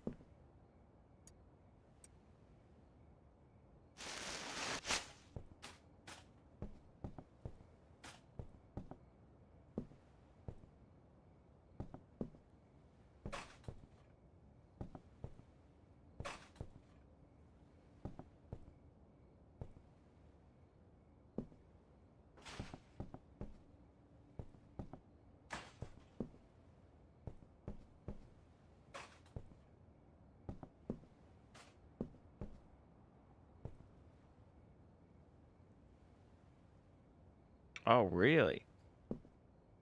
You had an interview.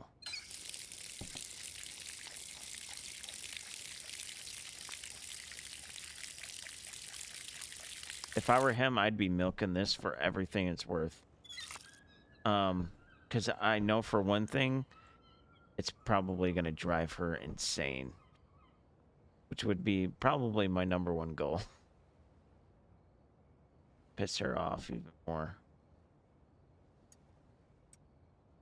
She was probably going to try and be the grieving widow and try and make some money off it.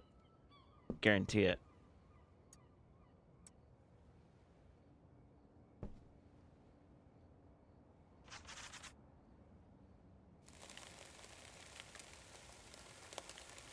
I'm going to take a look at that interview if I can.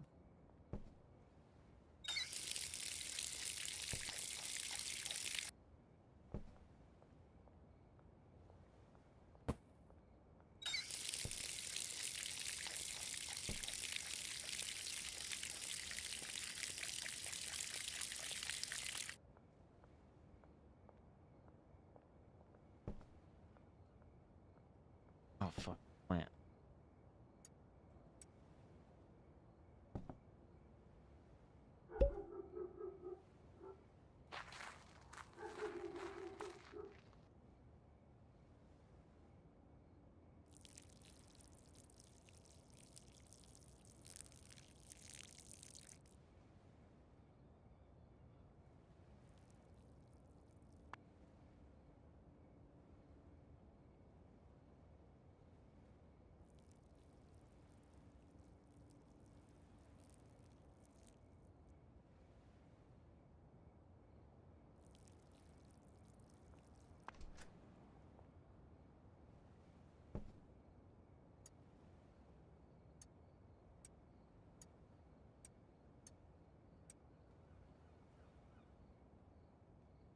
Yeah, she was definitely gonna do that. She sounds like she would have been that type of person.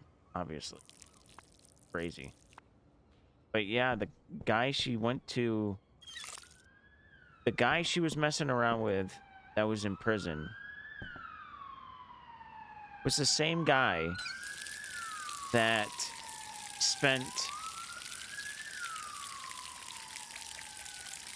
all of his money on this e-girl, spent his parents' money, his parents' retirement money, his parents or his brother's money, and then once they kicked him out because first they said you need to go to rehab or get some help, and then they let him back in the house, and then he spent even more money, all their savings, all their retirement, and then they finally said, we've had enough, you need to go, you're kicked out. And then he killed his parents because of it. And then when he told the e-girl that he was watching on the cam that he loved her and he just killed his parents, she wanted nothing to do with him, she's like, I'm just here for the money. That guy, that's the guy she chose. And this guy is like, oh, I found another girl, and then all of a sudden gets charged again because of the girl. I mean, the guy's a moron. She's a moron. God, so many stupid people out there.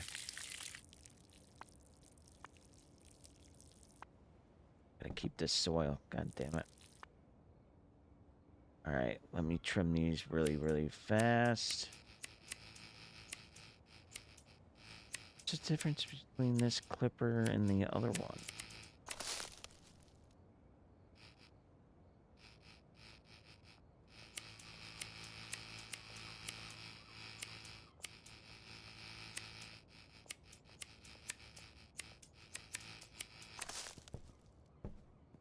Okay.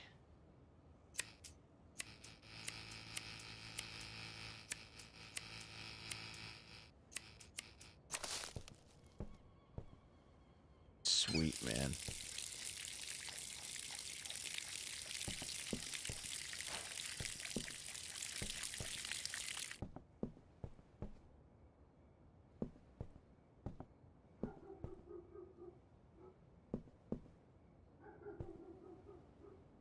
All right, now get out these two. Pour some more. Let's see, sour diesel, right?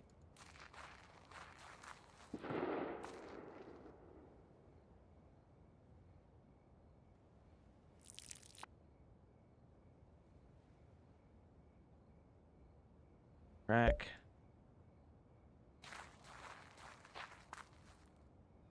Okay.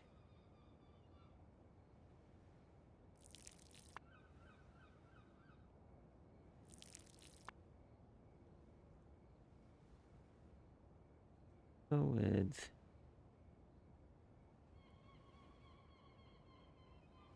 sour diesel.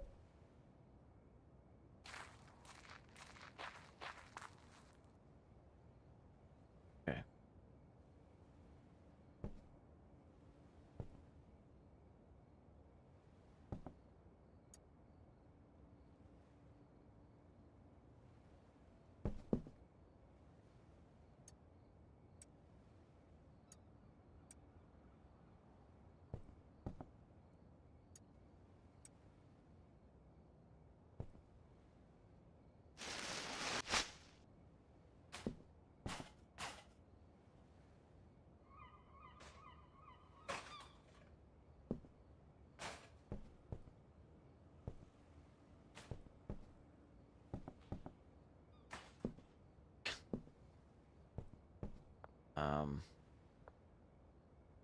Guy's a moron. Absolutely. I'm gonna put these in. Gonna need more jars.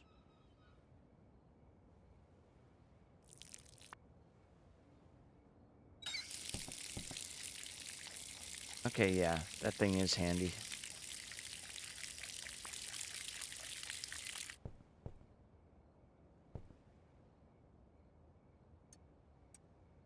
Fuck it. I'll use the last two. We'll use it on this one.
Is that a cop?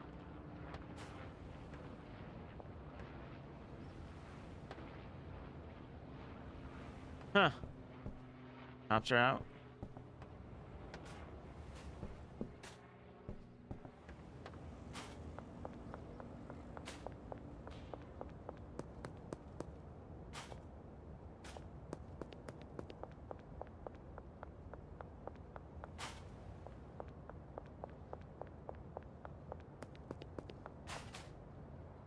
Fuck ton of weed. I need to.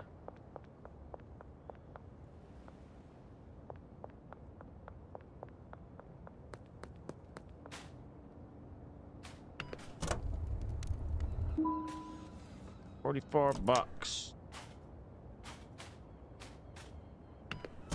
I love that they do this. This whole trash for cash is fucking brilliant.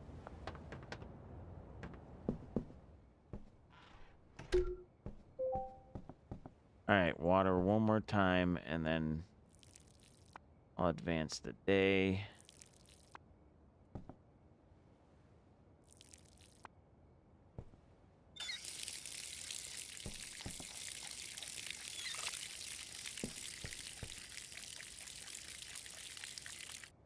Ghetto bird.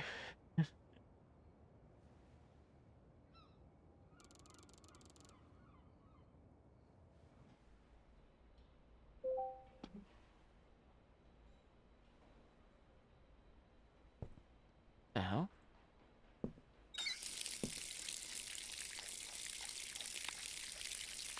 Whoop.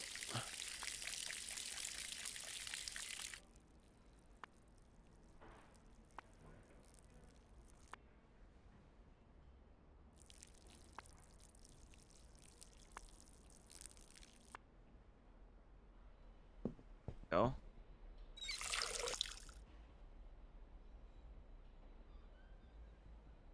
What do you mean? Oh, if this was a real life. Oh, if that was a real life thing. Yeah, yeah.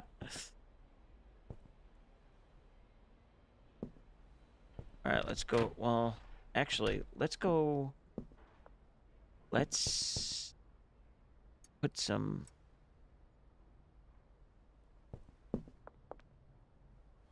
weed in the jar and give it to our buddy there.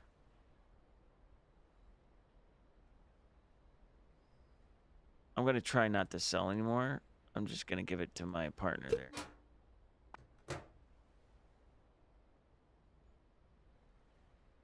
Say the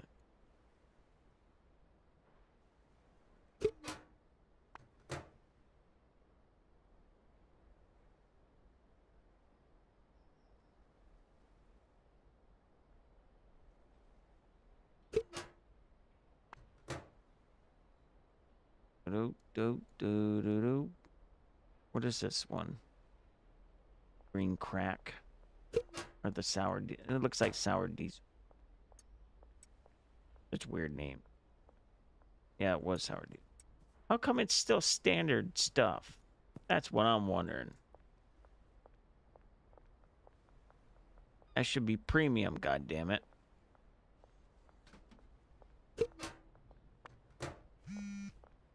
Hey, boss, just letting you know. Benji. I like Benji. Benji's a good dude.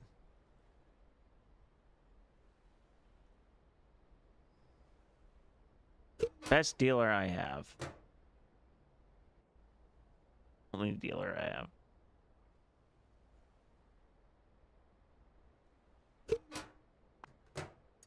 Right? Hold on, Benji. I'm coming, buddy.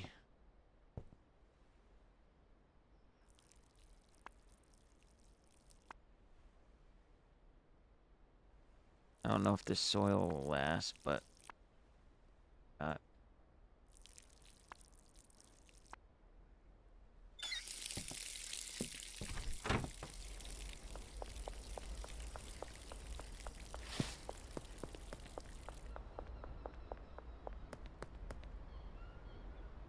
Hey, boss, just letting you know I'm out of product. Oh, good thing we finished when we did. Nice job, buddy. Now, go do your fucking job. There you go, bud. That'll last you today. I know. Oh, put that fucking... Anyway. Don't want to get robbed now. Crash for cash. You know what? That's funny. It's funny you said that too, because I literally said before you started talking, I said, if this was a real life thing, I guarantee you they would have it. The one place I could think of that they would have it is in Washington.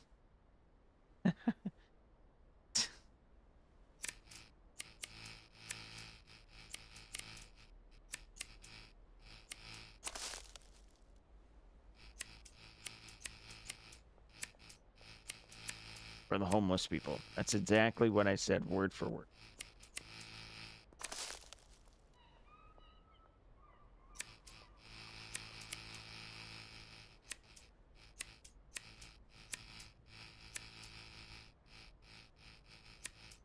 How is this not premium shit?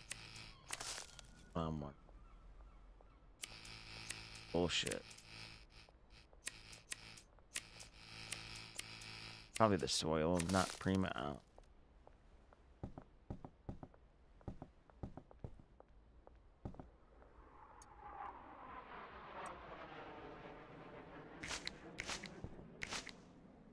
Pick it up that way. Oh, I can reuse that one. Wait.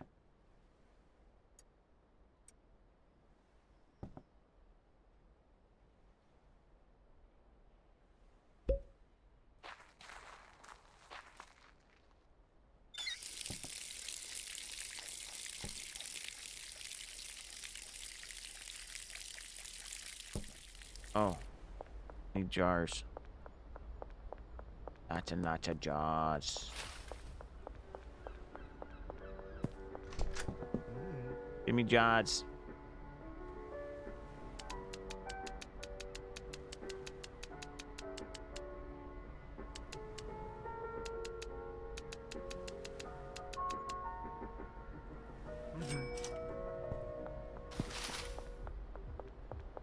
$40 jars.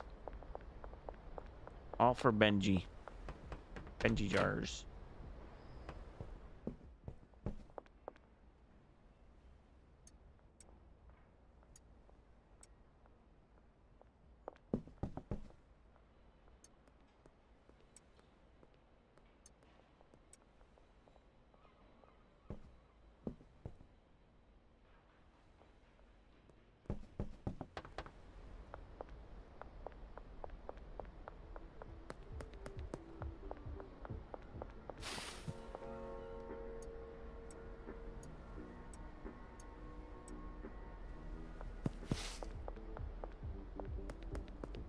Still gotta look up that Aaron thing, that Aaron Goodwin thing.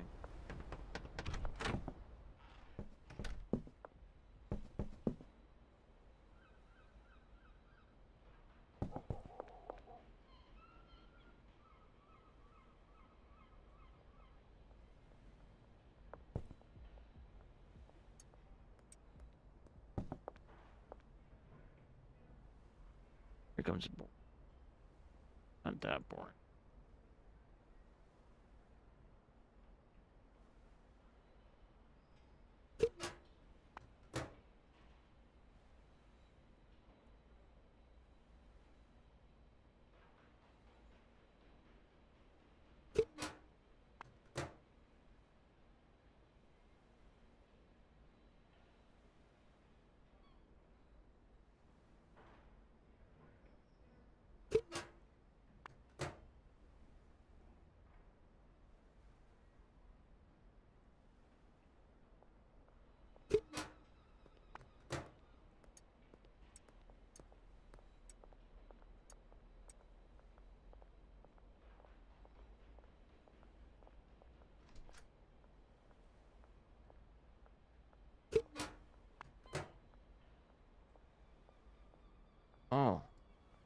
right,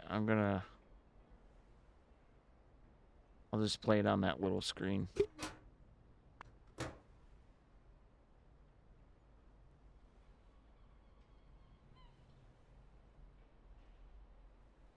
Oh, I didn't even see the fire one is done. Whoops. I didn't even know it went to another one.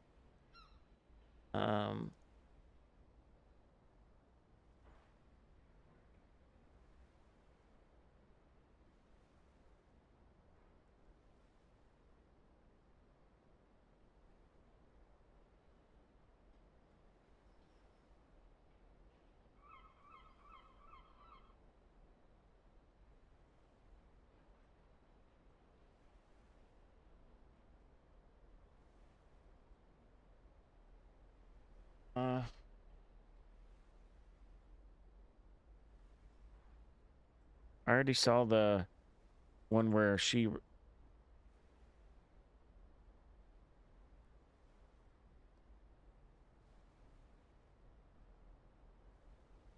appeared in court. I saw that.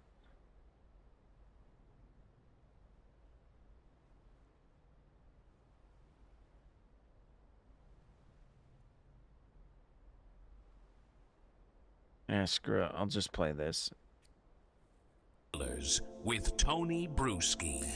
Victoria Goodwin, wife of Ghost Adventure star Aaron Goodwin, has been arrested for allegedly plotting to have her husband, Aaron, killed.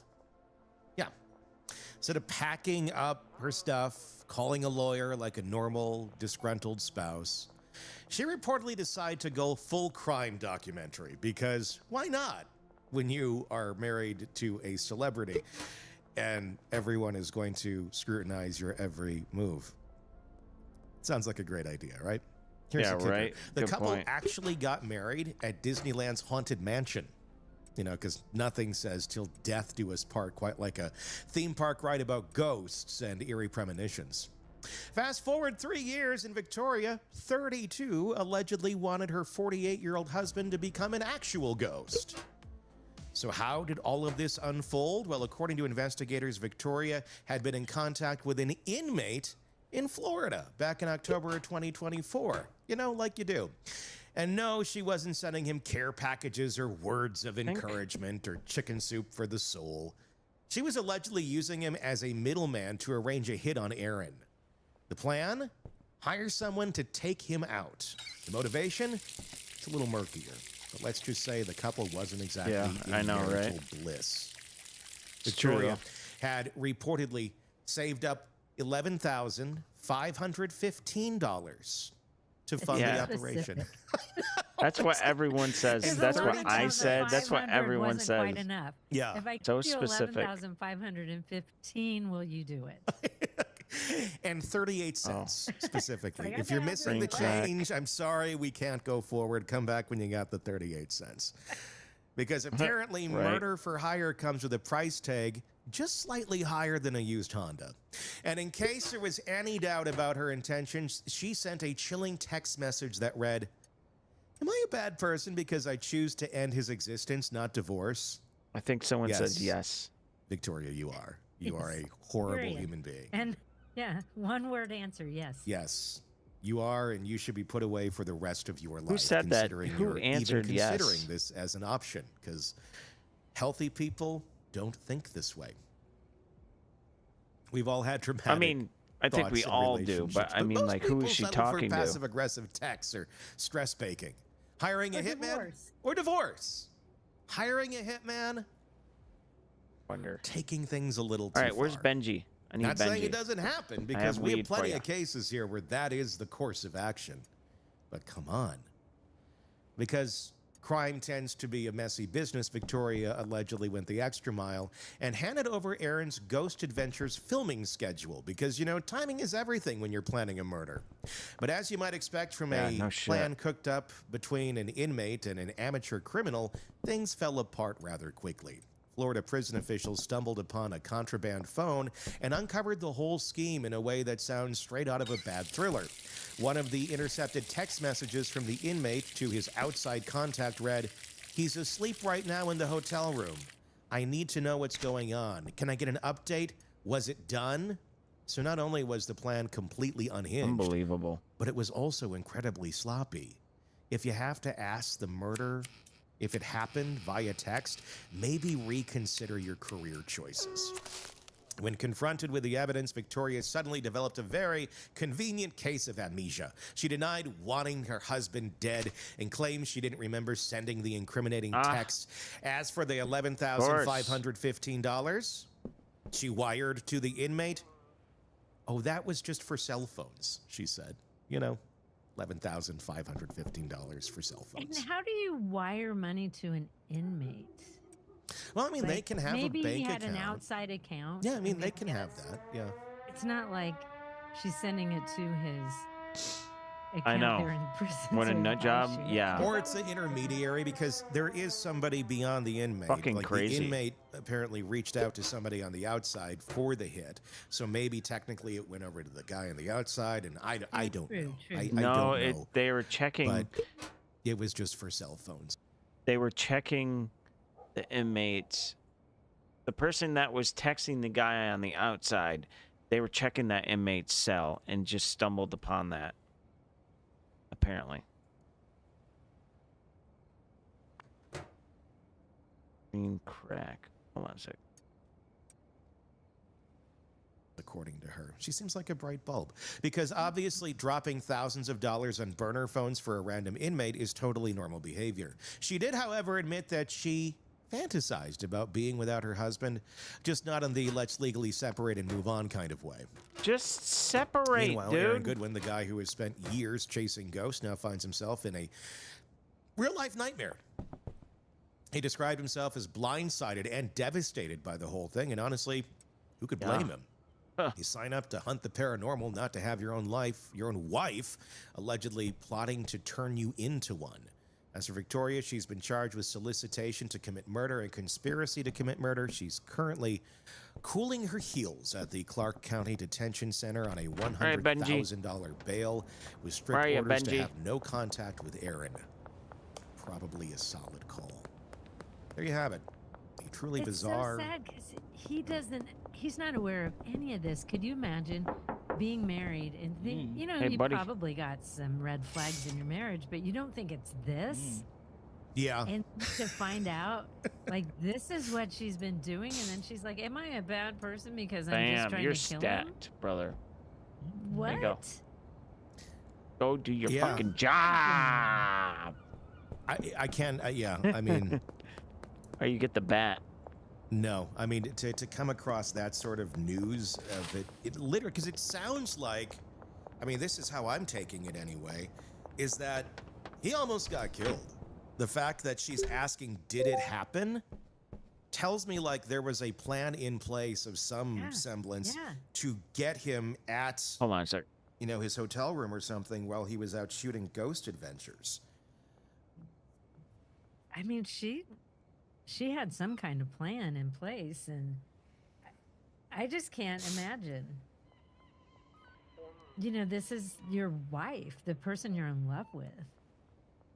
And even if you have problems in your marriage, chances are it's like, yeah, we can get counseling, you know, I'll do better around the house, whatever it is that you're having problems about.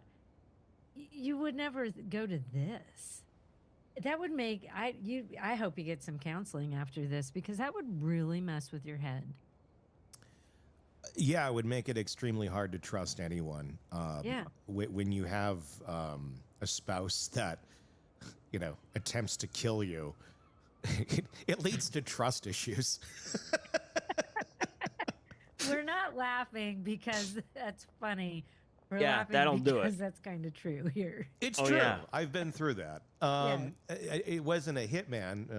Also, ever since she went to jail, he is now suing her for emotional distress and a couple other things like abuse and a bunch of other stuff. Basically, So he filed for divorce, sent her papers to the jail, and gave her half of her stuff, and also took the house, obviously. And I think what he's trying to do is basically take everything from her, absolutely everything. And I can understand why. She was attempting to be the hitman herself. And you wrestle a gun out of someone's hand, it tends to stick with you a little bit. Yeah. But it is a total mind f, because you just Because even after How? what you went through, and we won't go into Yeah. that, but even after what you went through, there was still maybe a little bit of, you need help. I don't know that denial's the right word, but, looking back on it now, it's a different perspective than when at the time. No, at I the think time, it you're was shocked. So shocking. It was so shocking. It's like that people are capable of it, I think, is the scary thing. And a lot of people don't realize just how capable people are of doing really horrible things. That's what we talk about every day on these shows. But everybody has the attitude, I'm making a blanket statement there, but a lot of people have the attitude of it can't happen to me. And then it does.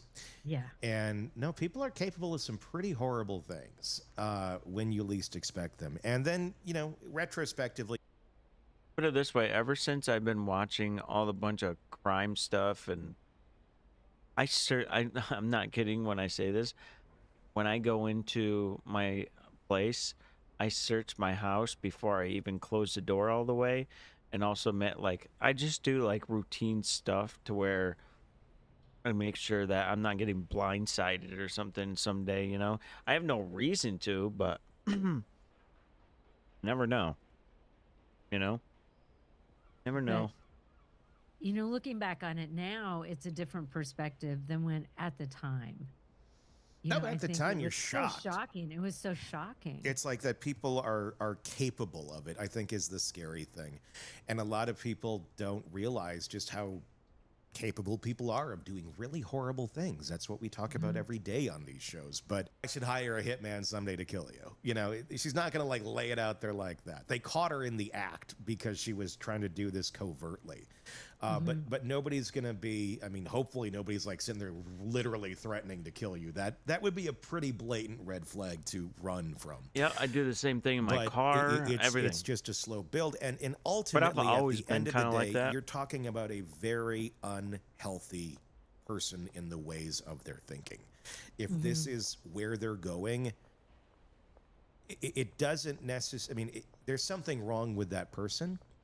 And it doesn't either necessarily mean that this is temporary either. This might be how that person thinks. This might be a personality disorder, and this is how they choose to solve problems. And at this point in their life, in this situation where they're married, and she wants to get out of it, and probably wants some of that money that he's made from doing the show for all these years. Yeah.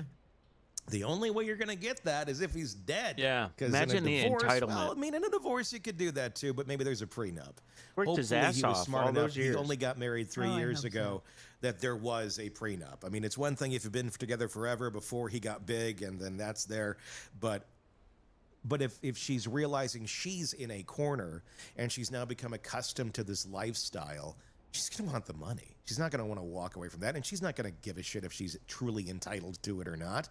She just feels that she is because she's there. And if you're not going to get it, then, then people go down these routes, these dark roads of, I'll get it at no matter what cost it is.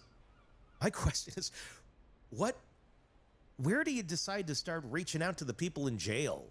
Is this a friend or somebody that you knew a long time ago is in Exactly. prison? Or you just go on the website of the prison, decide to start sending out messages and see who answers? She had to have known the person, but then once, don't you realize that these people's, their conversations, their correspondence, that's all monitored. And if you think you're talking in code, it sounds like you're talking in code. These are people listening to this conversation that have heard it all. Yeah. You're not smarter than they are. And people like him too, the husband. I think any person with a certain level of fame, people, she might think there's some money attached to it. If I was him, I'd be looking back on the whole thing and going, what was ever real? I'm sure there's a lot of that. I'm sure there's a lot of what was authentic, what was not, what was Yeah. manipulation. And there's going to be probably a lot of hard revelations for him of shit. If you're putting your heart into something and the other person has ulterior motives, yeah, that can be pretty detrimental. But at least you survived. You know? At the end of the day, he survived, and that's Well, she got caught. Thank God she got caught. and she got caught, and I'm going to guess there's probably not going to be a very big settlement here at the end of the day with this divorce. But Ain't no settlement because she's going to be in prison. well, yeah, there's Well, he's basically making sure she doesn't get a dime. And he's just getting all his stuff back. That's basically what I think he's doing.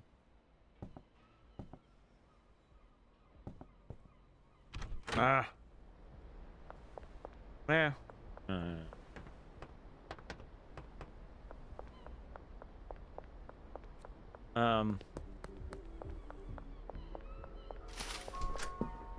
Fucking A. What was I gonna say?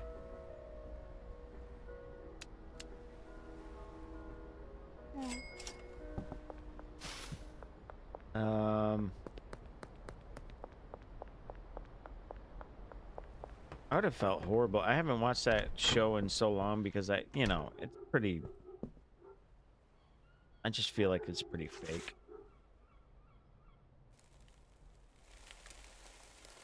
But it's good entertainment. Actually, I'm lying. I do watch it from time to time, even though I feel like it is fake. It's good entertainment. You know?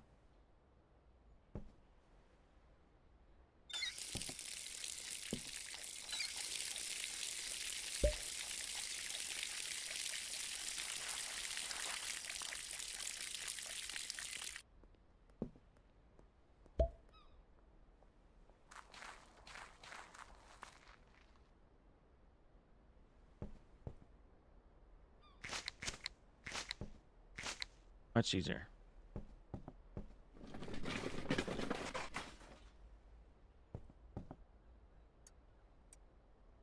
Gotta get rid of these trash bags, though.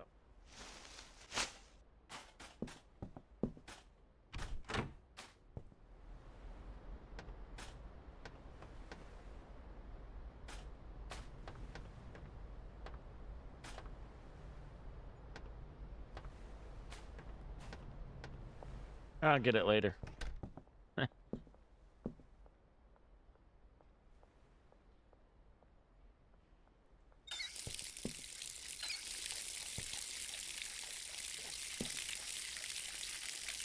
I wonder if these will fit.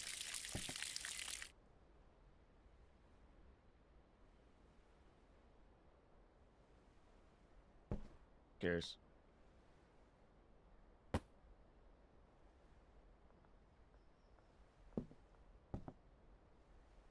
Yes, she is in jail.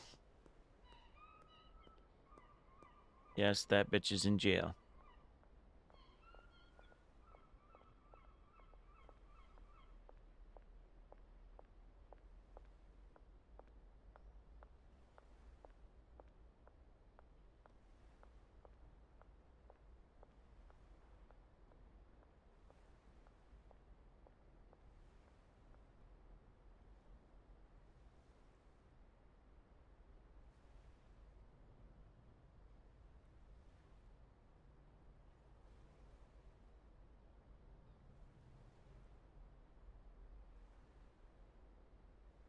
Oh, what? I'm sorry, I have to watch Hello this. there, everyone. Welcome. There's a new location. What? Oh my, if that's working, like if that update just came in, I need to check it out.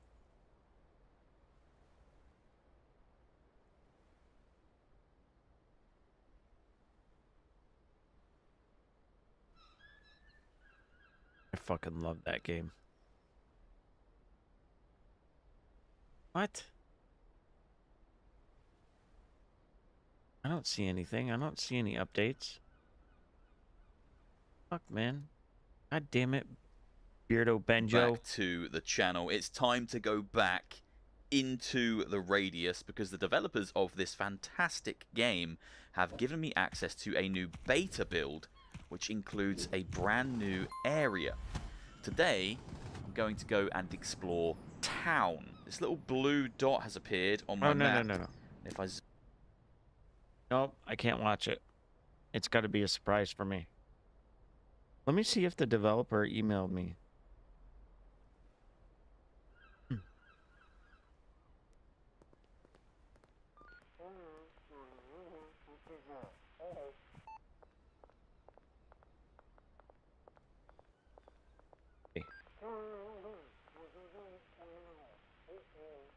I'm gonna take a little break from that. Deal. Let's see.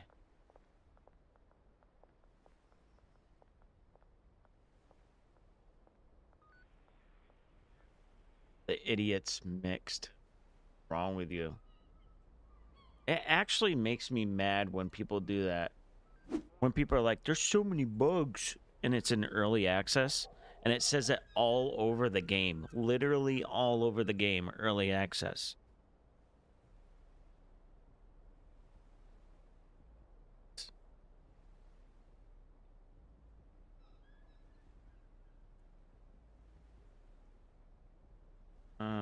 Let's see.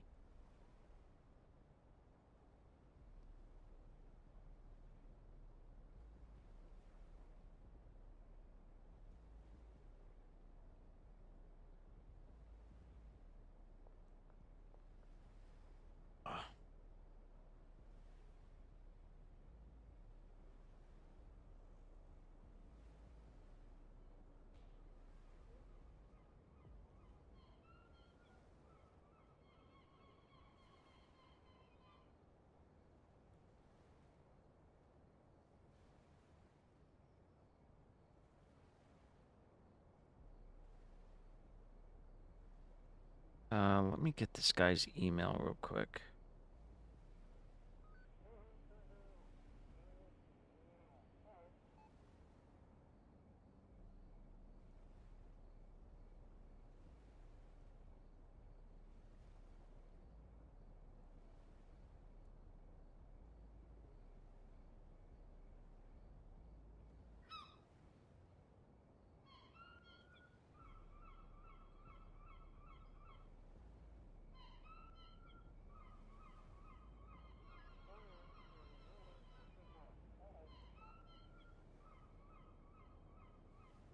What?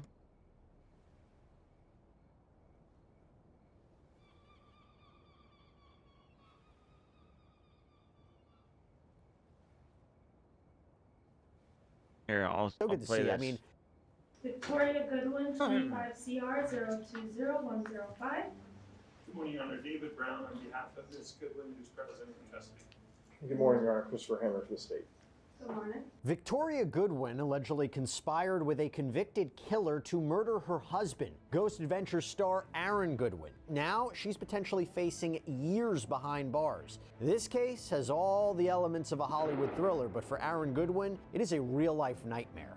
With his estranged wife appearing in court this week, we're going to break down every disturbing detail in this unfolding case. Welcome to Sidebar, presented by Law and Crime. I'm Jesse Weber. So this is basically a case that reads like a script from a true crime Hopefully it'll thriller, respond. and we have been tracking every shocking development here on Sidebar, but for Ghost Adventure star Aaron Goodwin, this is a real-life nightmare, because his now estranged wife, Victoria Goodwin, appeared in court on March 24th, handcuffed in jail scrubs, because she is facing explosive criminal charges of solicitation to commit murder and conspiracy to commit murder for allegedly plotting to have a hitman kill her husband, Aaron. Now, this hearing was just the latest in a saga that includes alleged secret prison communications, a murder for hire plot to the tune of over $11,000, a marriage that was reportedly unraveling in the darkest way possible. Now, if you're just catching up on this case, this shocking case, here's what you need to know. This, again, I'll use the term nightmare, began on March 6th when 32-year-old Victoria Goodwin was arrested in Nevada for what investigators allege was a murder for hire plot with a co-conspirator straight out of a true crime documentary. That alleged co-conspirator, Grant Amato, a name true crime fans will definitely recognize because Amato is currently serving a life sentence in Florida for the 2019 murders of his father, mother, and brother, a case that we covered extensively here on Law and Crime. Prosecutors say he killed them because they were trying to stop him from spending hundreds of thousands of dollars on a webcam girl he said he was in love with, but apparently had never met in person. And his story was recently featured in a Paramount Plus documentary, putting him back in the spotlight and allegedly on Victoria Goodwin's radar. So according to an arrest report obtained by Law and Crime, investigators say Goodwin had been communicating with Amato via a smuggled cell phone from inside his prison. And there are texts that unveiled an apparent detailed alleged plot to kill her husband, 48-year-old Ghost Adventure star Aaron Goodwin, while he was filming the TV series out in California. And during Tuesday's hearing, Goodwin appeared. She looked mostly solemn, appeared to be smirking at one point as she looked back at her attorney. During the hearing, she waived her right to a preliminary hearing. Victoria Goodwin, 25 CR 020105. Good morning, Your Honor. David Brown on behalf of Ms. Goodwin, who's present in custody. Good morning, Your Honor. Christopher Henry for the state. Good morning. Your Honor, this was set for preliminary hearing. Originally, she had invoked her right to preliminary hearing within 15 days. She's going to waive that right today. This was called off at our request, and we're just asking for a status check in 2 weeks. All right. That's correct, sir. Yes, sir. Ms. Goodwin, did you hear those representations put on the record by your attorney? Yes. And you're agreeing to continue this for 2 weeks for possible negotiations? All right, so the 2-week date will be? April 8th at 8:30. Thanks so much. Thank you. So she's going to be back in court on April 8th for a status check, and her bail remains set at $100,000. According to court records reviewed by the Daily Mail, as part of the conditions of her bail, she cannot have contact with her husband. But Aaron, he filed for divorce on March 12th, stating that the two have, quote, views, tastes, and dislikes that have become, quote, incompatible to the extent that it has become impossible for them to live together as husband and wife in marital harmony. There is no possibility of reconciliation between husband and wife. And in that filing, Aaron requested to have their assets divided equally while remaining in possession of a separate property that he owns. Hey everybody, this is a Law and Crime legal alert. Did you know that children are being diagnosed with serious conditions like type 2 diabetes and non-alcoholic fatty liver disease, and the research is potentially linking ultra-processed foods to all this? Yeah, well, Morgan & Morgan is stepping in to fight to hold these food companies accountable. With decades of experience fighting large corporations, they are ready to stand up for families who deserve justice. So if your child under 21 has been diagnosed with type 2 diabetes or fatty liver disease, then visit www.forthepeople.com/food or scan the QR code on screen to learn more. But the updates don't stop there, because Aaron apparently filed an amended complaint on March 19th, which now includes a lawsuit. And that filing, obtained by USA Today, reveals that Aaron is now suing his wife for assault, claiming that she made him fear for his safety, false imprisonment, claiming that she tried to control his movements, negligence, accusing her of behaving recklessly during their marriage, and the intentional infliction of emotional distress. The filing states Victoria's conduct was extreme or outrageous, which are the elements for that, with either the intention of or reckless disregard for causing emotional distress to Aaron. He suffered severe or extreme emotional distress as the actual or proximate result of her conduct. That's a causation element. And he's seeking more than $100,000 in damages, a swift divorce, arguing that Goodwin's alleged actions, including, quote, acting in concert with a convicted murderer, constitute a tort or a wrongful act, justifies terminating their marriage immediately. And by the way, for the first time since all this happened, Aaron Goodwin has broken his silence, taking to Instagram to thank his fans for their support. That post Thank from you. March 22nd reads, "Thank you everyone for all the love and You need some support through this product? emotionally trying time. It has really helped a lot and I appreciate you all." And here's the thing. From what we could tell by the couple's Instagram photos, There you the go, two buddy. appear to have been together since at least 2018 before getting engaged in 2019 and ultimately tying the knot at Disney's Haunted Mansion. And There you they go, appear to bud. be happy. You Which should if be these good for a allegations while. are true, you gotta feel for Aaron Goodwin here, right? Because now instead of a happy ending, the relationship has imploded in what would be the most sinister, unpredictable way possible. If the Pretty close allegations to where I against was Victoria prove to be before. true, Pretty damn a close. whole lot of shocking details surrounding the alleged crime Mixing have come to light station. from the arrest report, including possibly a suggestion that Victoria was romantically involved with Grant Amato. We're going to get to all those details, but first I want to bring back onto the program criminal defense attorney Anthony Osso, who has a specialization in domestic violence situations. My goodness, Anthony, so good to see you. I mean, your thoughts on this? This is not the first time you've seen an alleged murder for hire plot, particularly in Texas. There are a lot of them, but this one has so many different parts to it. It's shocking, to say the least. Well, exactly. I mean, it's already a rare enough charge to see. Yes, I've seen this kind of charge filed in the past, but again, a solicitation or murder for hire case is not nearly as common as straight murder cases. You don't see them all the time. And so when you couple that on top of the fact that this is a very popular reality TV star, with sort of an interesting show at that, it makes for a very bizarre set of facts. Are solicitation to commit murder or conspiracy to commit murder cases, are they in a way easier for prosecutors to prove? What do I mean by that? When you have a murder case, obviously, there's forensic data, there's witnesses, there's digital data, you know, it works. But sometimes you don't have that, and it's more circumstantial about whether somebody killed another individual or murdered another individual.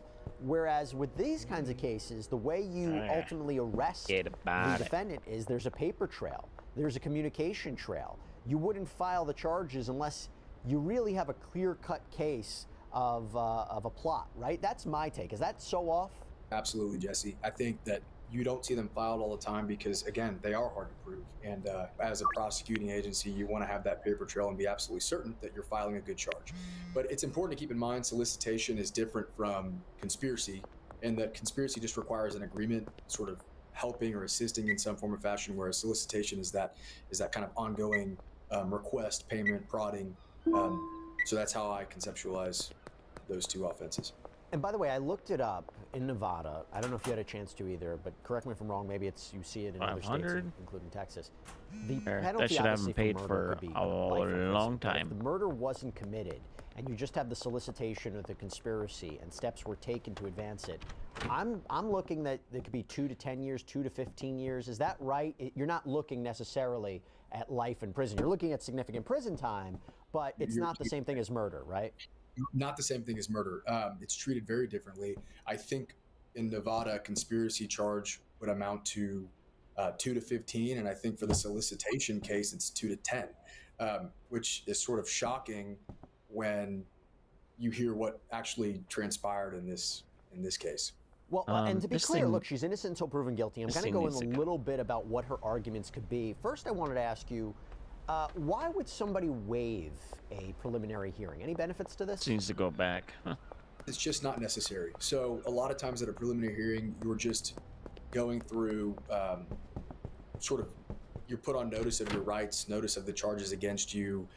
If a bond hasn't been set or bond hasn't been addressed, that would be a time to do it, and you enter a plea of guilty or not guilty. So oftentimes, there's really no need to go through all that, and in that case, a defense attorney will oftentimes waive the preliminary hearing. I've done that in my practice before, so it just saves sort of people time in that regard. I'm gonna make that It was wedding a little hard to hear exactly what was being said in that hearing, but according to reporting from Courthouse News, the attorney representing Goodwin, David Brown, based on reporting, said that his client might be interested in negotiating a plea deal. What would that look like? It really depends. I mean, plea deals happen all the time. Actually, most cases are resolved through plea negotiations, and so he's probably going to want to get all the evidence from the state or the agency that's prosecuting Victoria, evaluate it, review it, and then go back to the drawing board and have discussions with the prosecutors about what they think is an appropriate punishment, and then counter with his arguments to try and come to a number that both sides walk away from thinking is fair. You know, one of the most interesting aspects of this case, and shocking the fact that if the allegations are true, she went towards a convicted murderer who's in prison as the accomplice, and that raises a whole set of questions about why you would go to that person. But also, the idea of the smuggled phone. Is this something that you see as common? Again, taking the allegations as true, that people who are locked away can coordinate crimes on the outside? To think that any form of maximum security can prevent these kinds of things from happening, I think, is unrealistic. You see and hear about contraband in not only the jails, but in prisons all the time. And so it's not uncommon for that to happen. I want to move a little bit into That's we'll get back to the scary. criminal case, but I want to move a little bit more into the civil arena. And so we know ridiculous, that to Aaron be honest filed with for you. divorce. I wonder if Victoria's That no should not be contact order happening with Aaron at all, does ever. that impact her ability to participate in divorce proceedings? I mean, she hasn't made bail, and you think about that if she wanted to challenge the divorce in some way or contest it. And then you have Aaron's civil lawsuit for assault, false imprisonment. You wonder how that has an effect too. Yeah, in my experience, when there's a corresponding civil suit or family lawsuit in a criminal case, the criminal case usually stalls both of the other proceedings because you've got Fifth Amendment issues. I mean, I wouldn't advise a client to go to depositions or to make statements on the record in hearings that are necessary in civil suits and family lawsuits, or I'll advise them in those hearings to assert their right to remain silent. So oftentimes I just see that those suits are stalled while a criminal case is pending. What did you think of the lawsuit? You know, the idea of intentional infliction of emotional distress, false imprisonment, negligence. What do you make of those claims? I think that I think it makes sense. I mean, I don't know what, from my perspective, I wonder what Victoria's assets look like, and how that might have some sort of effect on the family law case, as well as the criminal case. But I think that the torts make sense. What she did is certainly in violation of a tort law in Nevada. So it makes sense the way that they filed the claim. I want to go through the arrest report a little bit with you to break it down and see what police say happened here. So initially, the investigating officer said that they were made aware of this alleged murder for hire scheme after they were contacted by a detective at the Florida Department of Corrections, informing them of this supposed plan involving Grant Amato, as well as an additional suspect in Nevada. And that additional suspect, Victoria Goodwin, right? But what led police to that conclusion? Well, we mentioned earlier that a cell phone was seized from Grant Amato, and investigators dug into that phone when it was seized back on October 3rd, and what they found inside was shocking. According to the probable cause affidavit, quote, analysts tagged a conversation between a female who goes by Victoria Candy and inmate Amato. Inmate Amato and Mrs. Candy discuss how much they are in love and how her husband, FH, would not accept divorce. Mrs. Candy at one point states, I'm so anxious, LOLOL. I just can't believe it's happening. Like what? The blank, the expletive. Like, how did I get to this point? Am I a bad person because I chose to end his existence, not divorce? Now, Anthony, I've talked about this before, spoken with other experts about it. What do you make of those messages? It's going to be very hard to say. She knows what she's doing is wrong. Or from AI, you know, and it's premeditated. Yeah, you have to explain that in a way. And I wonder, the argument that we see a lot in these kinds of cases is, I didn't mean it. I didn't mean it. There was not a real plot to kill my husband. I was expressing my frustrations. Crazy. What do you take away from that? Sad, really. Just having not even seen the case yet, I want to look at how stupid they came about getting this evidence and see if there's any sort of legal argument I can make to try and suppress Unbelievable. the evidence. But just from looking at... You mean like a chain of custody argument? Chain of custody, or that there were issues with the warrant, things of that nature. I mean, her standing to object to text messages found on his phone is going to be difficult. But just looking at the evidence itself, it's really hard to make an argument that I didn't mean what I was saying. This was all just sort of a fantasy. And then at the same time, try and explain the other damning pieces of evidence in the case. And so, you know, it's easy to break a twig, but it's hard to break a bundle of twigs. Did you come up with that? I like that. See. Can I use that in the future? I think that was good. Absolutely, yeah. The fact that, not code names, but Victoria Candy, FH, could there be a defense argument? How do you know what she was talking about or who was writing what? Sure, and I think I want to look at the subscriber information, like what phone number is this coming from, who's registered to the phone, and then they can even go a step further and say, well, let's look at the geolocation on the phone. Where was she in time when these messages were sent?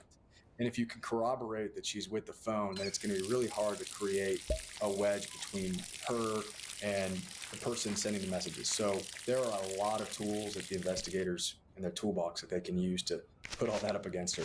Yeah, and further down in what the investigator uncovered reveals just how detailed the supposed murder for hire scheme really was, because according to the filing, quote, Mrs. Candy informs inmate Amato that her husband will be staying at the Best Western Plus and is with his smoking buddy. She proceeds to send inmate Amato a picture of the two of them along with a picture of a black Dodge minivan being driven by her husband.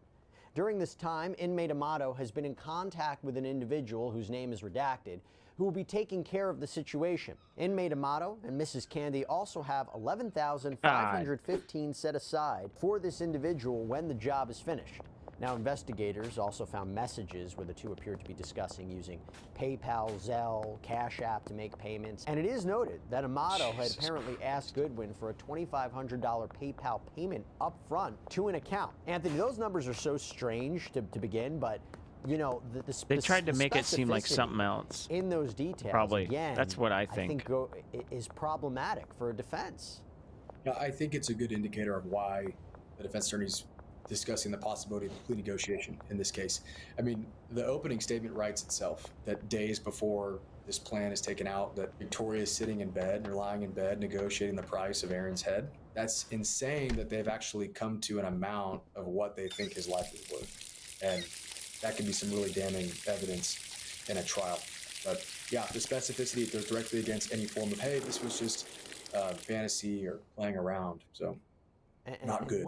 By the way, what do you make of, if you take this as true, this love that they, you know, it's, you and I were talking before we came on, right, about these alleged murder for hire plots, or actually convicted murder for hire plots.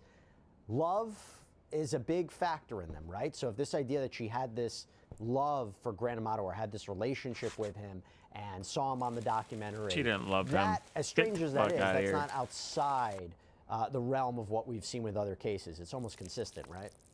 No, it's not, Jesse. I mean, it is consistent. You know, you don't see this often, but I think when you work in criminal law and you're around the court system enough, you do run into cases like this where inmates make pen pals. And believe it or not, there are plenty of inmates serving long sentences that develop relationships and even marriages while they're in custody. And so what I've seen often in these murder for hire cases is there's typically a love wedge in the relationship, and that's where this sort of idea is birthed. Yeah. To take out. So wild. What do you think? Actually, let me ask you this: why do you think the name of this alleged hitman is being redacted here? Could that mean police don't know exactly who it is? They couldn't find him yet. I'm a little confused. They can seal. Sometimes they'll seal records because they just to preserve the investigation. They could still be working on whether if he hasn't been arrested yet, then they're not going to want to put him on notice that he is a suspect in the investigation, he or she. So there's a lot of different reasons that they wouldn't put that out into the public.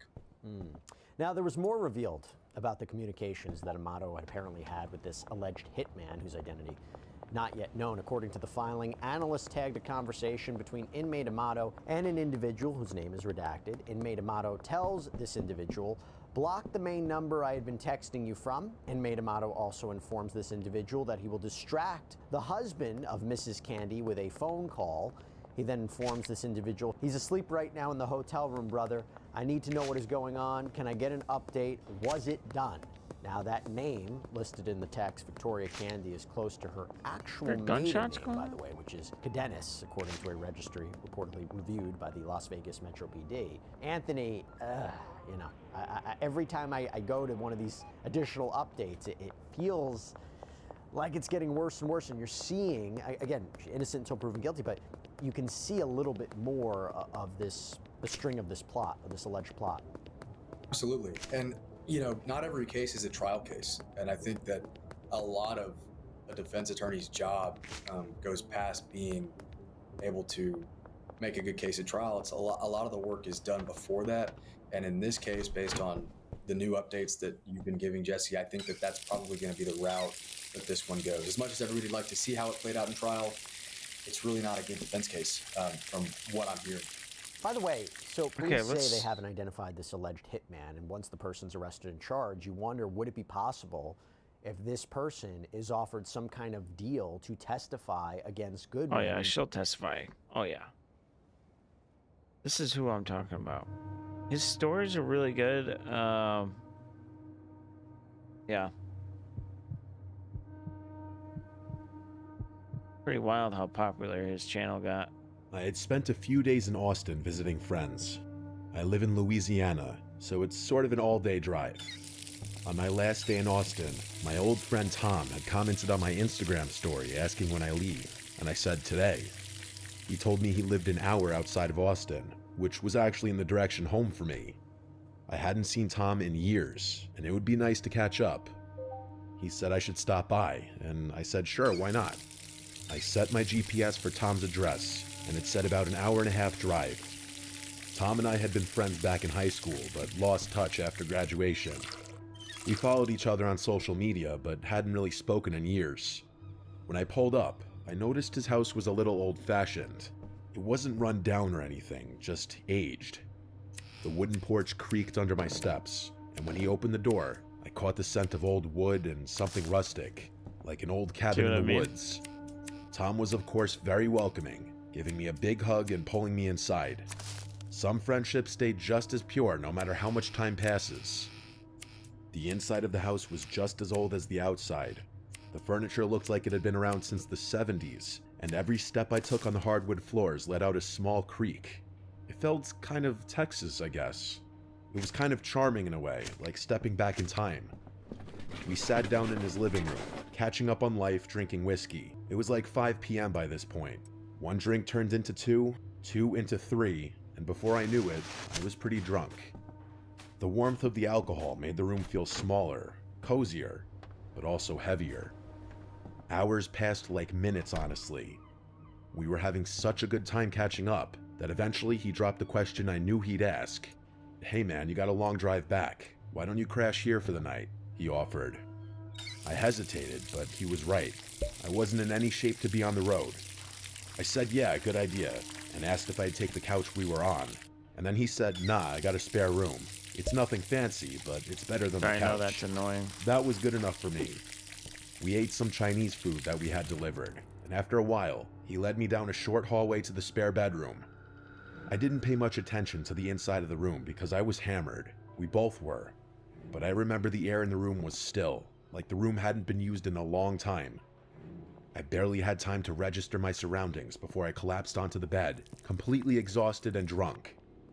Sometime in the middle of the night, I woke up. My mouth was dry, my head was spinning, and the room was dark, except for a little bit of moonlight sneaking in through the blinds. That's when I saw it. In the far corner of the room, on the closet door, there was something hanging.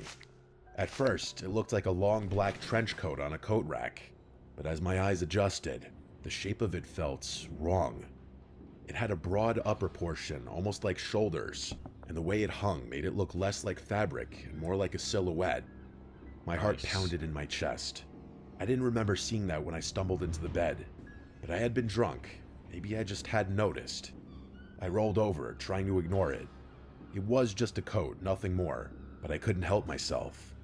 I peeked again, still there. I squeezed my eyes shut, took a deep breath, and forced myself to sleep.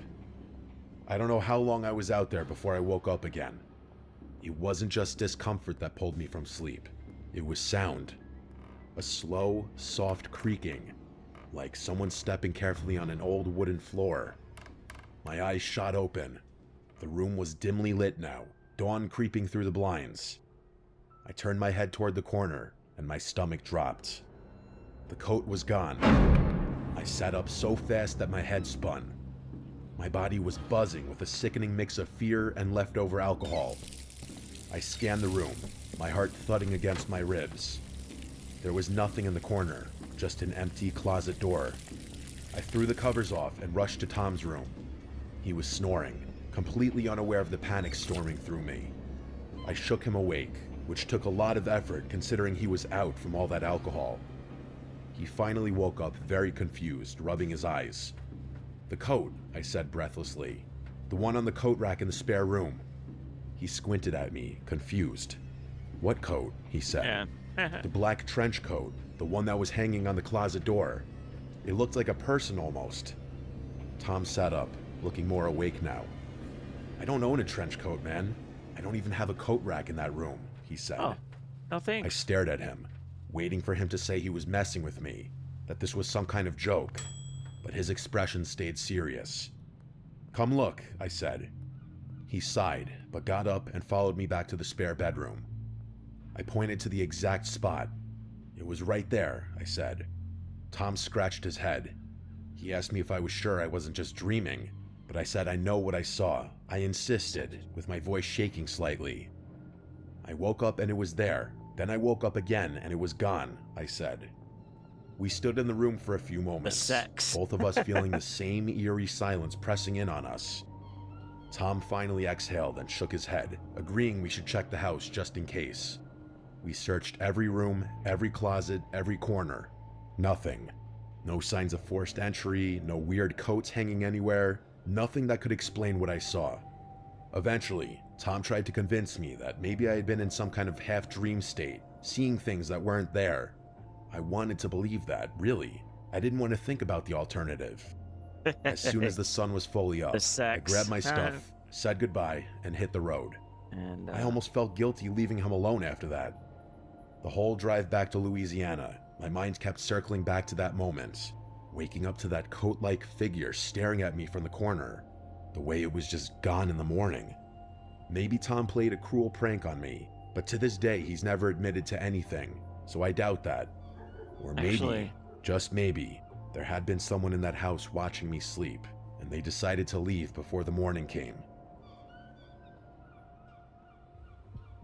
Harry sex. There you go. This happened to me when I was 18 years old. My I new was on a strand, trip Harry with my sex. parents and a friend of mine, whom we can call Anna. This story takes place in Sweden when we were on a road trip. My parents, Anna, and I were going on a domestic trip, and we had an 8-hour drive from home. The plan was to visit a theme park and stay at a campsite, but we hadn't booked one. The day came, and we arrived in the city where the theme park was located, but we planned to visit it the next day, so we needed a place to sleep. Since we had brought tents in our car, my dad searched online for a nearby campsite. He found one that seemed good and close by, so he called the campsite. Unfortunately, that day coincided with a big soccer tournament, and the campsite was fully booked. Since we hadn't reserved a spot in advance, there was no space left for us. My dad called around, but we couldn't find any campsites that were reasonably priced and near the theme park. Our only option was to find a camping spot in nature. We set the GPS to the nearest parking area in a forest to avoid parking fines. Eventually, we found a spot in a nature reserve. When we arrived, there were some people around, so we asked if it was okay to set up our tents there and whether it was a good place to stay. There you go. A woman who was hiking told us it was a good place to sleep and that there were no parking attendants. Based on that, we decided to sleep in a small, lonely gravel parking lot. We were surrounded by forest, and a 10-minute walk away was a beach. At first, that's we much considered easier. setting up our tents on the beach, but something told me it would be better to camp in the parking lot. As we got out of the car to set up our shelter for the night, I noticed a lone car parked further away in the lot. It looked like it was in bad condition, and there was no one inside. I found it strange because it was already evening, so there were no more people at the beach or hiking in the woods. However, I didn't think too much about it at the time. I helped my parents set up our tents. They were sleeping in one tent, while Anna and I shared the other, with both tents placed close together. After struggling to build them, we finally finished. Anna and I made our tent cozy, watched YouTube, and ate snacks. By this time, it was around 11 p.m. We wanted to sleep at a decent hour so we wouldn't be too tired the next day. After a while, around midnight, we decided to sleep. At this point, my parents were already asleep in their tent. Anna and I were scrolling through TikTok when we suddenly heard a metallic sound from the parking lot. It sounded like a shovel being thrown onto the gravel. We both jumped in fear and asked each other Hold it, what it done. could be. Too scared to peek out of the tent window, we chose to stay silent and listen. The sound had come from the same direction as the abandoned car. We then heard what I assumed was a shovel being thrown into the car's trunk, followed by the trunk slamming shut. We sat in silence, our hearts pounding. Then, we heard the car speed off, as if someone were trying to get away quickly. I texted a friend from a nearby city, telling him where we were staying. He replied, warning me that the beach nearby was known to be dangerous, with organized criminals often engaging in illegal activities there. We had no idea about this before. When I read my friend's message, I felt cold and deeply unsettled. About 10 minutes passed in silence after the car sped away. Anna and I had started to calm down a little, when, out of nowhere, we heard the loudest, most blood-curdling scream from a man coming from the woods. We were absolutely horrified. I immediately texted my mom, telling her we just heard a loud scream. When she didn't respond, I called her phone to wake her up. She finally answered and said neither she nor my dad heard anything. She reassured me that it was probably nothing serious, but at that moment, I couldn't think of any normal reason for someone to scream like that. Anna and I crawled under the blankets, terrified, not knowing what was happening. Every minute felt like an hour. Even though it was midnight, we were too scared to sleep. Suddenly, everything became eerily silent. Then, my blood ran cold. I heard footsteps. Someone was walking around our tents, moving stealthily. Anna and I sat up, frozen in fear. I put my phone down so that its light wouldn't illuminate the tent. My heart was racing, and I could hear my own pulse. There was no logical reason for anyone to be walking around our tents in the middle of the forest at this hour. The footsteps moved around our tent first, then toward my parents' tent, and then circled around our car, which was parked nearby. The person stopped and seemed to be looking at our tents. For a moment, there was complete silence. Then, I heard the same car from earlier returning. Its headlights lit up our tents, and Anna and I quickly lay down to avoid being seen. I gathered the courage to peek through the small tent window. I saw the car door slam shut before it sped off again. I felt a brief moment of relief when the person left. From my vantage point, I could see the road they had driven down. 5 minutes later, I saw another car approaching fast. It was a police car, racing in the same direction the other car had gone. Nothing else happened after that. Anna and I were still shaken, so we decided to sit in the locked car to feel safer. I stayed awake until around 5 a.m., keeping watch over the forest, while Anna eventually fell asleep beside me. After about an hour, we went back to our tent, and out of sheer exhaustion, finally fell asleep. We woke up around 9 a.m., completely drained. I told my mom everything that happened, and she revealed that she had also heard the footsteps, but when the person was near their tent, she had also heard heavy breathing, like the kind you hear in horror movies during a scary phone call. She had been terrified too. However, my dad had slept through the whole thing, so we had to tell him the story. Without hesitation, we immediately packed our things and the tents, eager to leave as soon as possible. None of us wanted to stay there any longer. Despite the terrifying night, we had a good time at the theme park later that day. However, that evening, I decided to research the forest where we had camped. What I found made my stomach drop. Just a short time before our visit, a man had been murdered there, stabbed to death due to gang-related debts. Even more disturbingly, two men had gone missing from that exact beach and had never been found. I couldn't stop thinking about it. What if the person walking around our tents was a dangerous individual, checking to see if there were any witnesses? What if we had been in serious danger without realizing it? Even now, I still think about that night. Who made that horrifying scream? I like this one. Why was someone using a shovel in the middle of the night in a forest? And the police, what exactly were they chasing? I guess I'll never know. What if you mix dark bud? Oh wait, we don't This have is a any story more. that still haunts me when I think about it, even though I was so young when it happened. 6 is around the age where a lot of my childhood memories start to become more clear. I have one sibling, my older brother Keith. Keith is 2 years older than me, so at the time he was 8. When I was 6, I had a strict bedtime, 8:30. If I didn't abide by it, or our dad caught either of us up past our bedtime, we'd be in serious trouble. Our dad was always strict with us as kids.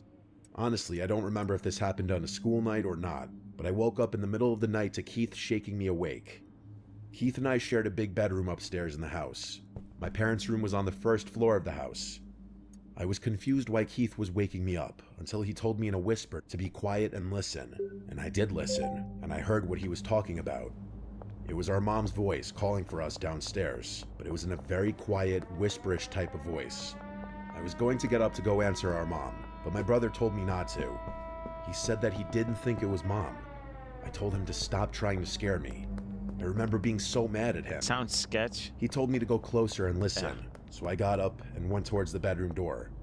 Right outside of our bedroom door was the little hall that led to the bathroom and another bedroom that our grandma would sleep in whenever she'd sleep over. Directly to the right, when you leave our bedroom, was the stairway downstairs, which had a door as well. I put my ear up on the bedroom door, and I heard the voice clear. I'm a hoodlum. It sounded like our mom's voice, calling our names. Keith, Mikey. I said to Keith, "That's Mom," and he said, "No, it's not." Somehow, as a 6-year-old, and as the little brother, I found myself being the one confident enough to open our bedroom door and then listen through the stairway door. But now, the voice stopped. I whispered to Keith that Mom walked away, and again he said, "That's not Mom." Benji? I kept telling him to shut up and that he was scaring me. I unlocked the stairway door and slowly pulled it open to avoid making noise, and when the door was open just enough, I peered through the opening. At the bottom of the stairs was clear as day the silhouette of a person, a woman, but right away I knew it was not our mom. Whoever it was, she saw me because she said, "Hi sweetie, come down." Immediately I shut the door and locked it. I went back into our bedroom and locked that door as well. I started to cry, and Keith kept saying, "I told you." We both agreed to start screaming as loud as we could on 3 to wake our parents. So on 3, we started stomping on the floor and screaming as loud as we could. It didn't take long for our parents to barge up the stairs, pounding on the locked door. At first, our dad was pissed about the door being locked, but as soon as we let them in, they saw that I had been crying and we were genuinely disturbed about something. They listened to us. My mom was particularly concerned after telling us she was not at the bottom of the stairs and she was not calling our names. She asked what the woman looked like, but all we could say was we couldn't tell. Meanwhile, I remember our dad running downstairs to, I guess, look around for the woman. After a bit, our mom kissed us goodnight again, and I'm pretty sure she told us to lock the doors, which was a first. I was too young to catch on, but it seemed as if our parents knew exactly who it could have been. The dark bud? Keith and I looked out the window Very and we sketch. heard the doorbell after a while, and we saw a police car outside. We wanted to go downstairs, but we stayed put. I remember we begged our parents to tell us who it was and what happened, but our parents would always say they didn't know. They would also say they're proud of us for not going downstairs. Personally, I think they did know who it was, and to save my brother and I from any kind of further trauma or fear, they just never told us. Because the last time I saw my parents for dinner, I asked them about it, and they still shrugged it off as some random intruder, but that never explained how that woman knew our names.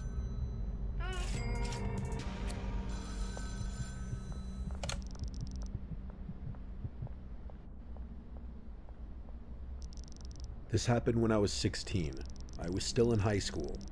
I obviously didn't have a car yet, so I was at the mercy of my parents driving me around, or just walking if it was close. It was the weekend. My friend Haley was having some of our friends over since her parents weren't home. My mom drove me to her house. Haley lived close, about a 3-minute drive and 20-minute walk. My mom was single at the time, and she also liked to go out too, so she told me that if she's out late, then to just walk or get a ride home, which meant she was going on a date. A few of our girlfriends were at Haley's house, Tina, Courtney, and Belle. The 5 of us hung out in her backyard for a few hours until some boys from our school unexpectedly showed up. By unexpectedly, I mean Haley didn't tell me she was inviting them. The reason I was annoyed by this was because one of the boys that showed up was a boy I had some annoying history with and didn't really want to see. Haley thought she was being cute and sneaky by inviting him there against my knowledge, because she for some reason wanted him and I to work things out. It was just an awkward mess. There were 4 boys and 5 girls, including me, so eventually, I just decided I wasn't really feeling it. So, after a while, I left. I'm sure after I left that some of the others started to leave shortly after because it was already late, but I just didn't want to be around those boys. I made sure to let Haley know how pissed off I was over texts as I was walking home, and she kept saying, OMG, come back. She apologized and I forgave her, but I still just wanted to go home. I walked for like 5 minutes until I slowed down. I thought I heard footsteps behind me, and when I slowed down, I confirmed I heard footsteps that weren't mine. I turned around, and there was a middle-aged man with a hood up over his head and his hands in his hoodie pocket. He was smiling, looking at me, and said, "How you doing?" I responded, "Hi," and just turned and kept walking. The shit We were in the box. suburbs. People are walking around. It's not unheard of, even if it was late. 5 minutes more passed of me walking, and every time I'd glance around, that man would still be behind me, more or less the same distance away, maybe a little closer each time I looked. It was not a straight path home. I'd have to make multiple turns onto intersecting roads to get to my house, and each turn I made, he was still there. I was texting my friends about it, and then the man from behind me said, "Isn't it such a nice night? Love this weather." I replied back, "Yeah," and that was it. I started walking just a bit faster, but not enough to draw suspicion like that I'm running away. The man spoke again, and every time he opened his mouth, part of me died a little more inside. Like, why was he talking to me? Why was he following me? He asked, "Are you from the neighborhood?" I replied, "No." I was making my answer short and firm. The man chuckled. Out of my way. I started asking all my friends for help, to send one of the guys to come pick me up. Ironically, the boy who I was trying to avoid was on his way to come get me. I'll just nickname him Brandon. The man behind me then said something that changed everything. He said, "I'm not gonna hurt ya. You live by the elementary school, right?" I turned around, and he stopped in his tracks. He was still smiling, but now his smile seemed more disingenuous, more sinister. I screamed, "Leave me alone," and started to run. I heard the man running behind me, catching up to me. At that point, it was my life on the line, so I started screaming bloody murder. I started screaming, "Help me," for everyone in their houses to wake up and hear. The man dropped his nice guy facade and said, "Shut up, you little bitch." My screams definitely scared him off, because he obviously didn't want a bunch of witnesses about to come out of their houses. He ran away into the darkness, and I saw some lights in the houses around me turn on. One couple came out of their house, and I explained I almost got kidnapped. I stayed there in front of their house until Brandon arrived to pick me up. He drove me home. It was only like a 1-minute drive after that. My mom wasn't home, she was out, and she wasn't answering my texts. I didn't want to be alone, so I invited Brandon in to stay the night. I know he was the happiest camper alive. But it didn't end there. We were up late just talking and reminiscing about old times, when we both heard footsteps circling the house. My room in that house was upstairs facing the backyard. We heard the gate to the backyard opening. My mom would never enter through the backyard, so something was off. I held back from yelling out, "Mom," and instead, Brandon and I just looked out the window, watching. We didn't hear any more sounds. We were expecting to see someone walking around the yard, but instead, we both heard a man's voice say, "I see you up there." I let out a very audible gasp and I stepped away from the window. Brandon yelled out something along the lines of, "We're calling the cops, you pussy freak." That's exactly what we did. The fact that this man knew where I lived, he probably knew who I was. What if he knew I was going to Haley's house? Brandon did a lot of the talking on the phone with 911. Looking back, I know he tried really hard to be the man in the situation, and I appreciated that. I was honestly so happy he came inside. The cops showed up, and their presence just made me feel safer. Even just giving them a description of this man made me feel better, like at least something was done. My mom got home soon after, and she was just as freaked out as I was. They kept a police car parked on the block for a few hours as a deterrent, thankfully. From there on, I didn't do any walking at night. I was even scared to go into our backyard after that. My mom had to have our uncle come over and install an entire security camera system. He made no effort in hiding them. They were on full display to deter that creepy man and any other creep from coming to that house. I'm glad to say that the story ended there, because this incident also prompted my mom to sell that house about a year later, just because she hated seeing me living in constant fear in that house. We never found out who that man was. Real estate, man. Sweatshop? Did it say owned? What? When I was about 4, This was Oh, in 1997. The My Chinese. mum and Oh my brothers went to a God. water park on a weekend during the summer. The park was set up so that you would walk through the entrance and run directly into a food court with the little informational map station there. To the left was inside an arcade area with a roller coaster, a little one, directly outside of it, and behind the arcade building was an enormous wave pool.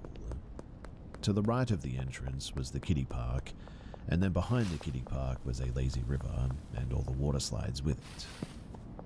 Since my brothers were older, Over and here. they wanted to Oh, ride it's the big right at the slides, corner. my mum and me split from them to head to the kiddie park. I remember playing for a little while, making some friends with some other kids, when this one little boy asked me if I wanted to go to the wave pool. Bungalow. Since I was little, my mum told me that I was not allowed to go to the wave pool, at least without an adult, so I told him that I couldn't. I could buy the laundry, He man. then said that it's not a problem. My dad is already waiting for us, and he's already told my mum that he was going to watch us. Well, being a dumb kid and marveling at the wave pool since we got there, I was pretty much sold and followed him over there. My mum probably didn't notice at the time because the lawn chair that she was sitting in around the kiddie pool was being blocked by little kid slides and billions of other little children. But we headed to the wave pool and met the kid's dad. He immediately took my hand and guided me into the wave pool. I remember only being there for like 2 minutes tops until he picked me up and carried me back out of the pool. I don't think that I even asked where we were going, but I assumed the food court because that's where we were headed. I then remember reaching the entrance gates and a lifeguard Here we go with approached math. us and asked if my name was so-and-so, and I said yes, and started crying because I guess I thought that I was in trouble. The lifeguard then grabs me from the dude, and I see my mum running up, sobbing. Your store. Years later, we're revisiting this story, and she tells me that she noticed that I was missing pretty quickly and told a lifeguard to close off the entrance to the park. I was wearing a yellow bathing suit with pink flowers on it and 2 yellow ribbons in my hair, so the description gave me away instantly when the man was carrying me out, that is. I asked my mum about the kid, and she had no idea what I was talking about. She said that it was just the singular man, and apparently he ran to Where's his the car in the laundromat? parking This lot place. as soon as the lifeguard took me out of his arms. I can buy this place. In other I guess. words, there was no kid with him.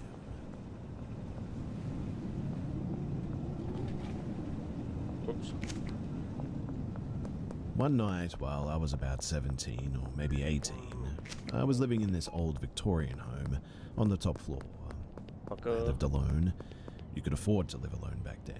Oh, and here. it was a creepy place. I loved the upstairs. It was very nicely done, and it was only $279 a month, close to the downtown of the city that I was living in. Now, one night, I was unexpectedly in for the evening. I had a full-time job, a part-time job as well, and a very active social life, so being home alone was pretty rare for me.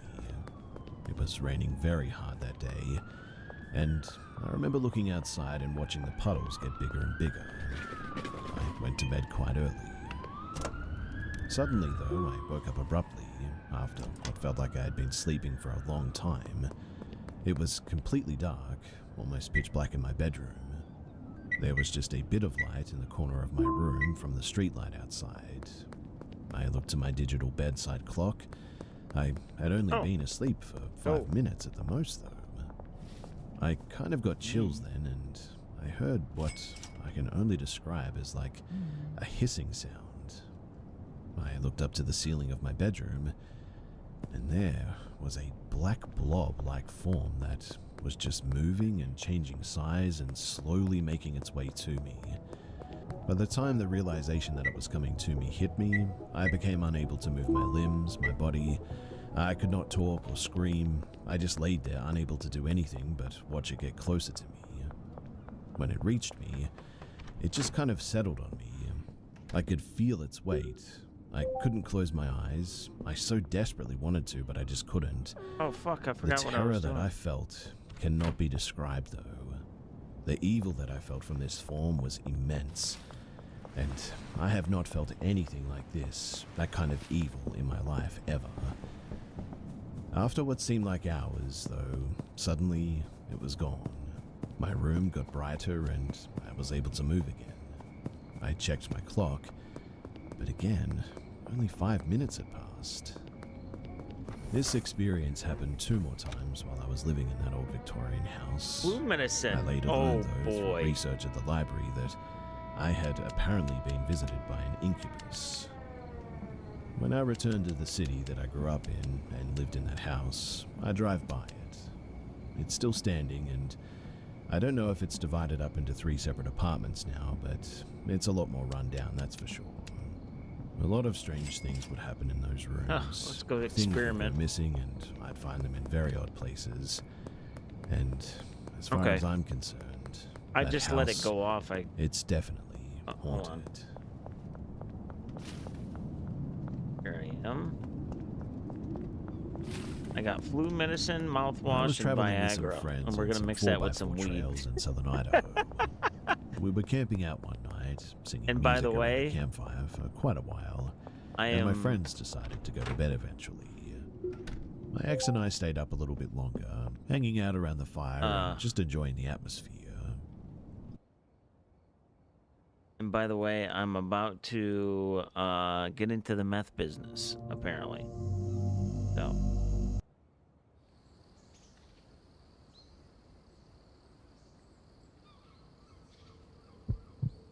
It's kind of weird to say that out loud. All right, what's My name is Garrett, and this took place when I was a sophomore in college. flu When medicine? I didn't get a dorm after freshman year, I scrambled for off-campus housing. Long story short, I ended up in a co-op, part of a 3-house community that was sort of near campus, but not really. It wasn't ideal, but it was cheap, and I didn't have many options. Plus, I had a bike, so I didn't really mind the extra travel time. Most of the residents were young students like me, but there were a Yeah. few exceptions. There were a handful of alumni, 1 or 2 TAs, and a few older people getting their degrees later on in life.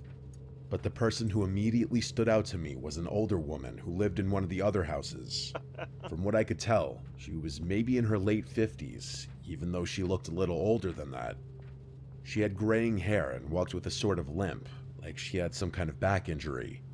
She was really quiet and mostly kept to herself, and she always had this blank expression on her face. I assumed she had some kind of connection to the university, maybe faculty, or maybe an alumni, but no one explained, and I didn't ask. The first time I saw her do something strange was in our common kitchen, which was a little weird to begin with because the 2 other houses had their own kitchen, so I wasn't sure why she'd be hanging out in ours. She wasn't cooking or eating or even talking to anyone. She was just standing there while the There we rest of go. us were talking and running You and around, me. making dinner and listening to music. She didn't try and join in, she just watched us blankly. I caught eyes with Sedating her a few energy. times, and part of me got the Energizing and feeling that she was sedating. Oh, watching boy. me specifically, even though I knew that was unlikely. Let's go with speedball. No one acknowledged her, Speed which I weed? thought was a little Speed- weird too. Maybe they knew something I didn't. Later that week, I was doing some homework in my room when I saw her again. Speedball I green. glanced out my bedroom window, and there she was, staring up at me. As if that wasn't strange enough by itself, she wasn't even on the sidewalk, but rather in the middle of the street. It was getting late, and it was decently cold too, so she must have been freezing out there. I couldn't tell if she was looking into my window or just in the general direction of the house, but I felt like she was staring at me specifically. I don't know why I did it, but I waved at her, trying to be friendly. The moment I did, I instantly regretted it. She didn't wave back. Instead, she jumped up and down a few times like she was excited and then ran towards one of the other houses, presumably hers. I felt kind of sick. Not only had I acknowledged her, but I had confirmed that she had been looking into my room the entire time, and even if she hadn't, she now knew which room was mine. Later that night, I asked one of my housemates about her. He told me that that woman had always been there, and that I should try my best to ignore her like the rest of them did. I inquired further about her, but the guy genuinely didn't know anything, and said he was just repeating what someone had told him when he moved in. It didn't sit right with me, so I asked around until I got some semblance of an answer. One of the seniors in the specific house she lived in told me that she was associated with the university and was a little kooky, but that she didn't have a history of violence my or getting God. physical. I asked him why no one found that as strange as I did, and he told me that they really couldn't control who lived there, as that decision was up to the property manager. I wasn't fully satisfied with that answer, but there was nothing I could do, so I tried to just block her out of my mind. But then it got worse. One night, I walked out of my room and nearly ran into her. She was in the hallway, standing right in front of my door. I literally jumped back because she caught me so off guard. It was past midnight on like a Tuesday, so the house was mostly dead. She didn't say anything when she saw me. She barely even reacted. Instead, she just turned and walked away as if I were the one who had intruded on her.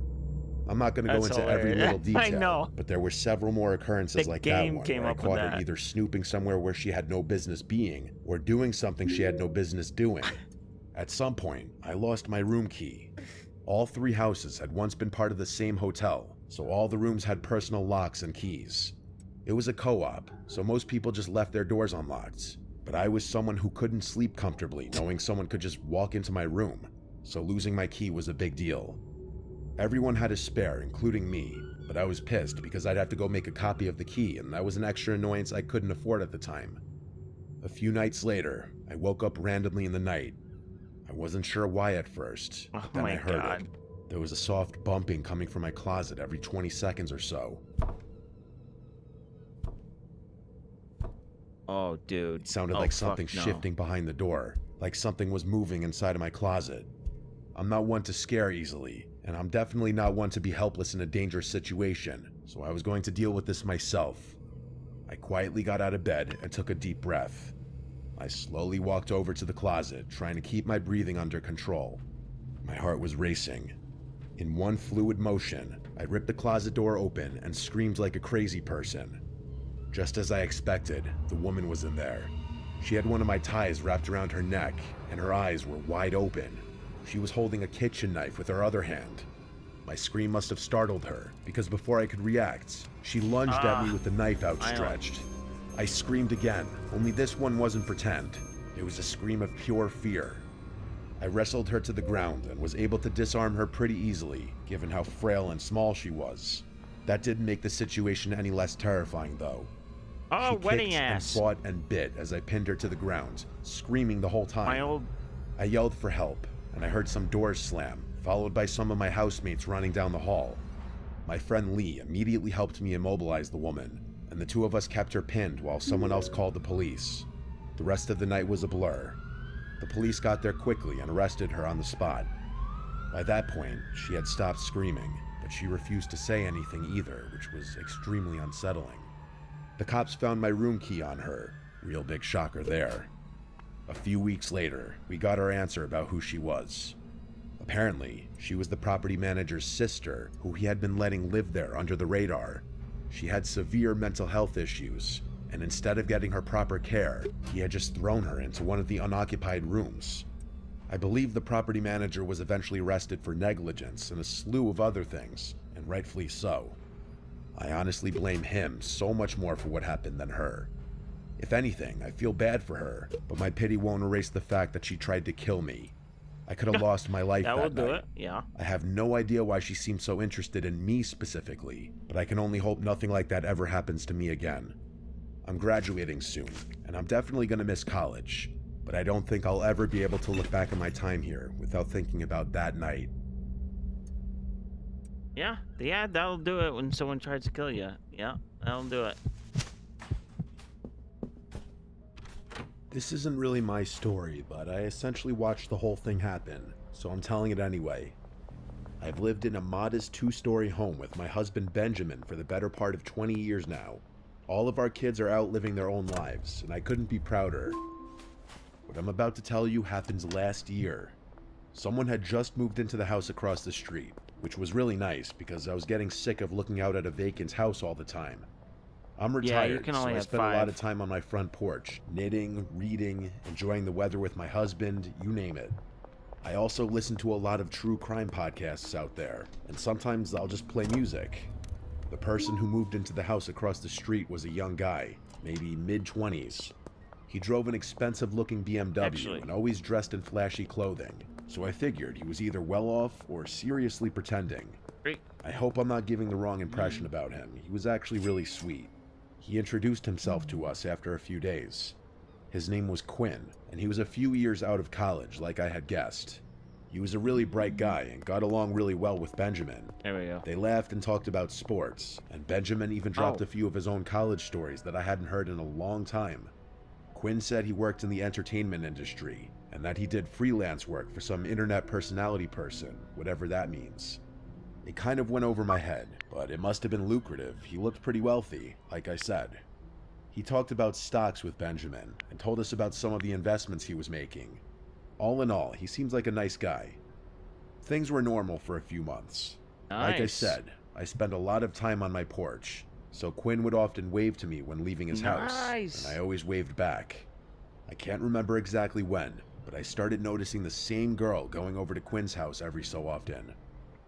Oh, that sucks.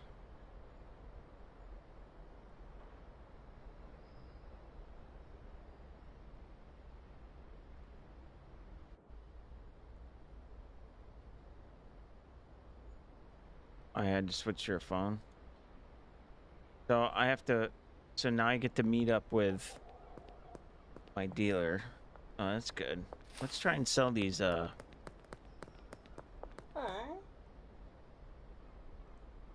example. Jesus Christ, I'm not giving you that much.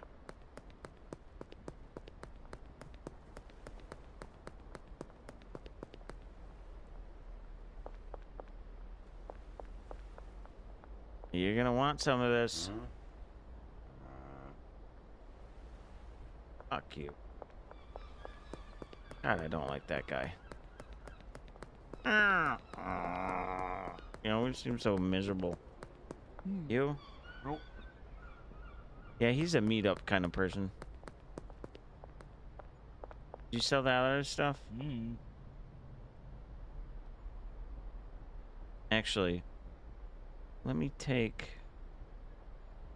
Man. Take that from you. You take Fat Cum. How's that? I wish I could have like a storage just for him that he can go grab, you know? Yeah, you take this. Please take it. Nice. Very fucking nice. Get it off my hands.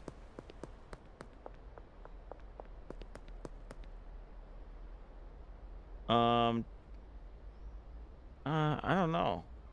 I'm probably gonna be on for a while. I don't know. Honestly, I have no... I can't believe I honestly have no idea. 6 grand.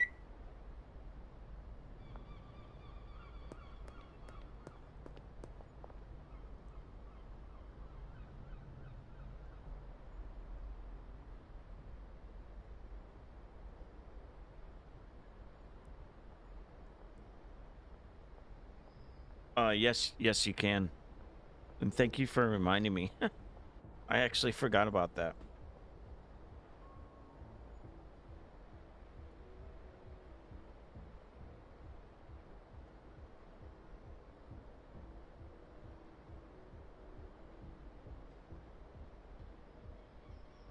Right.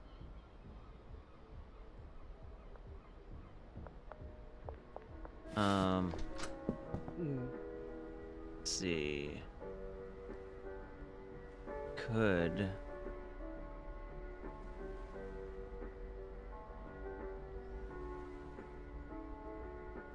Let's get 3 of these.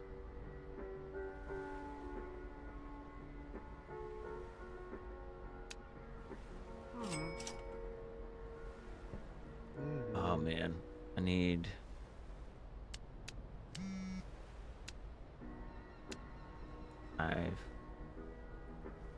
5. 5 soil.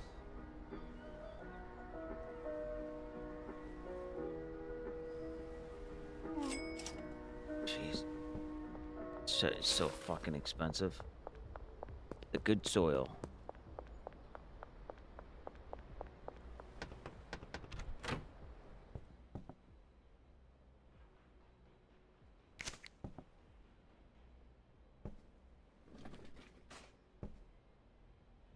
All right. Just for now, I'm gonna store that.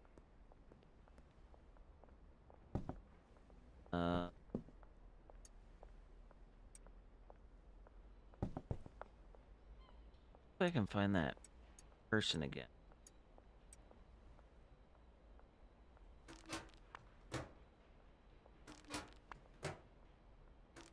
I'll just keep those on me for free samples.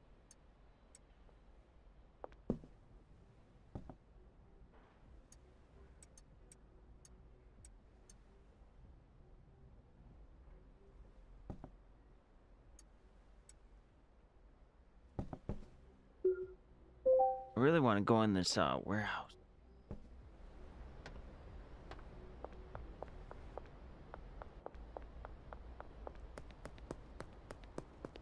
Where did that chef guy go?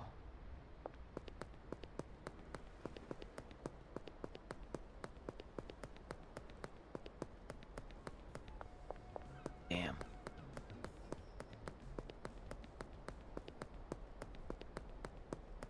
Cops.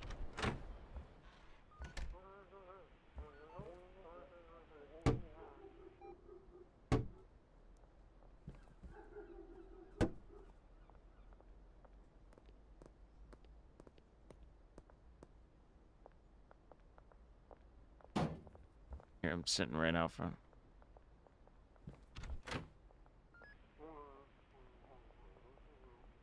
Oh, under the West Bridge.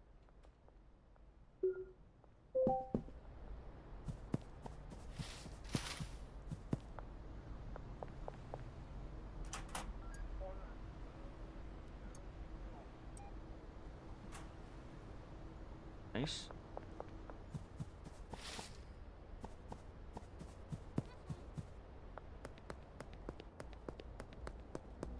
Oh, buddy.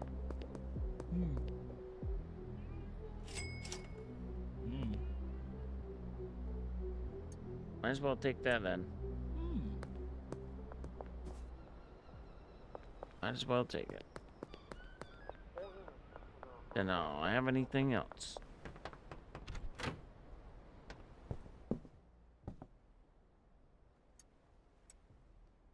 That stuff is the good stuff.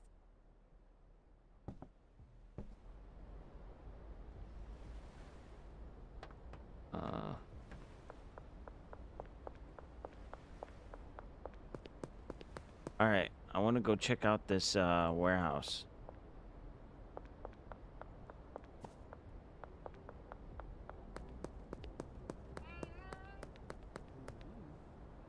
Okay. That's a weird statement.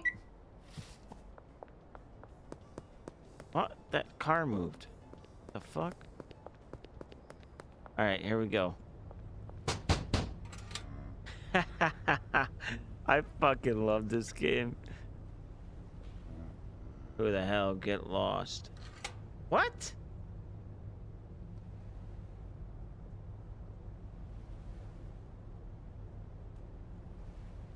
I am a hoodlum.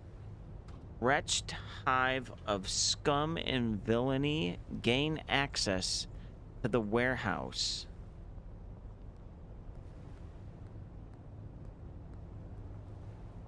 Oh.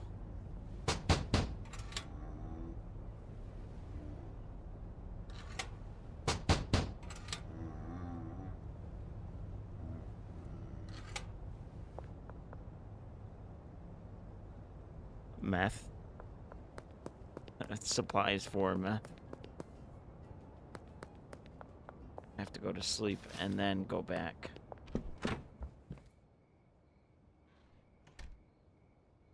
Yeah, that's what I was thinking.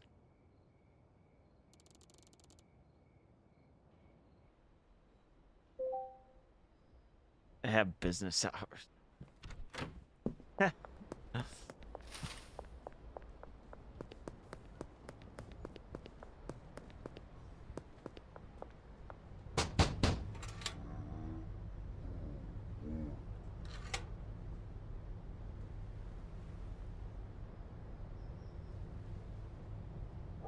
think it's one more level then?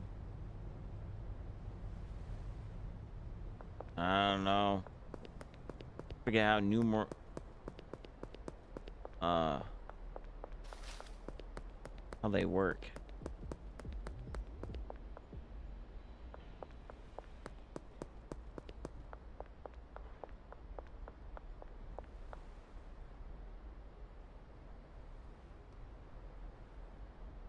Oh wait, was I going to the right spot?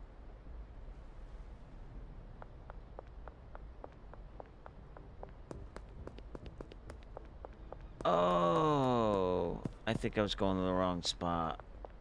The wrong entrance, maybe?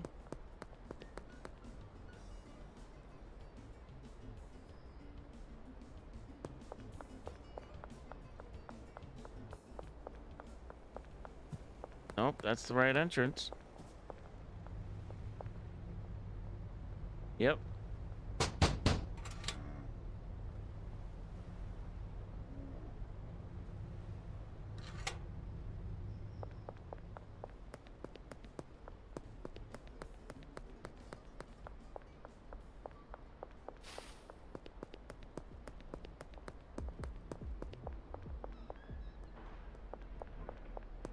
Yeah, okay, yeah, maybe one more night. I don't know. Alright, I'll just grow weed till I get to B.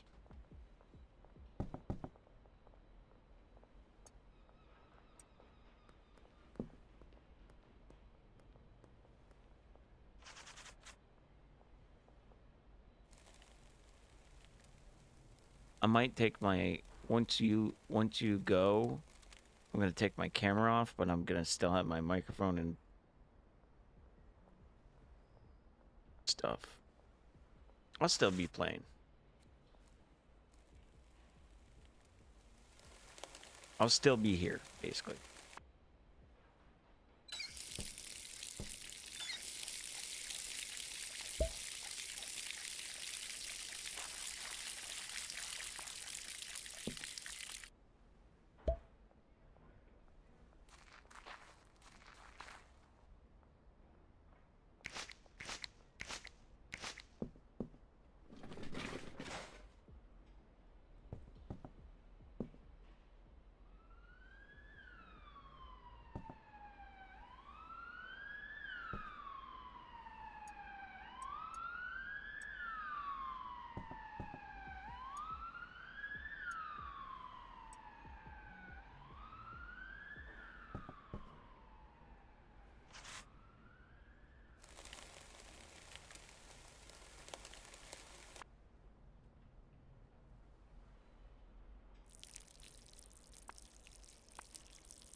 That's one.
Yeah, they demand a lot more water, that's for sure.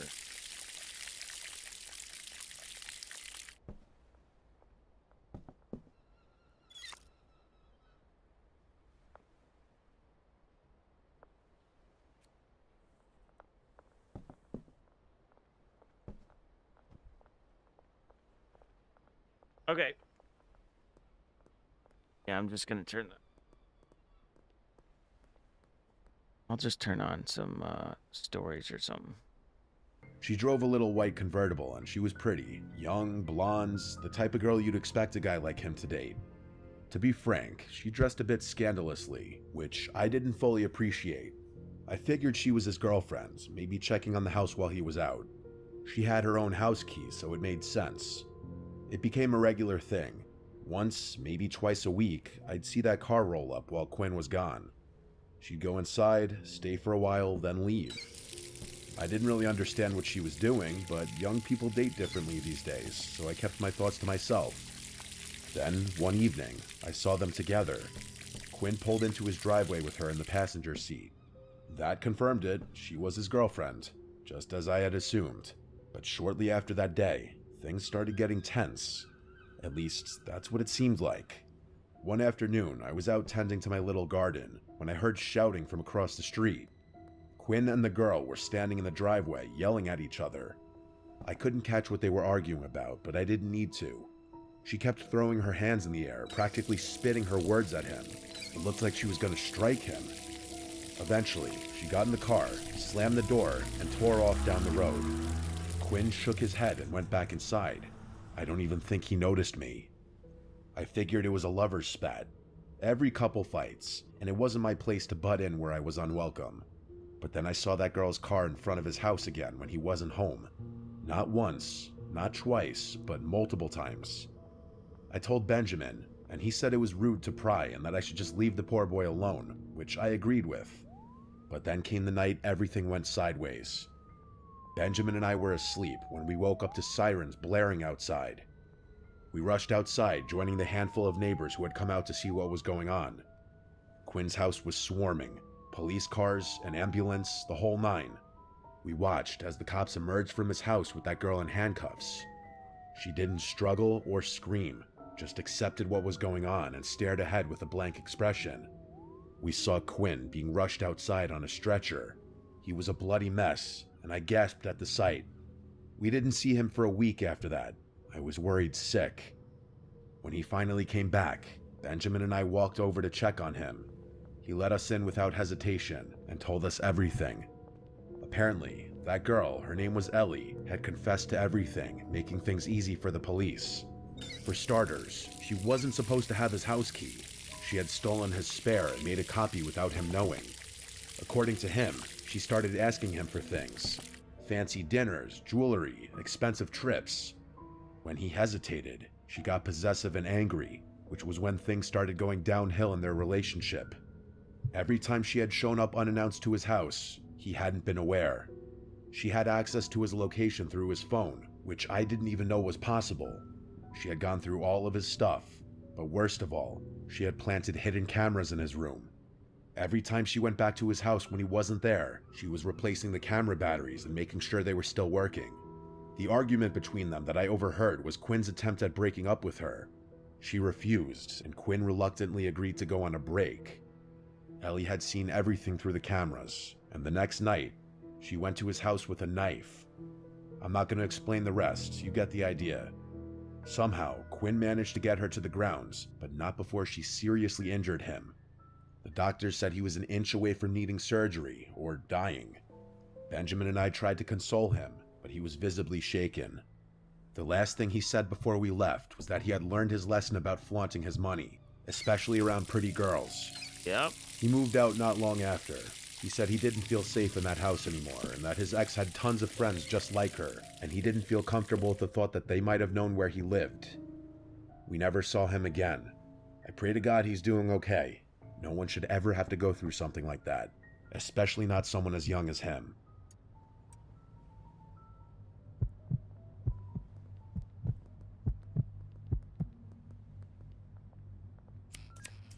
When I moved into my new place, I was just looking for a fresh start.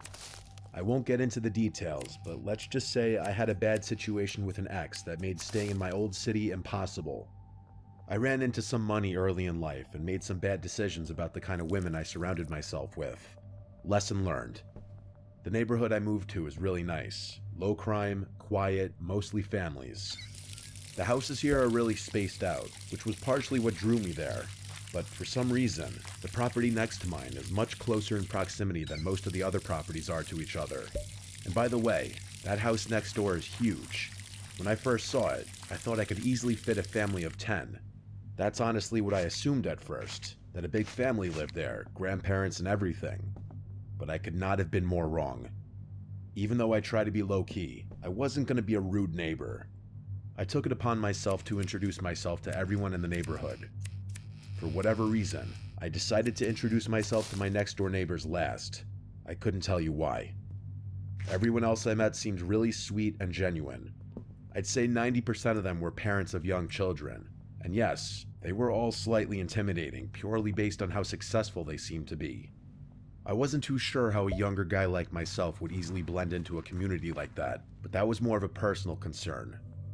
When I got around to meeting my next-door neighbor, my social battery was mostly drained from having spent the day making small talk with strangers. I knew if I just went back home, I was never going to be as motivated to meet them, so I just sucked it up and walked up their driveway. I had gotten accustomed to being greeted by someone middle-aged, so when a young-looking dude in a mullet opened the door, I was a little taken aback. Hell, he looked even younger than me, which was definitely a shock. I recovered quickly and went ahead with my new-to-the-neighborhood spiel. As I went on, he flashed me this massive smile and actually cut me off before I could even finish talking. He said something along the lines of, "Oh wow, someone who was born in my decade, what a nice surprise." I laughed and told him the same thing, venting to him about how out of place I felt as a single guy in his late 20s amongst so many families with kids. He told me not to worry about that, and that most of the people who lived here kept to themselves, which was kind of a relief for me. He introduced himself as Damon, and told me I should come by for a drink sometime. I shrugged my shoulders and said, hell, why not right now? To which I expected him to laugh and invite me in. Instead, though, he looked over his shoulder like he was scanning his living room, and then he turned back to me, saying he wished he could, but he was busy working. I asked him what he did for work, because it just seemed like a normal follow-up question to what he said, and he dropped his smile a bit. After a weird stare, he laughed and just said, finance, but didn't elaborate any more than that, which I thought was a bit strange. I told him fair enough, and asked if he had any roommates. To my surprise, he told me he lived there alone, which was absolutely insane to me given how big the house was. We chit-chatted for a few more minutes, and he gave me his number before going back inside. I was excited that someone my age lived here, especially because he seemed like a really chill guy, but I couldn't get over how odd it was for someone like that to live all alone. And yeah, I know I was essentially doing the same thing, but you have to keep in mind my house wasn't even half the size of his. Anyway, I went back home and got on with my life. That was about 6 months ago. For a few weeks after that, nothing eventful really happened. I texted Damon a few days after he gave me his number to try and set something up, but he'd always complain about how busy he was and how sorry he was that we couldn't hang out. Eventually, I gave up with him. Not in a hostile way, just in a you do you kind of way. I'm definitely not the type of person to bend over backwards for someone who seems disinterested. I never saw anyone coming or going from Damon's place. No visitors, no parties, no girls, nothing. He never even got takeout delivered, which was strange to me because his car was always in the driveway. I genuinely didn't know what he ate because I literally never saw him leave the house. The guy lived like a ghost. I work from home, and the office in my house is on the 3rd floor, which overlooks Damon's property, if you're wondering how I knew so much about his living habits. I know it sounds obsessive and a little creepy, but his house was also just a glance away from my monitor, so I couldn't help but look over from time to time. One night, it was a Wednesday night, I remember that distinctly. I woke up around 2 a.m. to the sound of loud music. I sleep with my windows open, so that's probably how I woke up so easily. At first, I thought I was imagining it, or it was part of a really vivid dream I was having, but I was wrong. I got out of bed and peeked out my window, and there they were, 7 or so cars lined up in Damon's driveway. There was no mistaking it, he was having a party. Now, don't get me wrong, I'm not the type to complain about some noise.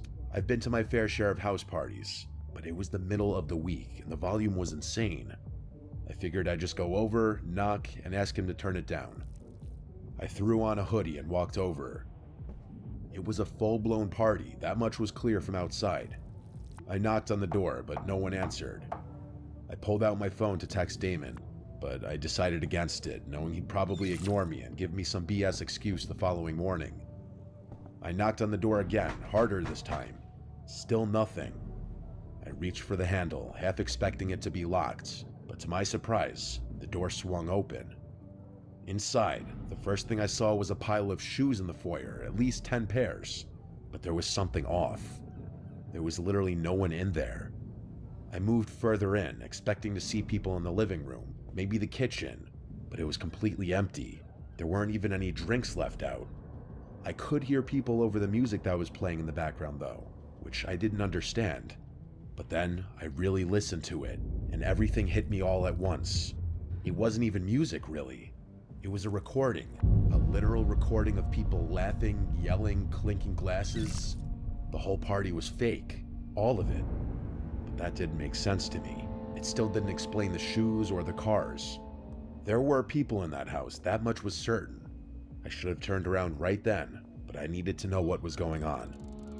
I moved discreetly around the house until I saw a door that was slightly ajar. I gently pushed it open, and it led down to the basement. I'm not sure how I knew, but something told me what I was looking for was downstairs. It was dark down those stairs, with the exception of a very faint light coming from somewhere I couldn't see. There was no reason to go down there. I knew that, but I did it anyway. I got to the bottom of the stairs and looked around. The light was coming from another door somewhere deeper in the basement. I crept towards it, and as I got closer, I started to pick up on another noise I hadn't been able to hear earlier over the music. It sounded almost mechanical. It was this heavy, rhythmic grinding, like heavy machinery or a buzzsaw or something. I got a little closer, close enough to see through the crack. There were 3 people standing in there, looking across the room at something that was out of view. They were all older-looking guys, significantly older than Damon. They were wearing heavy-duty work clothes and had on these protective goggles and thick rubber gloves. I also realized they were wearing what looked like work boots, even though I had seen all those other shoes upstairs. Under different circumstances, I would have assumed that they were construction workers. I really wanted to see what they were looking at, but it was too far out of view. After a few seconds of me just standing there, I started to pick up on this awful bleach smell, or some kind of cleaning solution. That's what did it for me. I started to feel this awful pit in my stomach, like my life was in danger. I can't explain it. I turned to leave, trying to be as quiet as possible.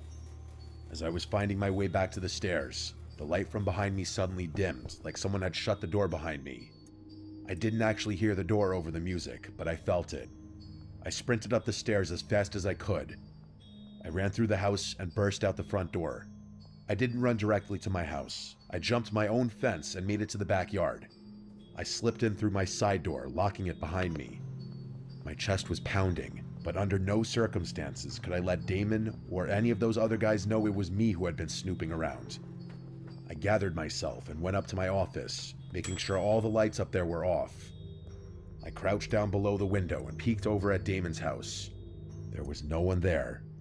But then, a few minutes later, the front door flew open and like 8 guys poured out, scanning the yard, the driveway, the street, but Damon wasn't with them. I could tell because everyone looked older, like those first guys I had seen. A few of them looked like they were arguing about something, but I couldn't make out what they were saying. One of the men actually shoved one of the other ones, and I thought they were about to start fighting in the street, but they didn't. Eventually, they all went back inside, and the music stopped soon after that. I stood at the window, trying to make sense of what had just happened. I thought about calling the cops, but what would I even say? The music wasn't playing anymore, and there was no real crime I could actually report. The thing I couldn't understand was how none of my other neighbors had a problem with the loud music, especially since most of them had children. I figured if they hadn't been able to hear it and I called the police, Damon would know it was me. And the shoes, I had no idea what that was about either. The people I had seen were all wearing boots. So did they bring extra pairs of shoes just to leave in the foyer? I had too many questions and I didn't know what to do, so I just went to bed. The next morning, I woke up and looked out my bedroom window. Every single car was gone, including Damon's. I went upstairs to try and get some work done, but I couldn't concentrate and found myself looking over at Damon's house every 5 seconds. After a few hours of his car not being there, I decided to go for a walk, partly to clear my head, but mostly to take some low-key glances through his windows. Nothing, though. Days passed and Damon still didn't return, or his car didn't at least. I was baffled with every passing day. I still couldn't figure out how my other neighbors had been able to sleep through all the noises that night, so I just straight up asked them. I went to a few houses and asked them if they had heard the party he had a few nights ago. No one knew what I was talking about, even after I told them which house it was coming from and how late it was. I thought I was going crazy. That was a few months ago now. The crazy thing is Damon still hasn't returned, and it's clear no one is maintaining his house, as the grass is starting to get really long, and there's an untouched pile of packages leaning against his front door. I don't know what to make of this. It could be nothing, but I feel like no one would go to such lengths to disguise what they were doing with a fake party, unless it was something illegal. But would people going to such lengths really forget something as important as locking the front door? Maybe that's what those guys had been arguing about. I really have no idea, and the fact that none of my other neighbors seemed bothered by it makes me think I'm involved in some huge conspiracy or something. I know I'm just being paranoid, but I just have so many unanswered questions. When Damon returns, if he ever does, I'm debating whether or not I should just go and straight up ask him.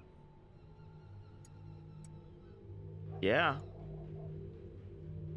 Well, have your house for sale first. Fuck. That was a good one, though. That one sounded pretty bleak. There's some weird rich people. Hindi mo ako gugustuhin kainin dahil pagsisisihan mo rin sa huli. Kaya ngayon pa lang, pakiusap naman. Alalahanin mo kung sino ako sa buhay mo. Isasama na kita. Stop. Jesus Christ. What the? This is one of my favorite topics that I've covered in the past. New house stories in which unsuspecting people who just moved into their new homes discover something or perhaps someone that shouldn't be there. But before getting into those, I want to thank DraftKings for sponsoring this video. DraftKings is an online, real money casino that lets you play whenever and wherever legally permitted. Choose from over 300 real money games, slots, blackjack, roulette, and live dealer games. With more real money games added regularly, DraftKings Casino is changing the game with new ways to play. DraftKings is safe, secure, and reliable, and if it's not yet available in your state, check out DraftKings Daily Fantasy app, where you have a shot at winning cash prizes all season long. Head to the DraftKings Casino app right now and sign up using promo code Mr. Nightmare, and when you play just $10, you'll instantly receive $100 in casino credits.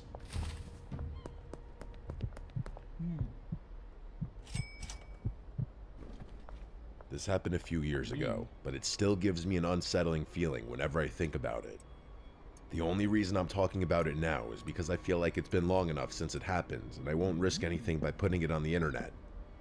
Back then, my wife and I had just moved into the suburbs from the city.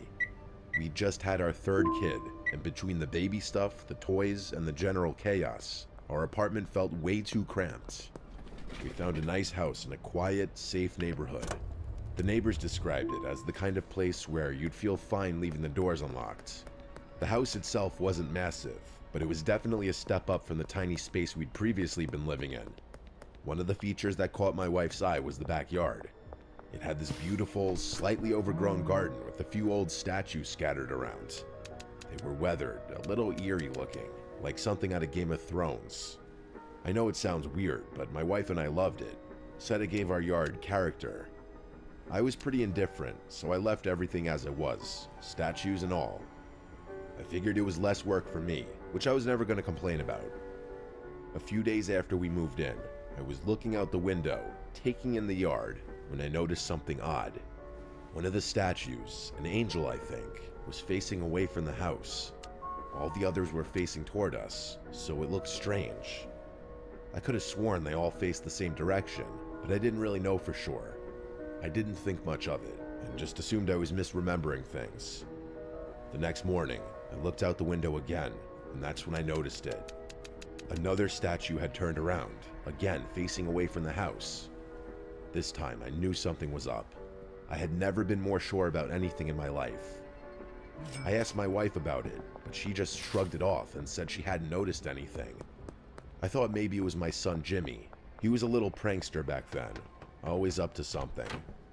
But when I asked him, he just looked at me like I was nuts. I doubted he'd do something like that anyway. I knew something was going on though, but I couldn't prove it. I didn't want to make a big deal out of it, so I tried to ignore it. Besides, I had bigger problems to worry about. I don't like admitting it, but money was really tight during that time, and I lived in perpetual fear that I was going to lose my job. A few days went by without anything strange, and I started to relax. But then, one evening, I looked out the window, and my heart nearly stopped. All of the statues were lined up in a row at the very edge of the house, just standing there. It was a freakish sight, like something out of a horror movie. I know it sounds ridiculous, but part of me could feel all those eyes looking at me. My breathing went shallow. I couldn't decide whether it was more scary or bizarre. I went outside to get a closer look, trying to make sense of it. Before opening up the back door, I took a few nervous glances around the yard to make sure there was no one out there. It was daylight, but I was paranoid. Eventually, I worked up the courage to open the door and go inspect the statues. I went to lift one of them and immediately realized something. Those statues were heavy, way too heavy for one person to move alone. I couldn't even budge one of them on my own. As I was debating what to do, my wife came outside, and the look on her face told me she was just as freaked out as I was. She suggested maybe some of the other neighbors were messing with us, trying to scare the new people on the block, but that explanation literally made no sense. We had met all of the neighbors, and they all seemed like fairly normal people. Plus, I had trouble believing that anyone sane would do this to a family with young children. This was harassment, not some harmless prank. We ended up calling the police, but as you might expect, they couldn't do much. They suggested putting up some security cameras, but we didn't have the money for that. I told the cops we would, but on the inside, I was really reluctant to do something so drastic. They left, and I guess I felt a little better, even though my wife was still extremely shaken up. My wife and I did everything we could to hide the situation from our kids. Say what you will, but we didn't want to scare them. Nothing happened the next day, or the next. I speculated that the cops had scared whoever was there away, which did track on many levels. So we tried to forget about it, even though neither of us really felt comfortable. I tried to assure myself that maybe my wife was right. Maybe it had just been a prank or something. That didn't do anything to calm my nerves, though. I was on edge, looking out the windows every time I passed by, half expecting to see the statues somewhere else. I hope no one ever has to experience the sensation of feeling unsafe in your own home. A few days passed without incident. I started thinking the nightmare was over, and for the first time in a while, the house was actually starting to feel like home. I could not have been more wrong. It was a weekend. I don't remember whether it was Saturday or Sunday, but it was definitely a weekend since my kids didn't have school. After some breakfast, I went outside to play in the yard with my kids, and that's when I saw it. Spray painted in big black letters on the back wall of our house were the words, "Go away." I nearly dropped my son when I saw it. Without thinking, I rushed my kids inside and told my wife to stay in the house with them. I don't know what came over me. I'm not that brave of a guy, but I started sprinting through the garden, screaming threats at whoever had vandalized my house. Adrenaline was coursing through my veins, and I was looking for a fight. No one was anywhere in my yard, though. Eventually, I gave up looking. As I was walking back towards the house, the adrenaline in me turned to outright fear. This was serious. Someone had left a direct message meant to scare us.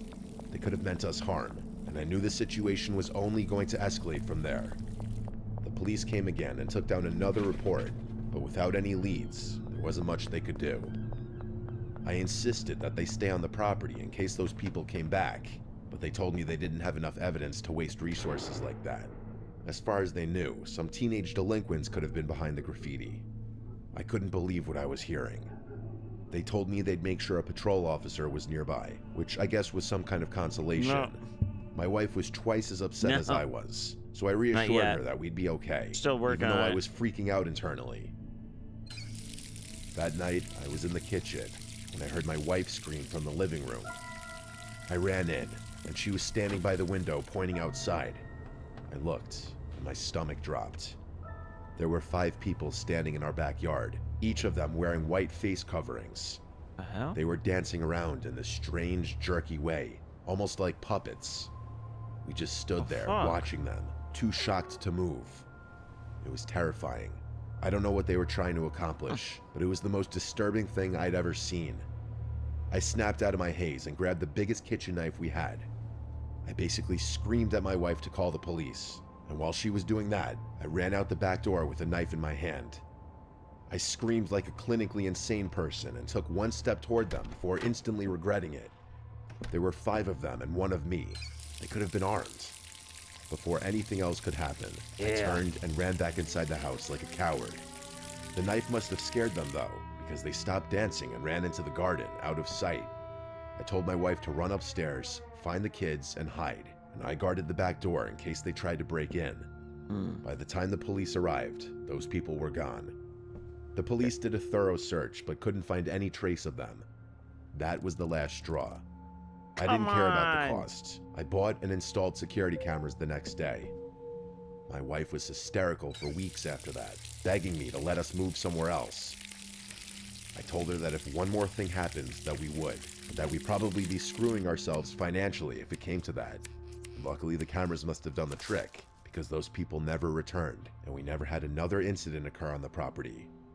The scariest thing, though, is that we still live in the same house, and never got an explanation for what happened.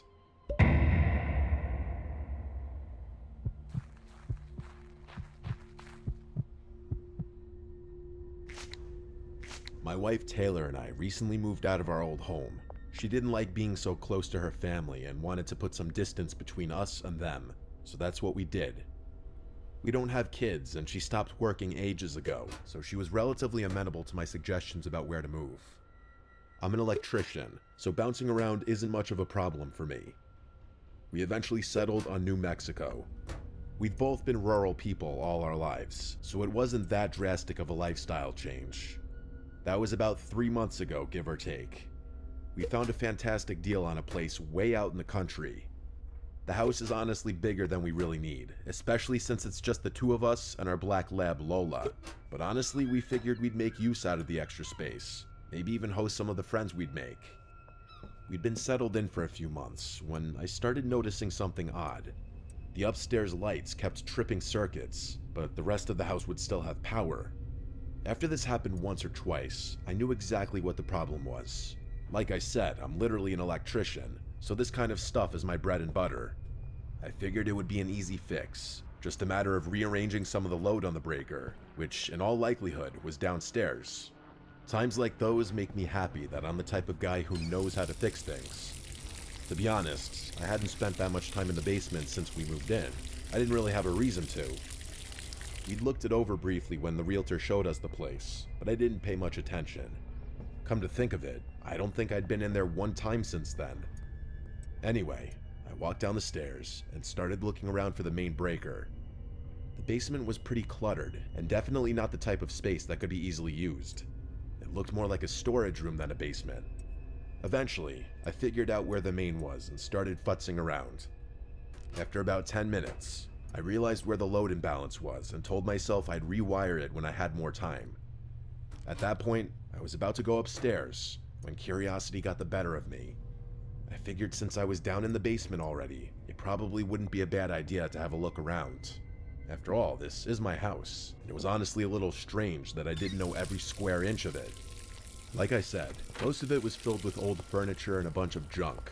There wasn't anything particularly interesting down there, and I eventually concluded that trying to transform it into a usable space would be way too much of a hassle. That's when I noticed something odd. In the far corner of the basement, behind a stack of old wooden chairs, was a large metal door. It was strange because this wasn't just any door. It looked industrial grade. It was also a lot taller than most normal doors would be, and seemed pretty thick too. I walked over to it, and my suspicions were confirmed. It looked like the type of door you'd see securing a walk-in safe or some kind of panic room. My first thought was maybe it was a tornado shelter or storm room or something, but that would be a weird surprise. You'd think the realtor would have mentioned a feature like that. I tried to open it, but the handle wouldn't budge. It was locked. I immediately went upstairs and started rummaging through the drawer of keys the previous owner had left behind in case we locked ourselves out or something, but none of them worked on the door. I must have tried like 15 keys or something, but no luck. I eventually told Taylor about it, and she was just as curious about it as I was. I'm still not sure how, but she worked her magic, and we were able to get in contact with the previous owners. It was that exact phone call that took me from curious about the situation to downright concerned. They were a little odd on the phone and would pause every so often, like they were thinking carefully about what they were saying or trying not to say too much. Part of me wishes I had recorded the conversation, but hindsight is 20/20. When I asked about the door, they got quiet. Eventually, the wife said it was just a safe room in case of a tornado. I told her that was great, but we were unable to use it since it was locked. After another pause, she claimed they'd lost the key and told us to just ignore it. I thought that was extremely unlikely, since they had literally left us keys to random doors that we'd probably never need to lock. The way she said it gave me a really bad feeling in my gut too, but there was nothing I could do. We ended up hanging up almost immediately after that, as they were definitely not trying to make small talk. Taylor tried to laugh it off, told me I was overthinking it, but I couldn't let it go. Over the course of the next few weeks, I would occasionally wander down the stairs and just stare at that door, wondering what could be inside. I tried everything I could think of to open it, even some tricks I'd picked up from work. That's what I was doing earlier. The lock was solid. I was mixing I stuff. ended up giving up for about a week, but the curiosity ultimately got the better of me. Fast forward to 2 days ago, when things took a wild turn. After my wife's wishes, I decided to hire a locksmith. He came over, and I let him do his thing down there. After about 30 minutes, I went downstairs to check on him. He told me that the lock was unusually complex for a simple panic room. Those were his exact words. I was worried he wouldn't be able to get it open, but to my surprise, he actually managed to crack it after another half hour. I wish he hadn't. Inside, the room was set up like some kind of shrine. There were old black and white photographs on the walls, all covered in strange symbols that I didn't recognize. In the center was a chair, just facing the wall. It looked like someone had spent a lot of time sitting there, just staring at nothing. In one corner, there was a cot with crumpled blankets, and it smelled stale and kind of gross. Then I noticed the trash. Empty chip bags, crumpled water bottles. The realization smacked me in the face. Someone had actually been staying down there, and not that long ago. I was dumbfounded. I didn't think the situation could get much worse. But of course, that's what happened. As I was trying to take it all in, I noticed a second door on the far right side of the room. It was small and half hidden by the minimal light, but it was there. I opened it and realized it led to a set of stairs that led to the cellar door outside the house. I felt like such an idiot. I hadn't even had the foresight to check the cellar door when we moved in, since I just assumed it led to the basement. In all the time we'd lived here, I had never even opened it. My bewilderment at the whole thing soon became terror. Someone had literally been living in my house for who knows how long. Things started clicking in my brain. Since moving in, my wife and I had noticed a few weird things that we couldn't explain. Most of the time it was just things going missing.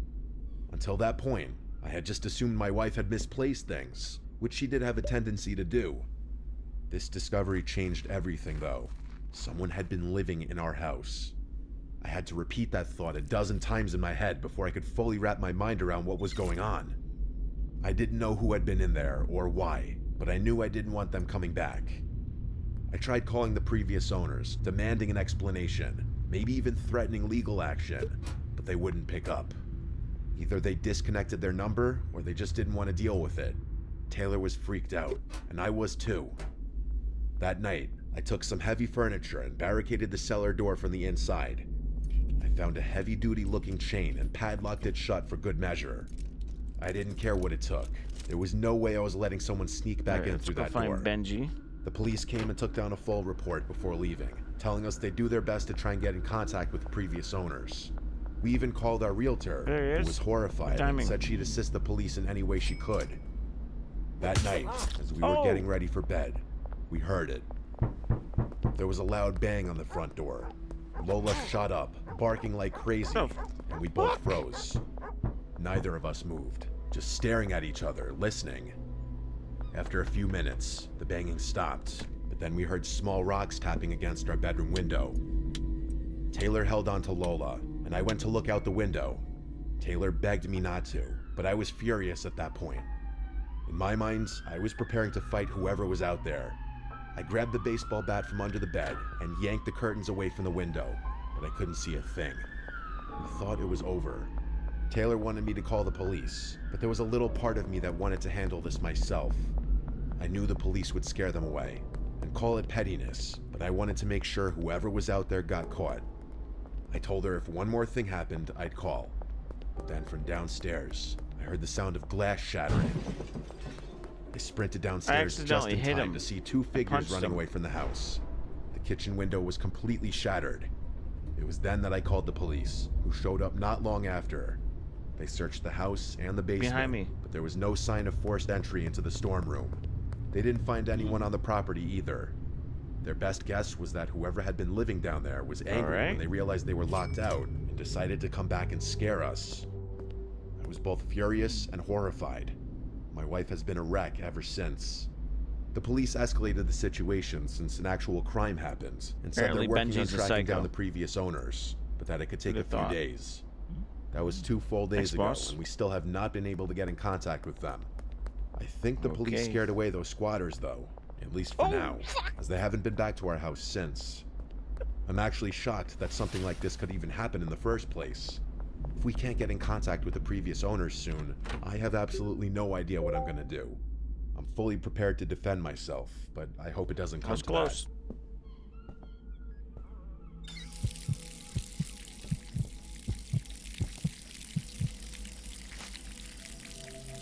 When I bought my first house, I was only 27. I'd saved up for years, and even though it was just a small, modest place, I was proud of it. Moving in, though, that took some adjustment. I'd lived with my parents my whole life, along with 3 siblings and 2 dogs. The house was loud, always buzzing with life. But this was quiet. Really quiet. That was honestly the hardest part about the transition. The lack of noise. Living alone felt strange, and at first, I wasn't sure I'd ever get used to it. I'm sure anyone who's gone from living with family to living alone knows what I'm talking about. One thing I loved about the house was the tiny balcony on the 2nd floor. Don't get the wrong impression. I don't even know if I can really even call it a balcony. It was barely big enough to stand on, and I couldn't even fit a chair out there. Regardless, I'd go out there most nights after work to take a break and clear my head. I smoked pretty often, but I hated the smell, so smoking inside wasn't an option for me. The balcony was twice as beneficial for that exact reason. I didn't even have to go outside or leave the comfort of my own home just to smoke. It felt like a luxury. I'll describe the layout of the property so what I'm about to tell you makes sense. The block I lived on was pretty standard, with houses adjacent to each other all the way down. The street behind mine was exactly the same, meaning everyone's house would be sharing a backyard if it weren't for the 10-foot tall fences designating the property lines. From my balcony, I could see over my backyard neighbor's fence and into his yard. You could see the whole place, really. Oh, wow. After a few weeks, I realized I'd met almost all the neighbors except him. How you doing? Come to think of it, I don't think I had ever seen him, let alone have a conversation with him. The guy never waved and never came over. I never saw him in the yard or at the bedroom window. Nothing. It was like he didn't exist. If it weren't for the occasional bedroom light on at night, I would have assumed the place was deserted. I guessed that there was an old person living there since the grass looked like it hadn't been cut in years, and I never heard any sounds from their yard. After another week, curiosity got the better of me, and I decided to go introduce myself and at least put a face to the name. One Saturday, I walked around the block to his place, expecting to knock on the door and maybe make some small talk. But the house looked rough. Rough was an understatement. Let's go make some meth. It meth. looked completely untouched. He's just the been yard busy, was huh? a mess, overgrown with weeds, and the whole place looked like it had been ignored for years. The paint was chipping, some of the siding had been scratched off, and the walkway was stained. The doorbell was broken, so I gave a few loud knocks and waited. Nothing. I felt awkward standing there and started to wonder if maybe the place really was vacant. But then I saw a slight movement behind the window shade. Just a flicker, like someone was peeking out. That was enough for me. Someone was in there, spying on me, but wouldn't open the door for some reason. I turned to leave, when all of a sudden, the door flew open, slamming against the wall like someone had ripped it open in a violent rage. I jumped back, totally thrown off. I whipped around and found myself face to face with an elderly Asian woman standing in the doorway, staring at me. She was short, with gray hair pulled back in a tight bun. Her skin was wrinkled, but somehow tense, like she was flexing her face muscles, if that even makes sense. Her eyes were wide, unsettlingly wide. I can't even lie, I was pretty freaked out just looking at her. There was something off about her, like it looked like she was on something. She didn't say a word, just stared with no expression on her face. Eventually, I cleared my throat and introduced myself as her new neighbor. After a few seconds, she said her name was Priscilla and gave me a half smile. And that was it. She didn't even ask my name, she just stood there, watching me. I nodded and turned away, not knowing what to say. I left feeling more unnerved than I wanted to admit. I never heard the door close behind me, but I didn't want to turn around and get caught looking. Later that night, I went out to my balcony like usual, trying to forget about the strange interaction. This is Mr. Nightmare. He just reads true Reddit stories off Reddit. I sometimes just sit there and listen to him if I've been gaming for several hours straight, you know? At that point, I had no idea of the ordeal that I had just gotten myself into.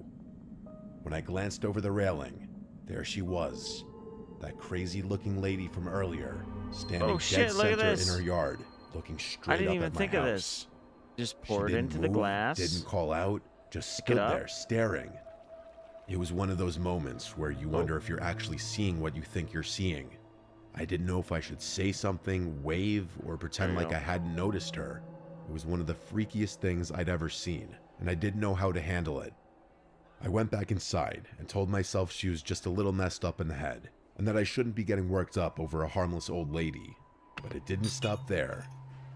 The following night, I saw her again, but this time, she was moving from one window to another inside her house, watching me from each one. Although I pretended not to notice her, part of me felt like she knew that I knew she was watching. I was hoping she'd stop, but she didn't. She was still looking at me when I finished smoking and turned to go inside. Fair. Yeah.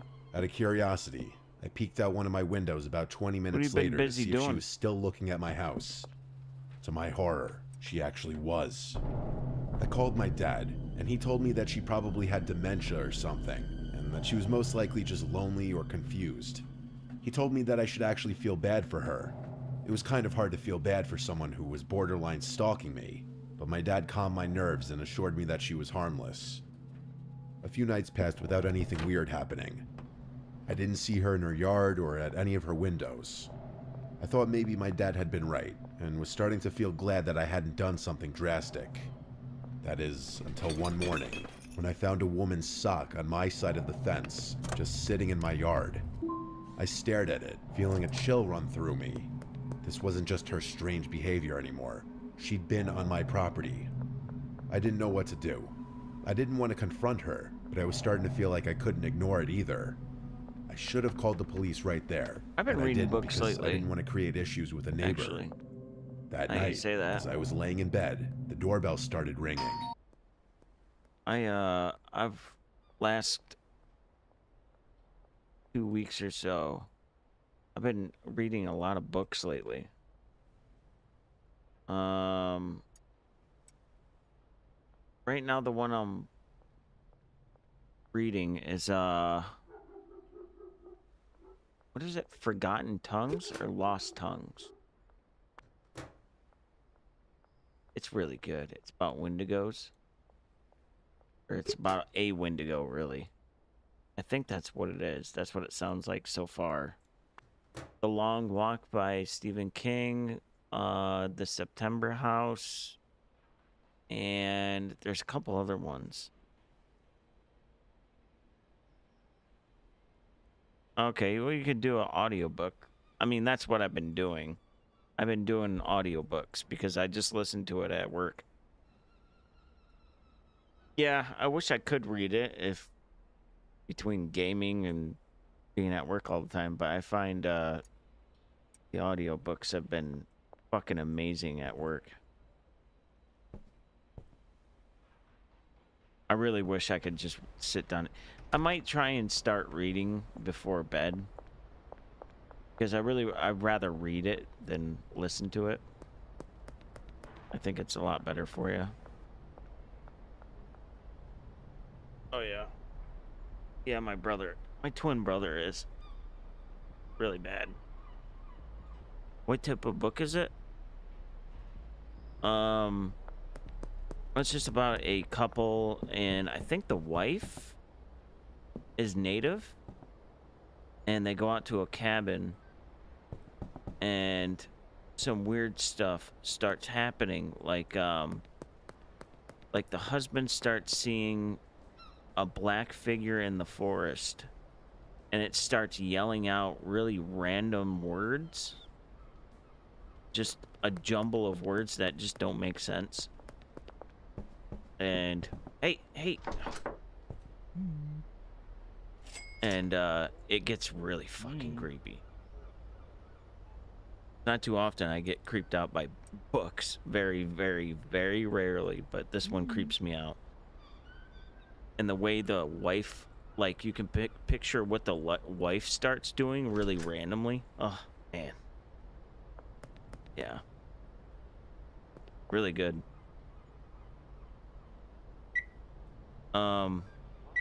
It's like one of the most highest... Oh.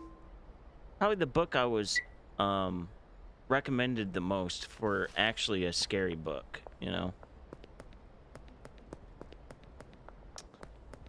The September House is, yeah, I'd say one of the best that I was also listening to was Stephen King, The Long Walk.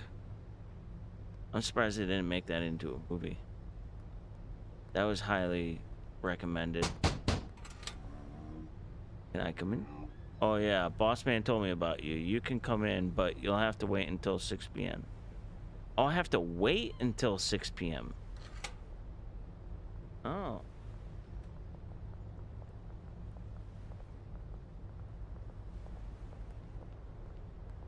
Oh yeah? That sounds familiar. There was this book, there's one book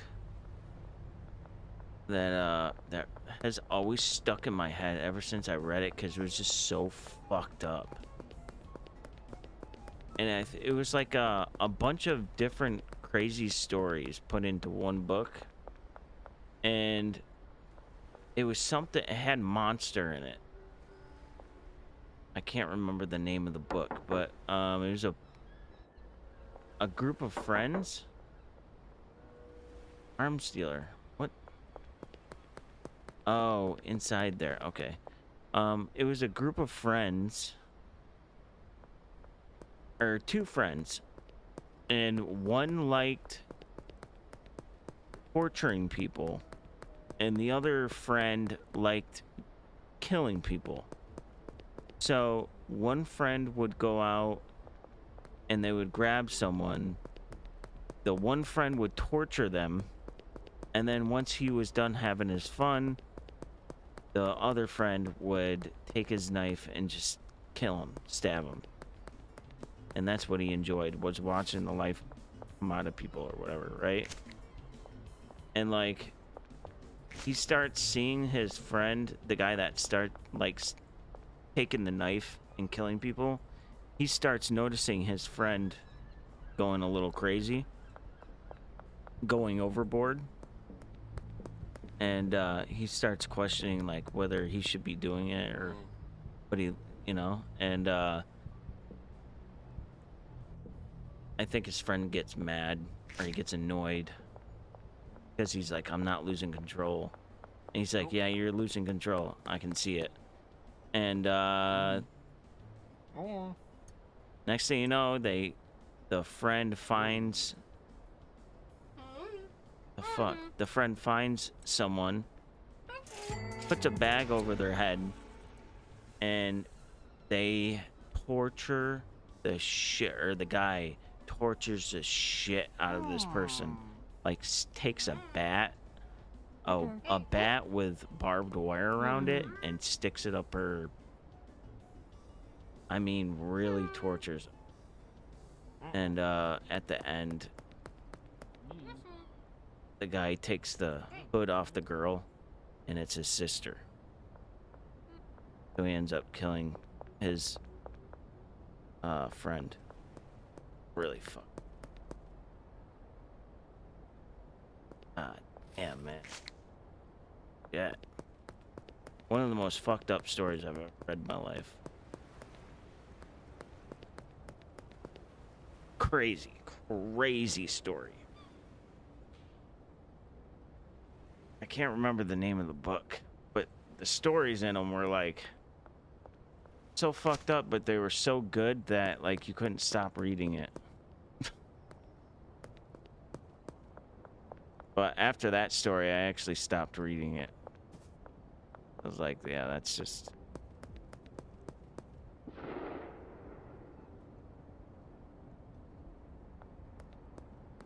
Yeah. That's the thing. I can remember, like, sitting there thinking, like, who the fuck is this person? Because, like, they really build it up. Like... The guy is going nuts, and he's like, oh, do you want to do this and that? And, like, he's making him uncomfortable, and I think he even makes him do things to the, you know? And, when he takes the hood off, I'm like, oh my fucking God, you know? And the guy, like, snapped and killed him. Oh, let me go empty my bucket. I gotta talk to the arms dealer and shit. I gotta empty my trash for...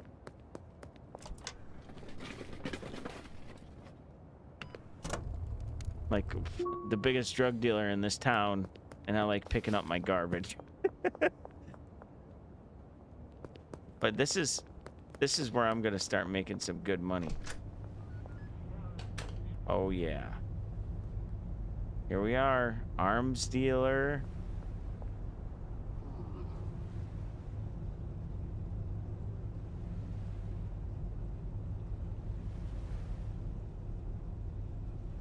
Yeah, I don't understand how you can...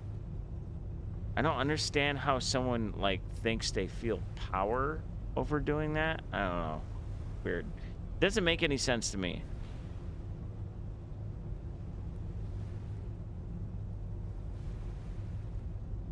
Like, I understand the point of, like, taking someone's life, but, like, you can do that with a car going 90 down the freeway.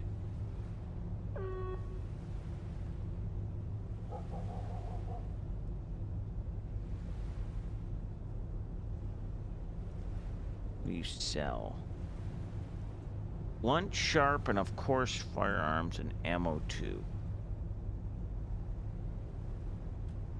Are these weapons legal?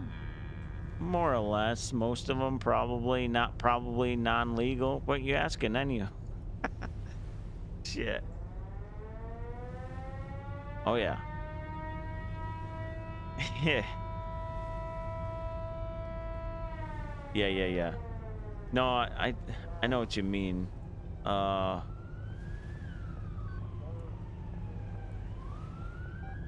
like when I hear a serial killer getting interviewed or something, and they're like talking about how they have power and all this other stuff, I'm like, yeah, you can do that with like a lot of things. I don't get how you... I don't know. But that's just me being me. Look at the size of the knife. Oh yeah. That's a I used to have one of those. That's what do they call it? They have a name for it. Like a bushwhacking knife, not a bushwhacking knife, but I was gonna take it to go camping. Wait, who are you? Oh, you're into drugs. Hi. Yep. How did I know? Okay, let's make some meth. Phosphorus, gasoline, plastic pot. Yep. Moisture, what? I guess I gotta grab one of those too. Who the fuck knows that is? Lab oven. Oh yeah. Mixing station. How about we buy all of them?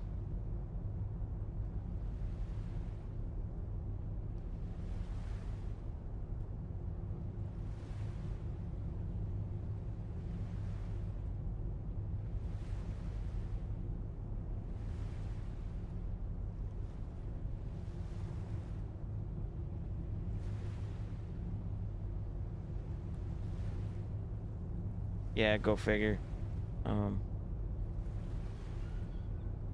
Yeah. Yeah, I kind of figured he did. He kind of came off as a creep too, though. Insufficient cash. Oh, I have to have cash? What the fuck, man? Do you guys have an ATM here? Oh, of course. Thank God these criminals have an ATM.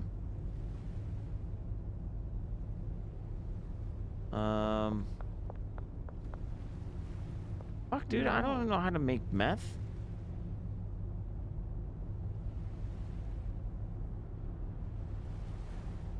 Cash only.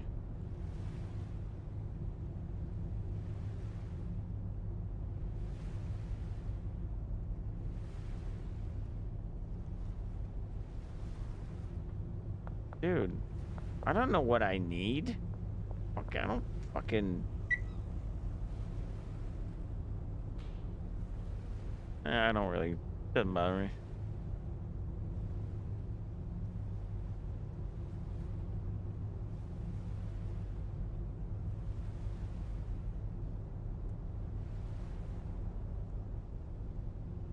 Yeah, at first it kind of seemed like it, but I had a weird feel. I don't know why I had a weird feeling that, I had a weird feeling that, he wasn't gonna get away with... Something was gonna come up. Because, people always make mistakes when it comes to doing stuff like that. I think their head is in a wrong spot. Like, they just don't think about simple things like Amazon purchases. The guy figured out everything. And then when it came down to what? Amazon purchase. Like, how stupid. You know?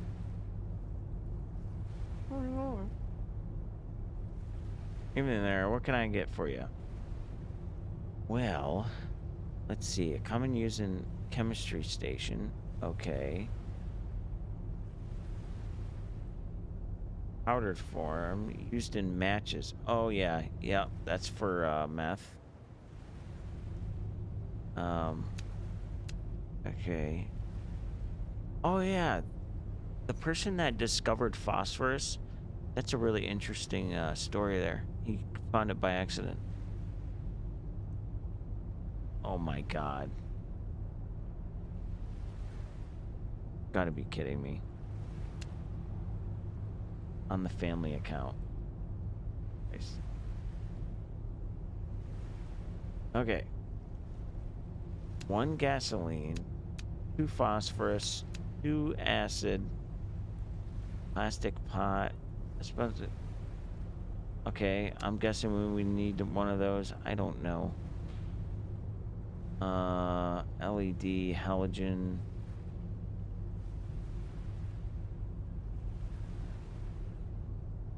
I don't know if I should just stick to weed or start doing...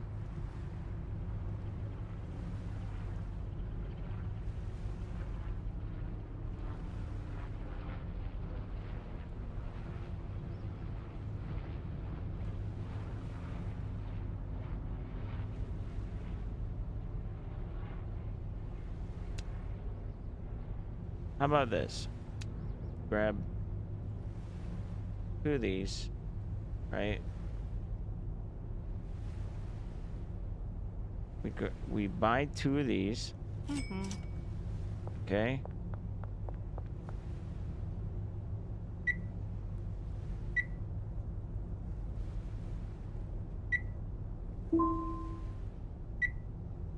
All right. And then we We buy 2 of these, 2 of these, 1 gasoline, 1 of these.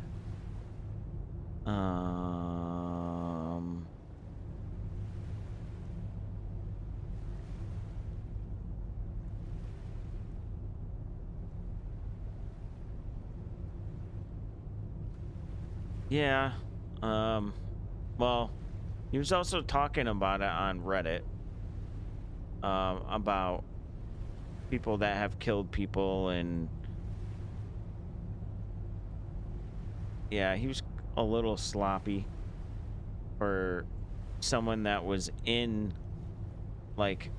college for law enforcement, that should have known a lot more and done a better job. He was pretty sloppy.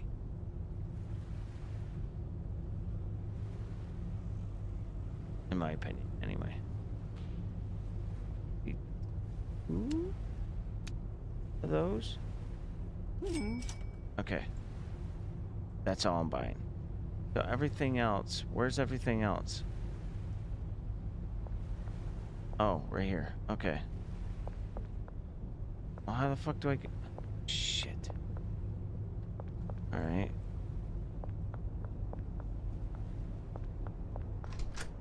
Oh, yep. Yep, don't want to go out there. But I know what you mean. Yeah. I wonder what happens when they see you inside here.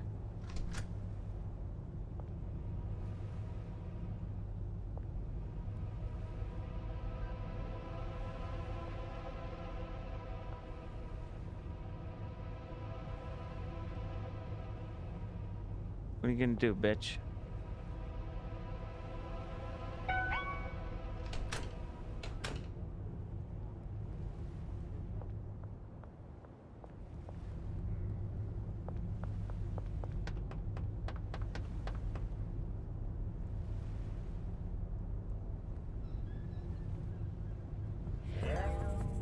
The new guy in time? Yes. I'm the local fixture. You looking to hire workers? Talk to me. Depends on what sort of talent you need. Cleaners, packagers are pretty cheap. Botanists, okay. Nice. Dude. This is crazy, man.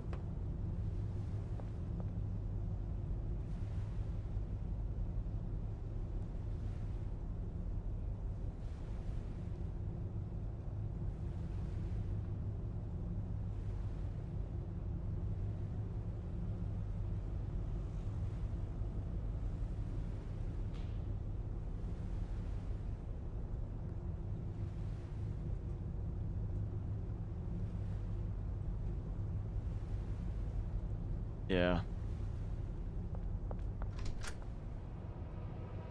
Come on, man. Fucking sucker. Going up this way. Oh, for fuck's sake. You know what? These guys are driving me crazy.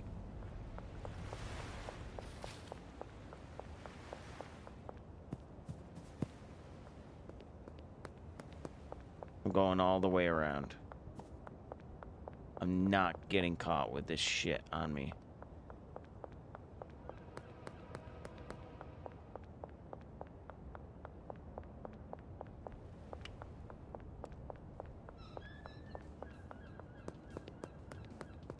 Actually, I was thinking about setting up the meth department. The apartments. Yeah. Small spot, though. I mean,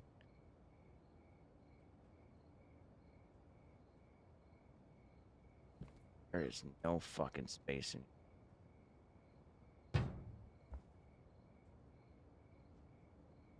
I mean, it's perfect. It's in a motel. Like, how perfect can it get?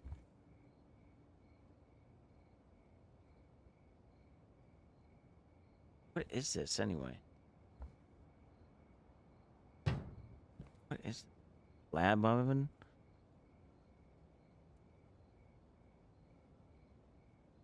Huh. right.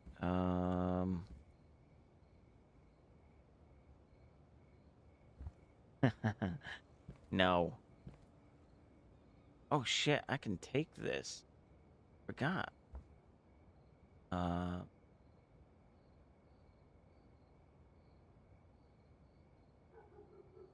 Let me take that.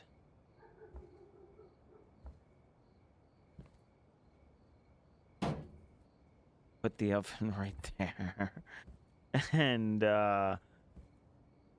liquid meth. So we need acid, pseudo. Oh, the pills from the... Oh, Sudafed. We need Sudafed. Alright, let me go bring this back.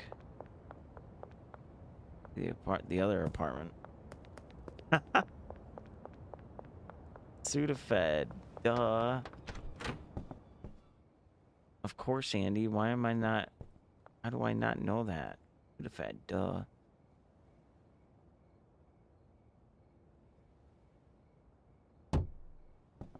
Oh, perfect. It's like it belongs there. Okay. Well, we just... Oh, we got our... Oh, gotta go get our grow lights. Alright, let's see. Let's put that in there. We'll put the gas can in the other apartment, because I'm guessing the gas cans belong in the meth department. Because that's, you know, how tweakers roll.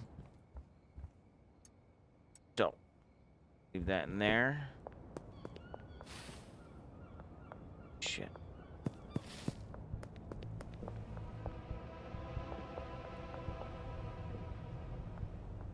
Wow, that was close. Woo-wee. Wow, that was close. Alright, give me my shit, man. Okay. So, where's the other guy? There's another one. I got a bad feeling about this. You know what I mean? Sticking bodies down there. Oh yeah, that's right. He's the fixer. The guy upstairs. So if you need, let's see, botanists for, you know, obviously weed. Cleaners, pick up trash, bag full of trash cans, dispose, okay. Chemists, okay. Handlers, transporting. Nice. Got a nice little thing. You look ridiculous.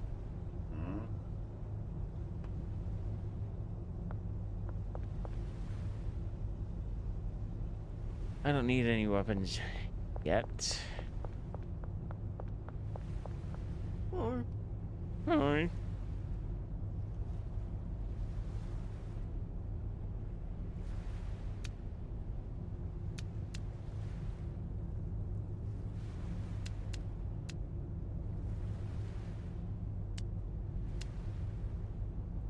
I don't know how many gas cans. Bad feelings about the warehouse. Yeah, it gives me a weird feeling. Soil moisture. Oh. So those are, okay. Those are better than the ones that I'm using.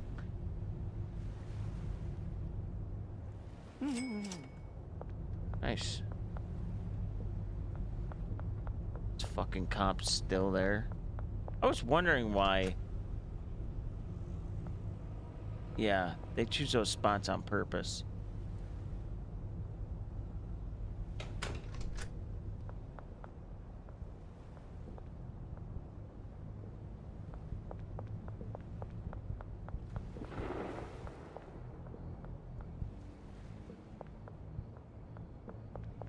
Jesus Christ, dude.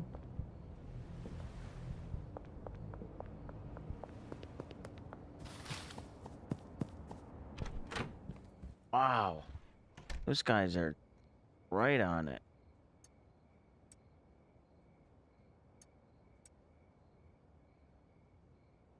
Then again, can't say I blame them. I mean, you got a warehouse full of drugs right there.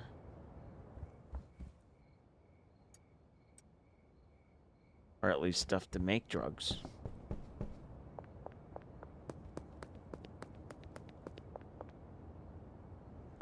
Alright, let's go change out.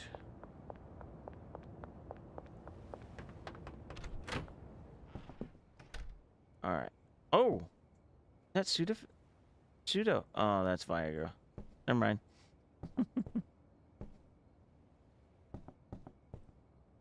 Alright. We got our new buckets. For our soil.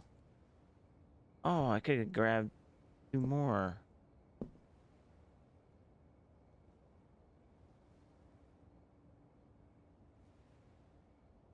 The fuck?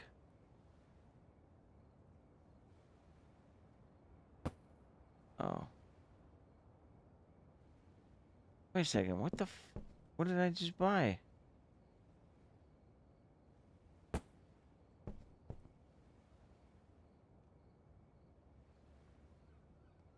I didn't mean to do that, but okay.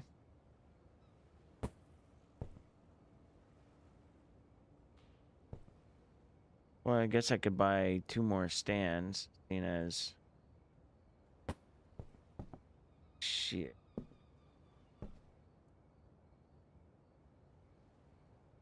I'll never buy those automatic wash... I mean... do everything by hand.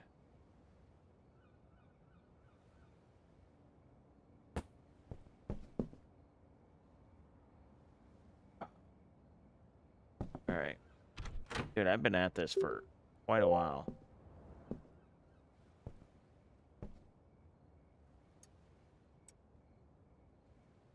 Put the lights there.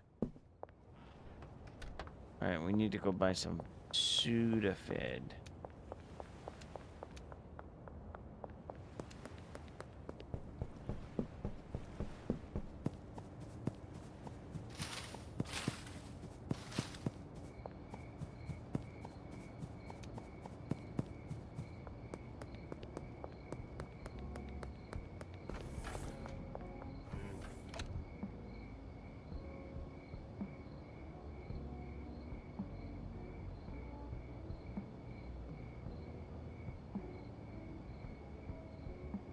Wait.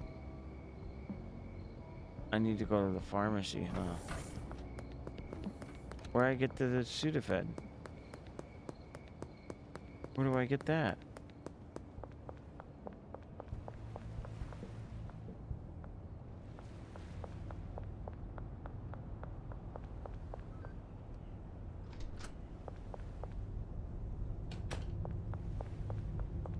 In here? How's it going? Shit, he doesn't have it.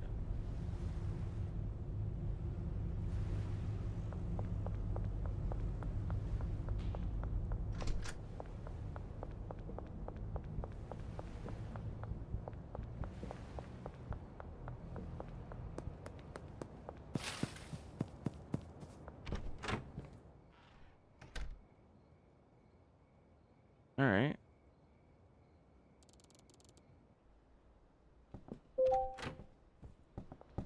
Hey, where's my motherfucking money, bitch?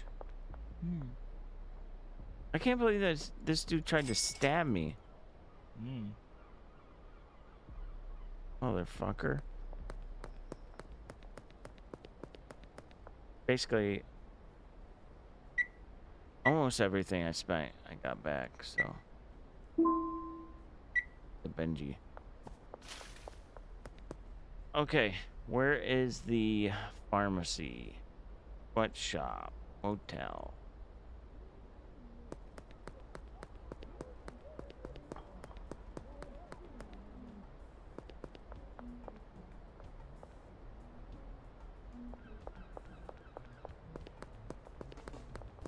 I need to find a pharmacy.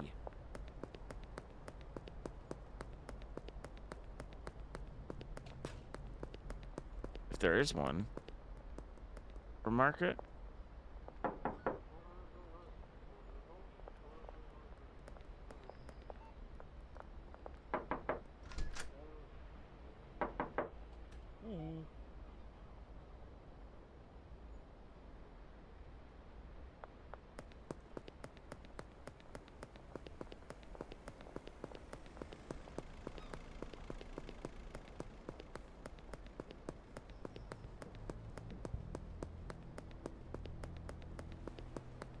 I don't get it.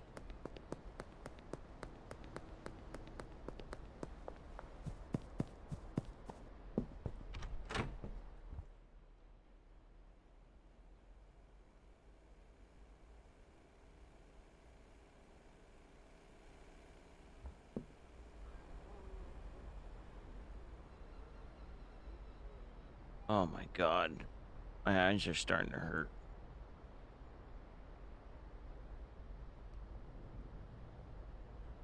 Does that say RV owned?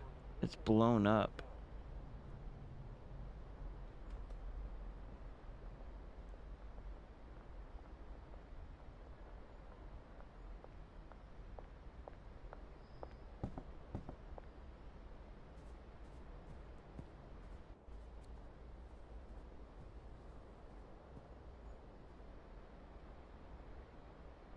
Okay.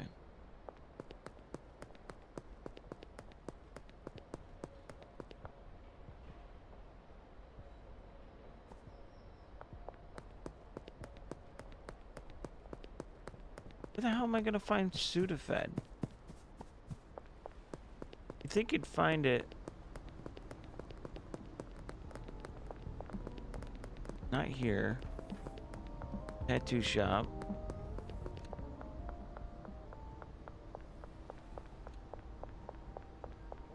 The fuck? God damn, there's a lot of garbage here.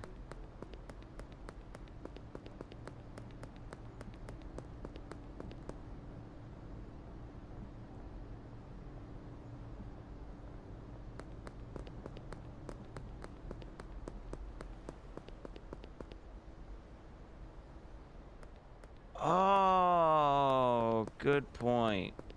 I think that's what the oven is for. Let's test it out.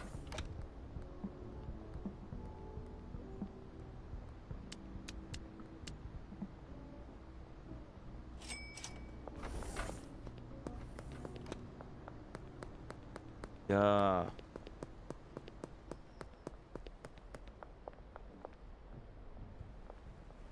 Huh.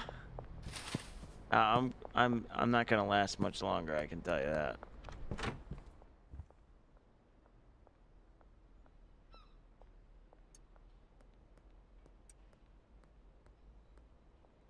What? That's literally what Sudafed is. I think. I mean, that's what. Huh, that's not it.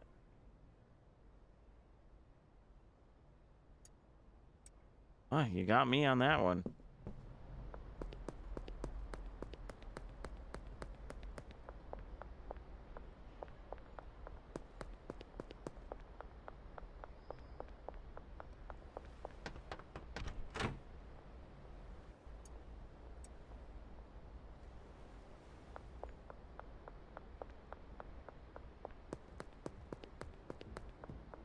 What about you there, Grandpa? Yeah. He's a hardware store.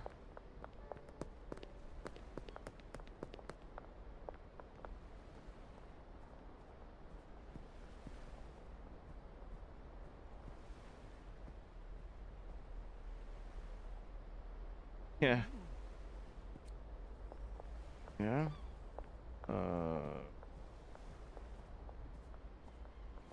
You're Pookie.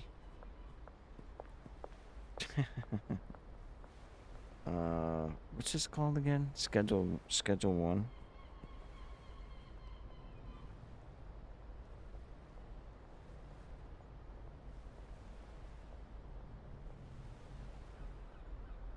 Shirley Watts, a supplier you unlock in Westville area. Shirley. You need to find Shirley Watts. I'm gonna take a wild guess and let's say she looks like that.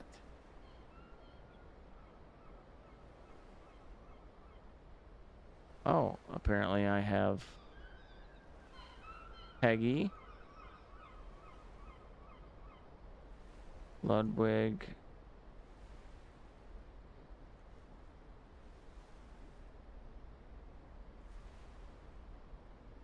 Okay, so let me go find Peggy. Oh. So let me go sell I need to sell the Peggy, I think, to unlock. Really?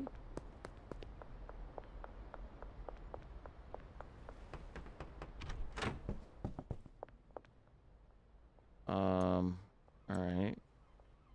Actually, let me use some of this. Wait, Shirley, what kind of person is she?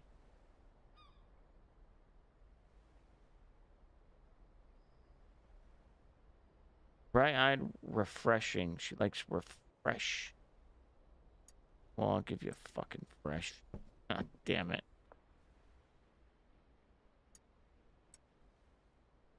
Sedating. That's not good. She's not gonna like that kind of stuff, though.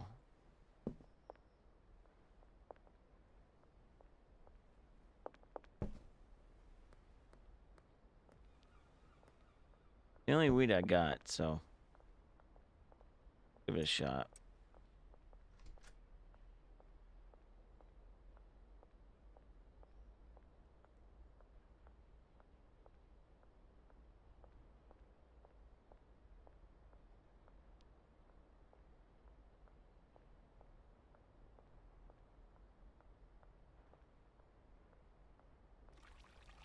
Holy shit, it's 10 o'clock. I can't tell you the last time I stayed up this late. Camera tracker. Supposed to follow my face. Sometimes it goes nuts.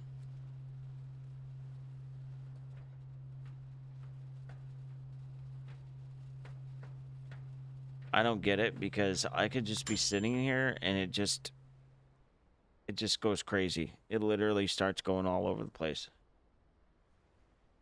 Sedating, balding, Aspen, death.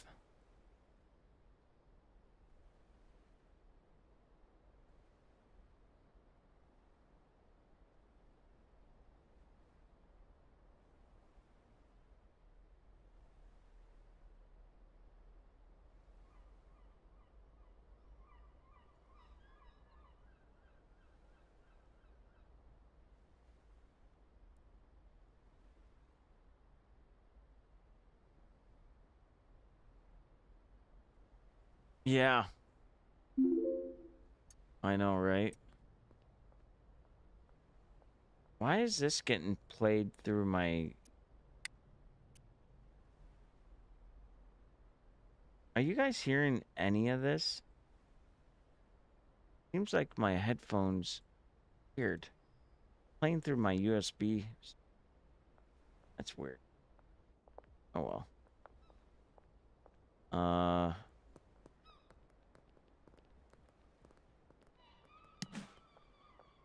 Alright. You can hear the cops hanging around. Oh, hanging around this town on the corner. Been hanging around this town for way too long. Could have been a rock star.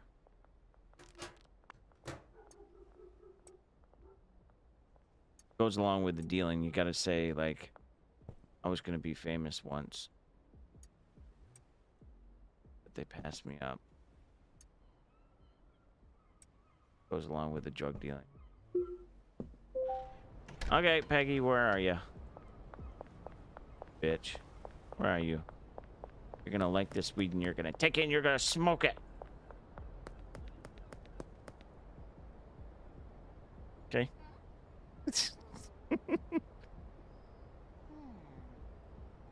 Shut up. Is that you, Peggy? Donna. Fucking Donna. Donna's a bitch.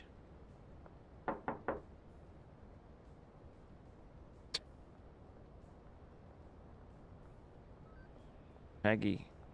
Oh, Peggy's the, well, I was gonna say the one that looks like a crackhead, but...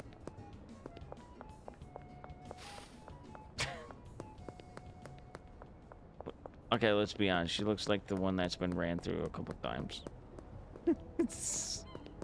That was mean. Oh shit! I'm holding a bag of weed. Oh my gosh.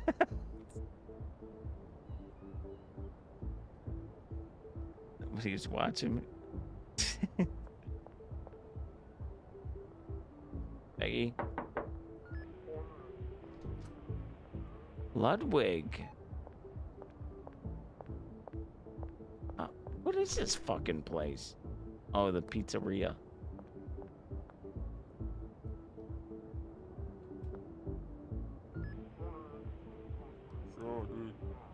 So, dude. Fuck out of here, bitch. Not looking for you. Ran through, dang. You hit the state of delirium. That's for sure. Peggy? Nope, that's not Peggy. Mind your business there, pig.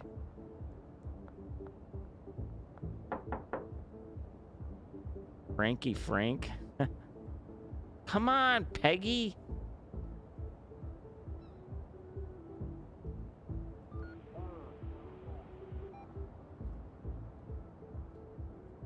Put the sack away. Do you want something? Whoa, what the...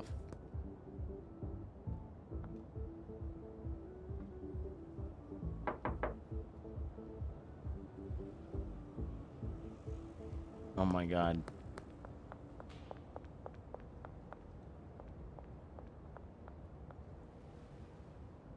I'm gonna stalk. Is that Peggy? That's fucking Peggy. What the f- How did she get out so fast? Donna?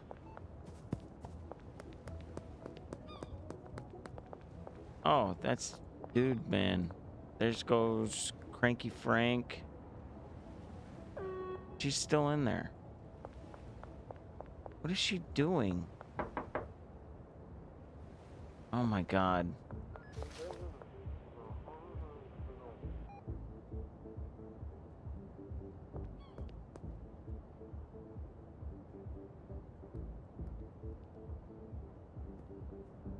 You've got to be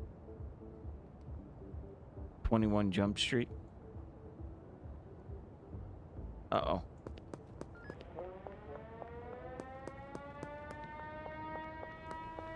Fucking Peggy, stupid bitch. She's still in the pizzeria. That's impossible.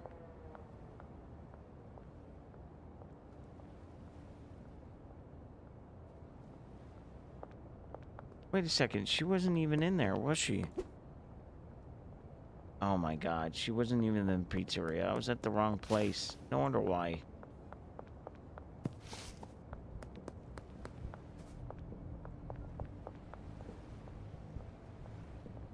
She's to my left. Oh, shh!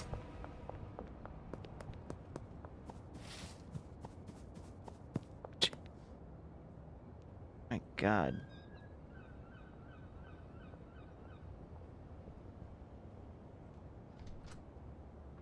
Where am I? Oh. She's right over there?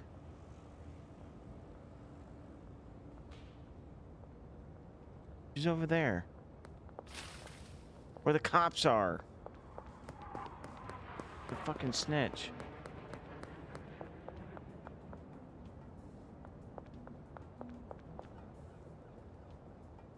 Yeah, she's right over here.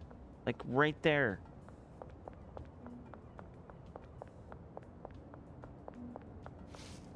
Psst, Becky. Want some weed?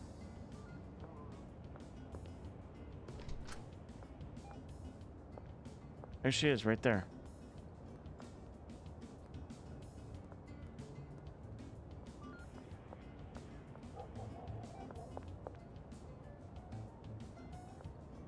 Employee of the month, Kyle.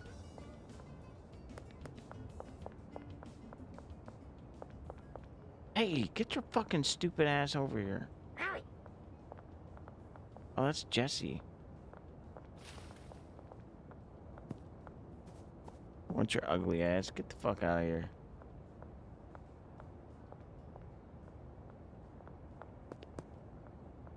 Oh, there's Frank.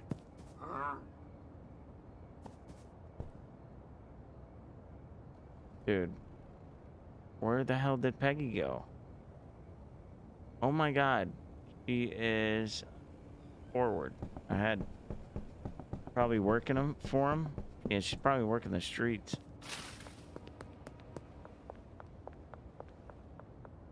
I think she's down here. She is. She's right over here. Working the streets. Oh! God, I'm gonna fucking murder this one.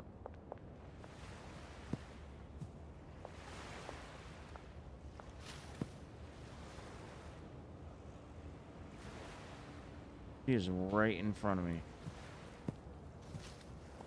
All this to try and sell someone a bag of weed.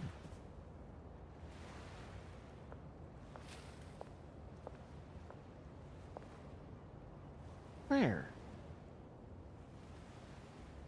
Apparently she's right in front of me.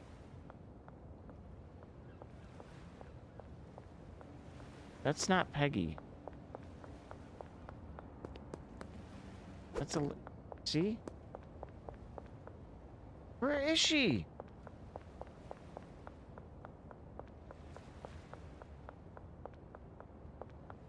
Her spirit live on or something? Need her for meth? Oh shit. Him. Peggy. Peggy Myers. Right there. She's apparently right behind me.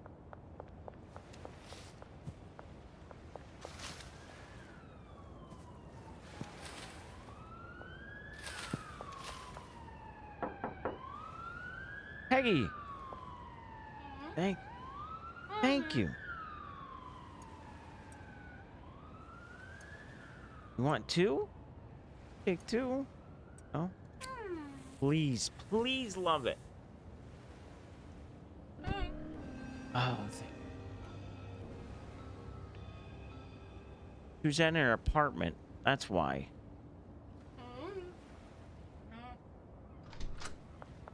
Because you got free shit, stupid little bitch.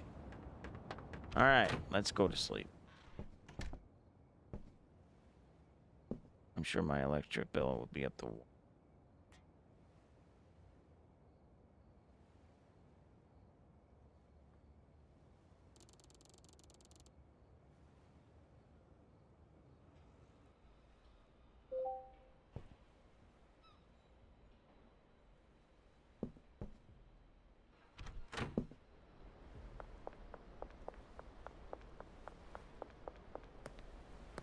Hiding in the bush. Looks like someone from the bush. From the bush. You remember that fake ass show? Hey, you want some weed? Give you a deal. I'll give you a good deal.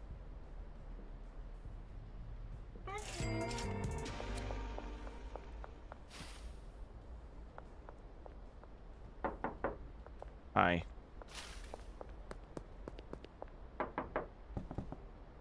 Benji, Benji, Benji. Where's my motherfucking money, bitch? You have any product? Okay, good. I just want to keep you busy.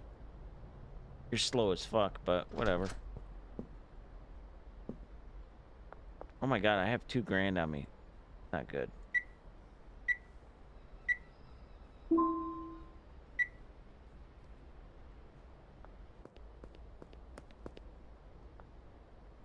Want to make some meth?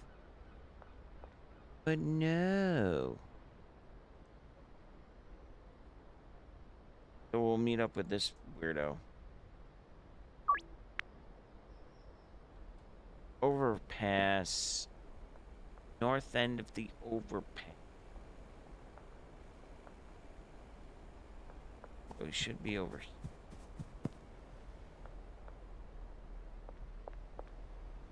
Right over here.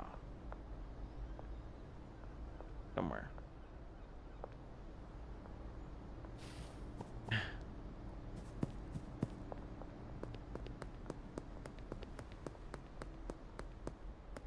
Meetups with the flyer. Big deal.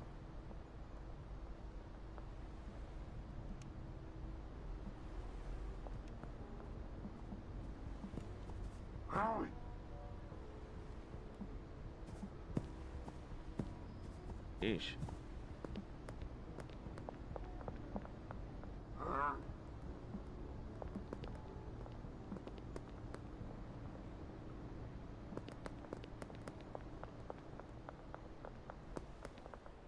Where is he?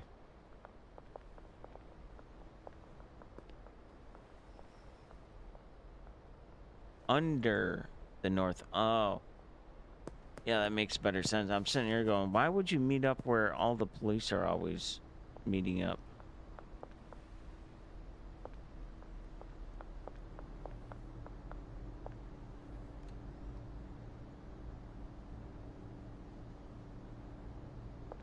For the next 6 hours.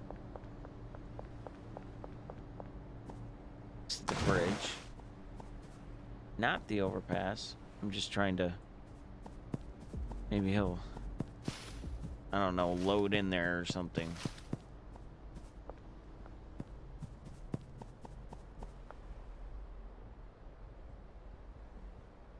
Whoa. Is she a big deal or something? Why is she so big? Oh.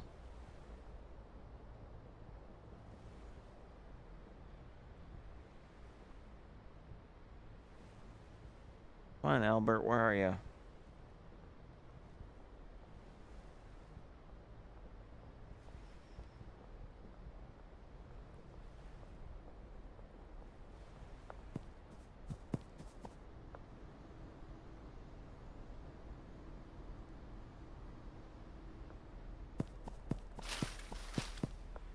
Oh, over here. Duh.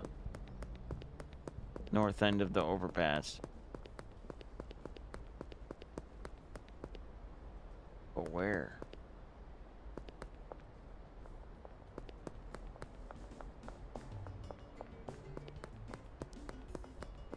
Down here? Oh, there he is. Oh, don't hide or anything. Jesus.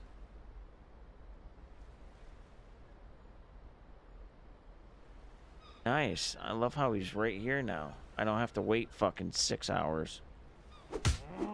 Oh, shit. I didn't mean to do that. God damn it.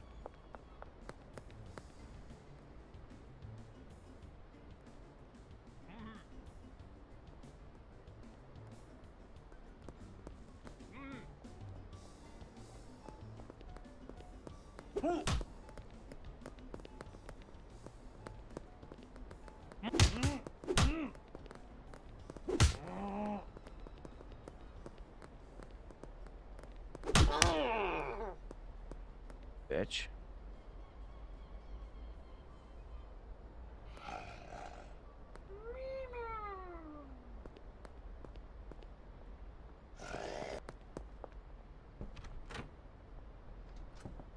Nothing to see here.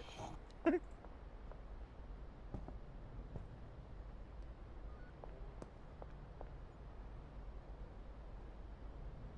picking up my drug dealer and tossing him in my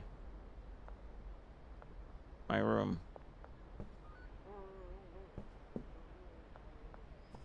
Okay, I can't take him in there.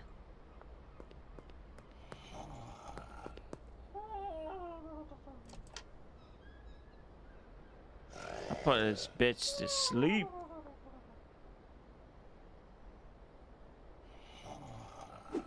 Insert trash. Can you rob him? No, it won't let me. Put the trash in there. I did. Come on, man.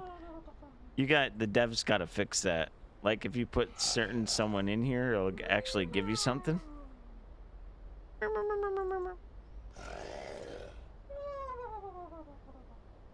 I put his ass to sleep. That's great. I fucking love this game. God damn. See if he gets mad. See if he got pissed off.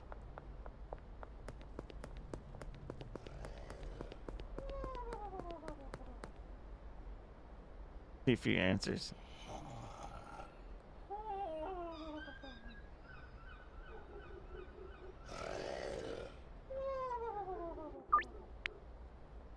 I'll let you.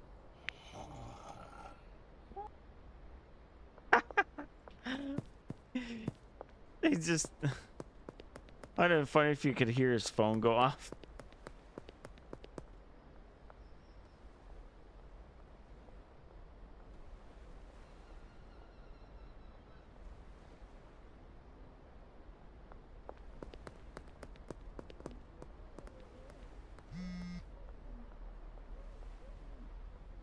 Behind the motel office?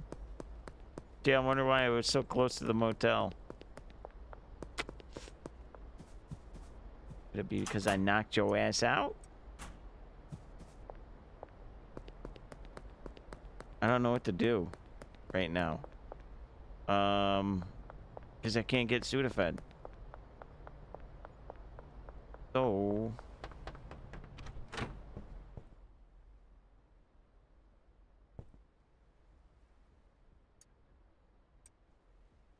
guess I'm making weed.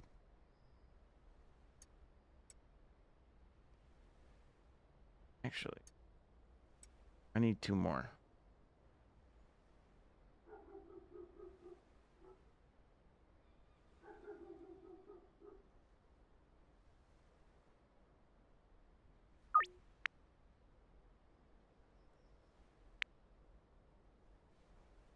I owe him $50.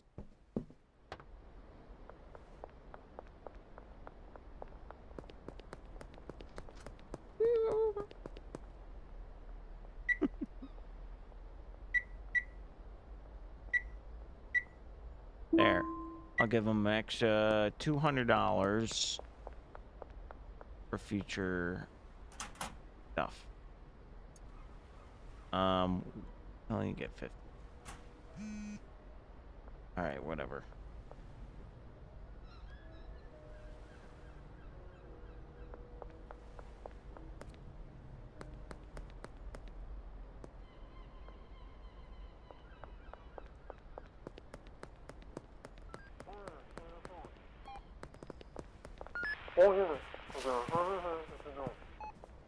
She always gets me because I can't.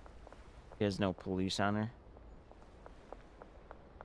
It's still at the motel. I guess he decided to take a nap at the motel.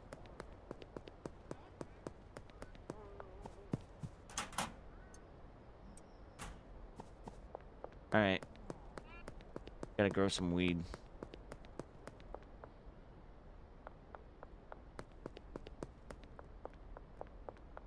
Maybe I should buy some more room.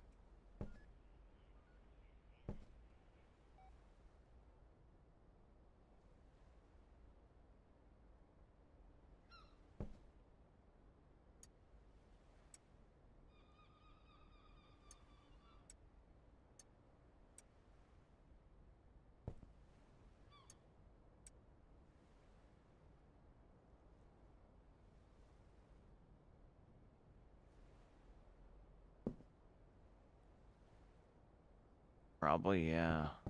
I want to buy a car, but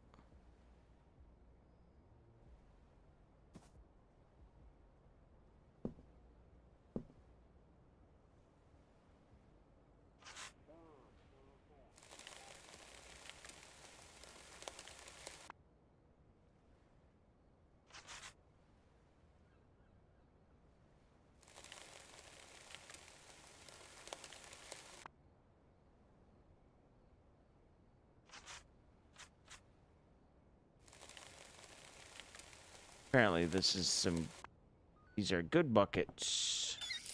Hold in moisture.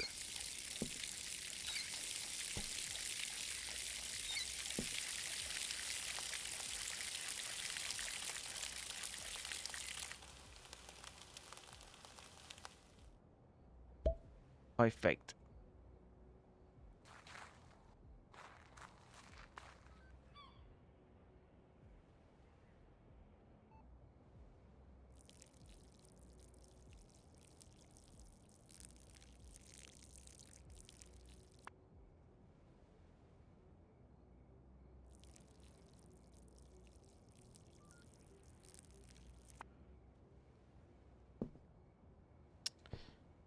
Or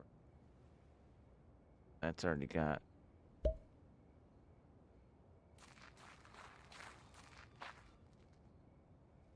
Okay. Up. Oh, I need to get more seeds. That's right. This is long-lasting.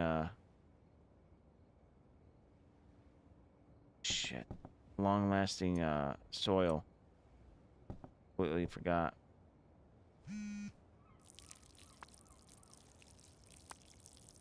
Holy shit, Benji's out of wow.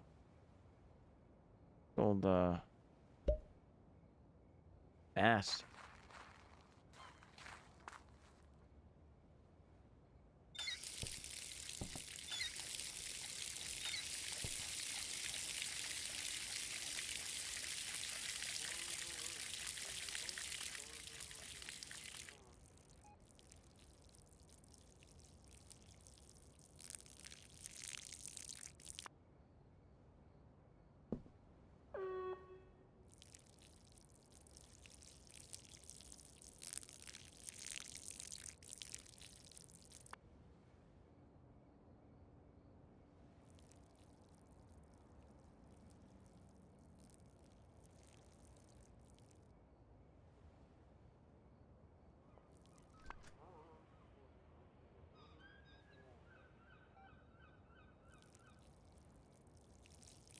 Oh.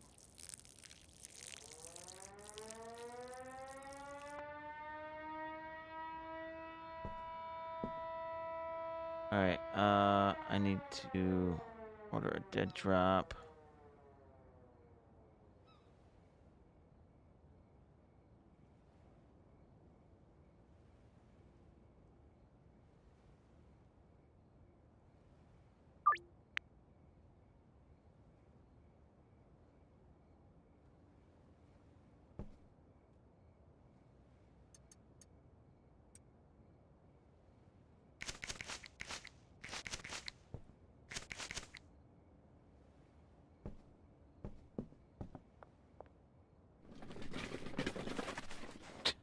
Jeez.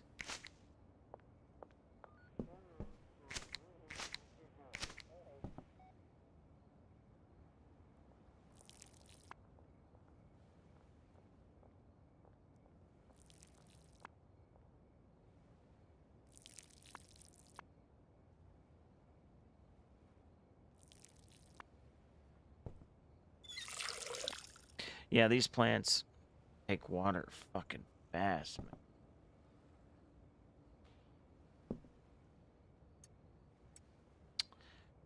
I want to go pay him, like, right now.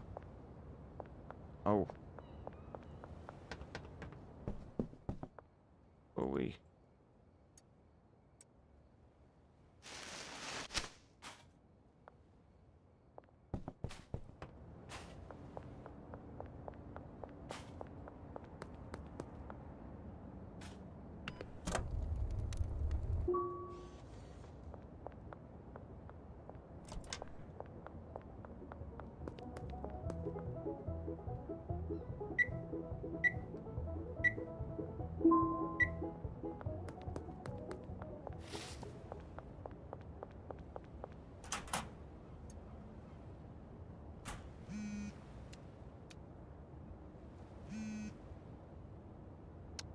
Can I get your supplies directly from your properties? Use the deliveries app. Hell yeah. Finally, man.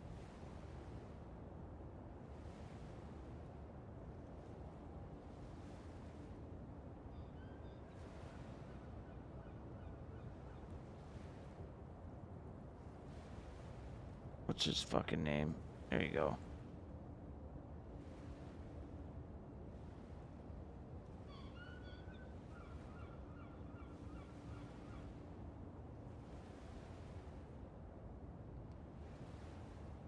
What shop? Loading dock. What?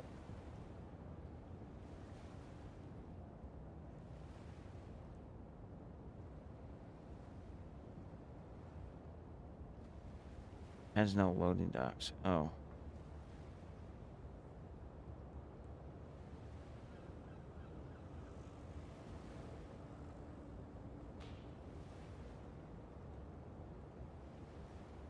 Why do I need a loading dock?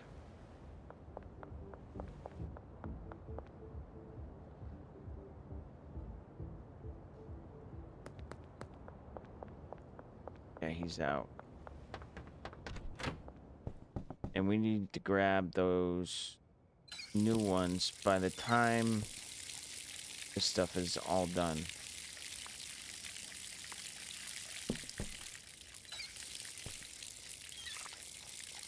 Those seeds.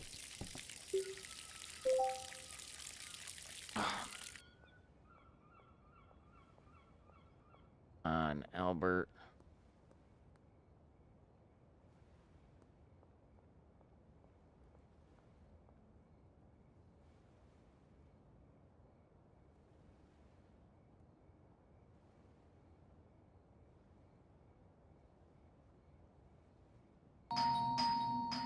Not once, not twice, at least a dozen times, one right after the other.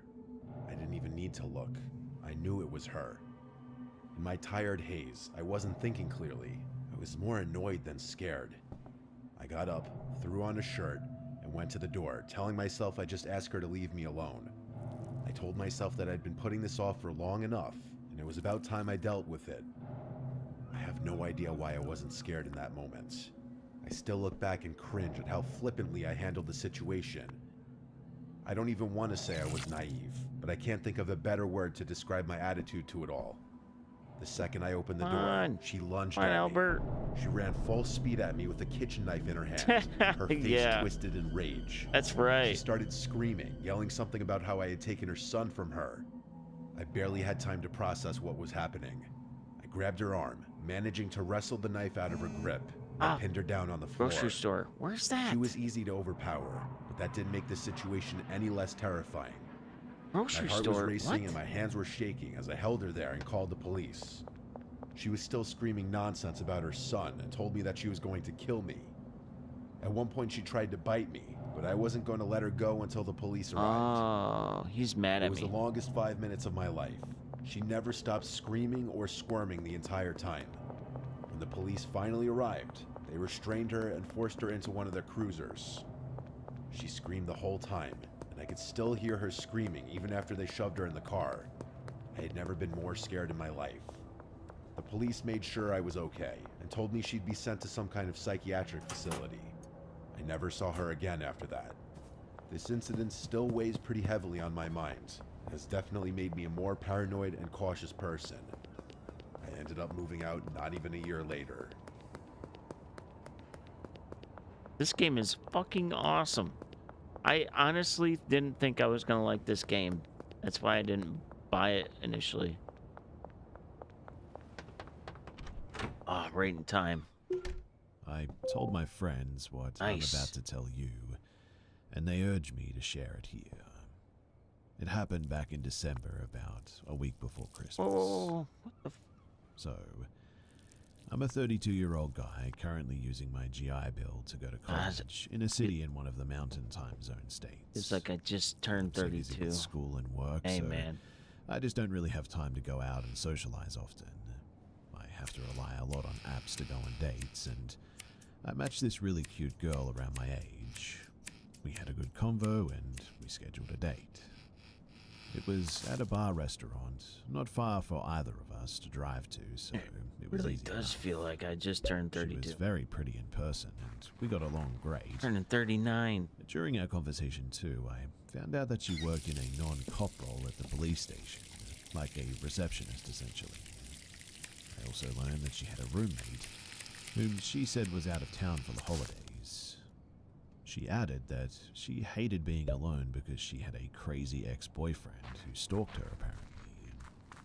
I was a little bit uneasy at that, and I told her as much as well. And she said that he's harmless, so I kind of let it go. We had a few more drinks, and we're there for about another hour, and at her suggestion, she said that we should go back to her place. And I mean, I wasn't about to argue with it. She was hot. She then insisted on driving, and I should have told her been that I wary. was fine.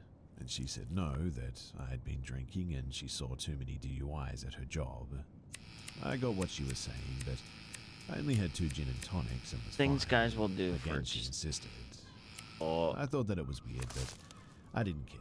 And months Maybe she later, was they're just trying to like, be I nice. should have never been with her. Anyway, we went to her house, and the first odd thing that I noticed was that she walked up and just opened the door. She didn't unlock it, is what I mean. It was already open, which I found very odd because she said that she had a stalker and that her roommate was gone. She started feeding her cat, and as she was doing that, I saw a bowl of cereal on the kitchen counter. I touched it, and it was still cold, like it hadn't been there for a while. The cereal wasn't soggy either, I noticed. I asked her whose it was, and she hesitated, and said that she ate a snack before heading to the bar. But it just didn't make any sense, and before I could say anything, she just kissed me, and wrapped her arms around me seductively, and said for me to take her to her room. Again, she was really hot, and I quit caring about the cereal pretty quickly. Not good. I started fooling around, and I went to close the curtains, and she told me to leave them open. A few minutes later, maybe 5 or so, we were in bed and my back was to the window, and she let out a huge gasp, a scared gasp. Her eyes were at the window, and I turned around and saw somebody in a hoodie, and they took off.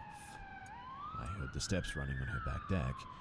I immediately jumped up and ran out to make sure her doors were locked, and of course the front door wasn't. I ran to it and locked it, and right when I did, the door started banging. I went to open it because I was gonna mess this dude up, or try to at least, and she told me to just go back to bed with her. I screamed at her at this point and asked if she was insane, and she told me that he does this and goes away. So I asked her, "You know that this is your ex?" And she said yes, just to not worry about it. At this point, he started banging on the side of the house on the other end, and she didn't seem at all to care and just kept trying to get me to go back to her bed.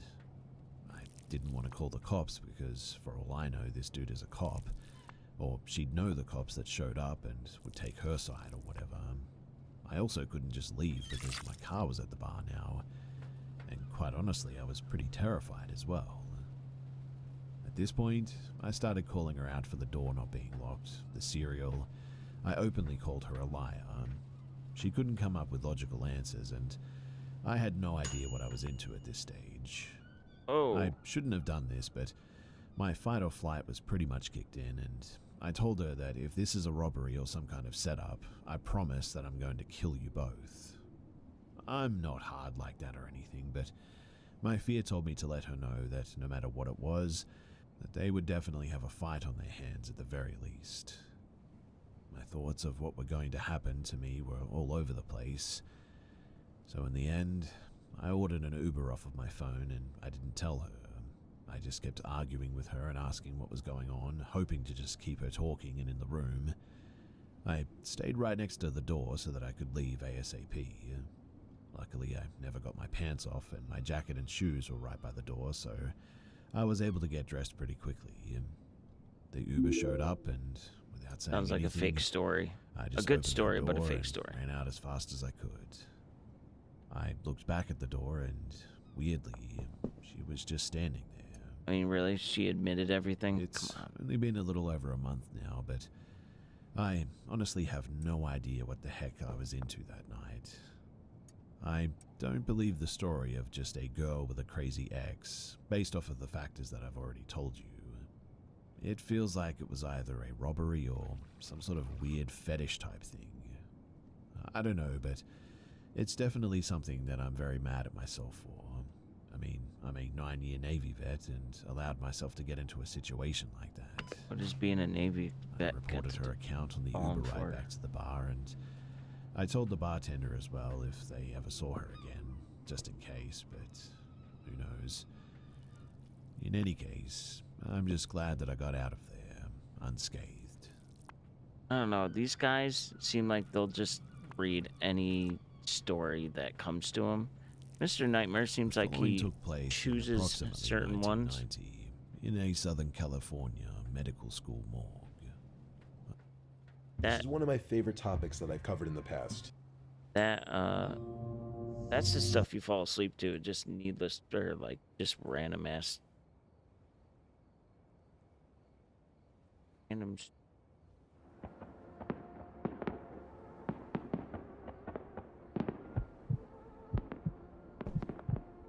Okay. This happened on New Year's Eve back in 2017. I'm from Ohio, just outside of Cleveland, and I was flying home after finishing up a semester at the University of Rochester. I had to stay at school a week after the semester ended for personal reasons, so I unfortunately spent Christmas relatively alone. The flight itself was fine, but I'd already been in a sour mood before I even boarded the plane.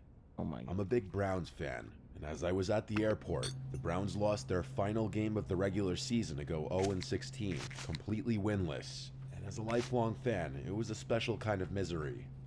I think we were the first team to go winless since like the 80s or something. To top it off, my flight was delayed, which ruined my family's plans for the night. Originally, we were all supposed to drive to my cousin's house together for a New Year's Eve party and stay the night. But because of the delay, my parents decided to leave early, taking the main car. I was stuck driving the spare car alone.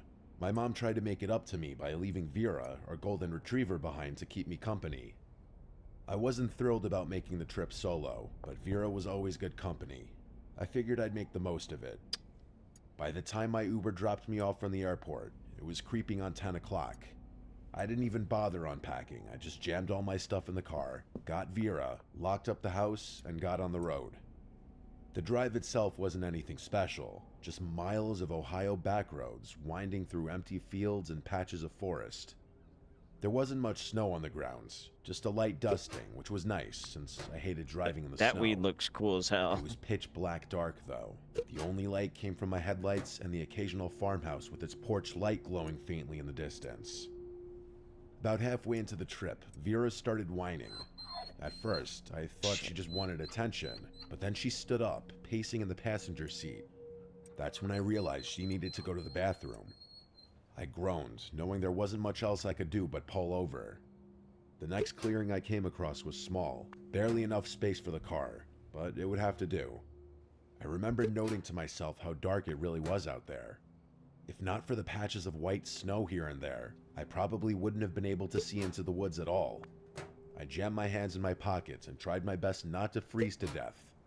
Vera didn't seem to care about the cold or the darkness. Classic golden retriever. I let her out, not even bothering to leash her. She sniffed around the edge of the trees, taking her sweet time. She didn't wander far, just enough to do her business. And that's when I heard it. All of a sudden, a loud crashing sound echoed from somewhere in the woods. It wasn't just a branch breaking. It was heavier and deliberate, like someone or something was moving through the trees. I literally jumped from how loud it was. Imagine a grown man sprinting through the forest. That's genuinely what it sounded like. I scanned the darkness, squinting to make out anything, but it was too dark to see beyond the first few trees. Before I could react, Vera bolted directly into the woods.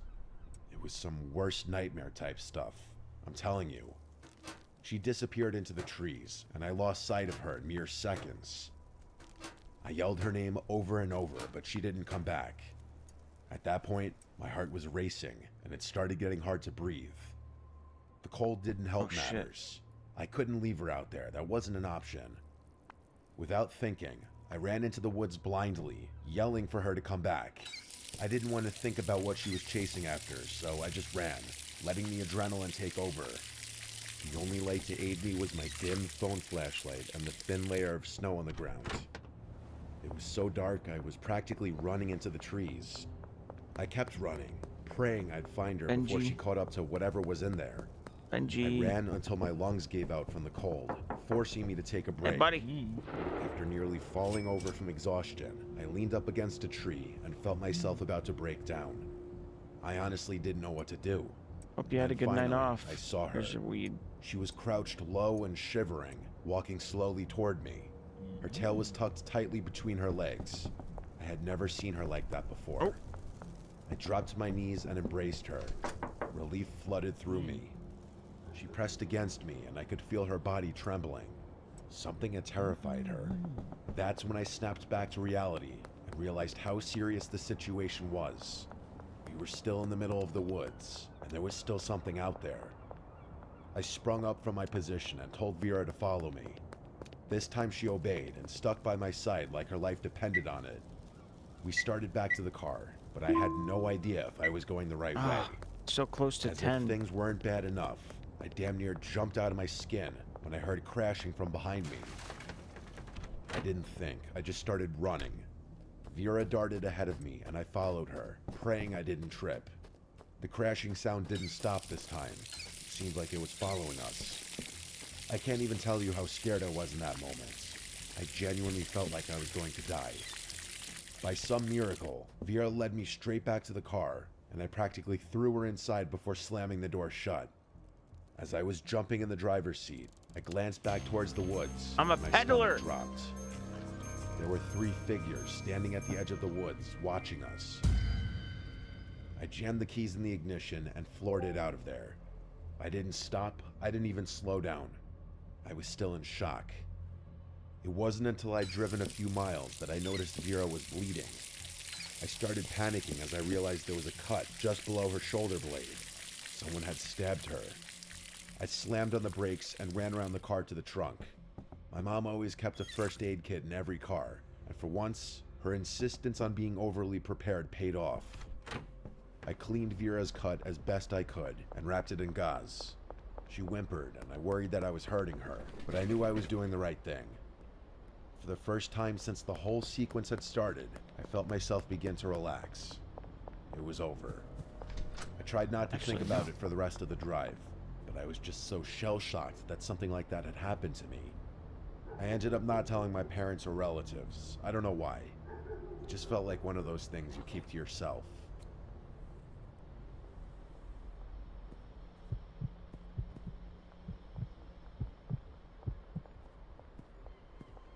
What I'm about to tell you is something I still think about often, especially during this time of year. This happened on New Year's Eve a few years ago. I was driving to my parents' house to celebrate the new year with them. They live a few hours away in upstate Pennsylvania, so I'd left in the late afternoon, figuring I'd get there with plenty of time to spare. The drive was supposed to be simple. I'm the type who really enjoys long drives, so a nice peaceful drive would give me some much needed time to think.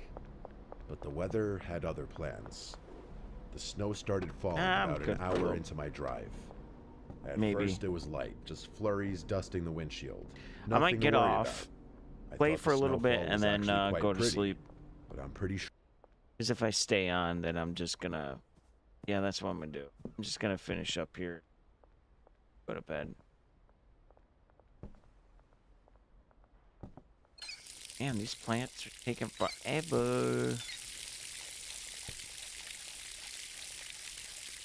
I don't think anything big is gonna happen anyway.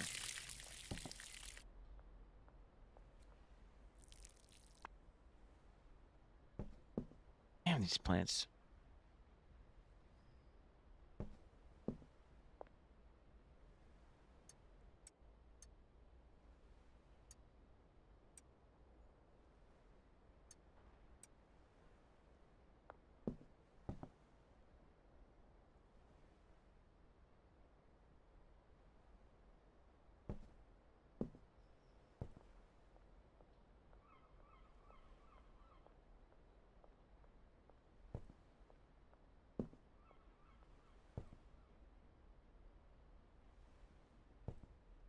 Oh, this one's almost...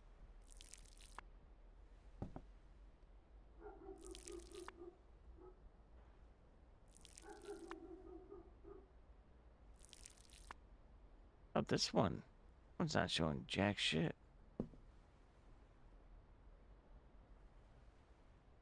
Yeah, that would be awesome. Contacts, like glass.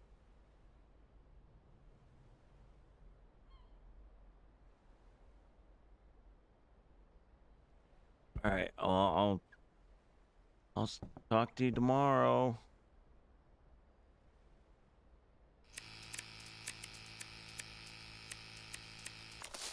Oh yeah, much better. Didn't realized.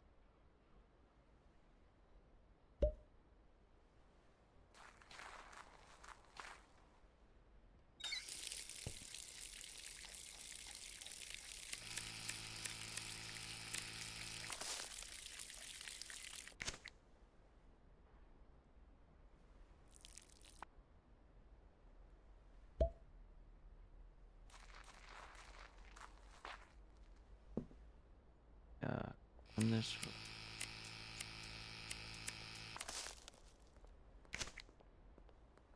All right. See you later.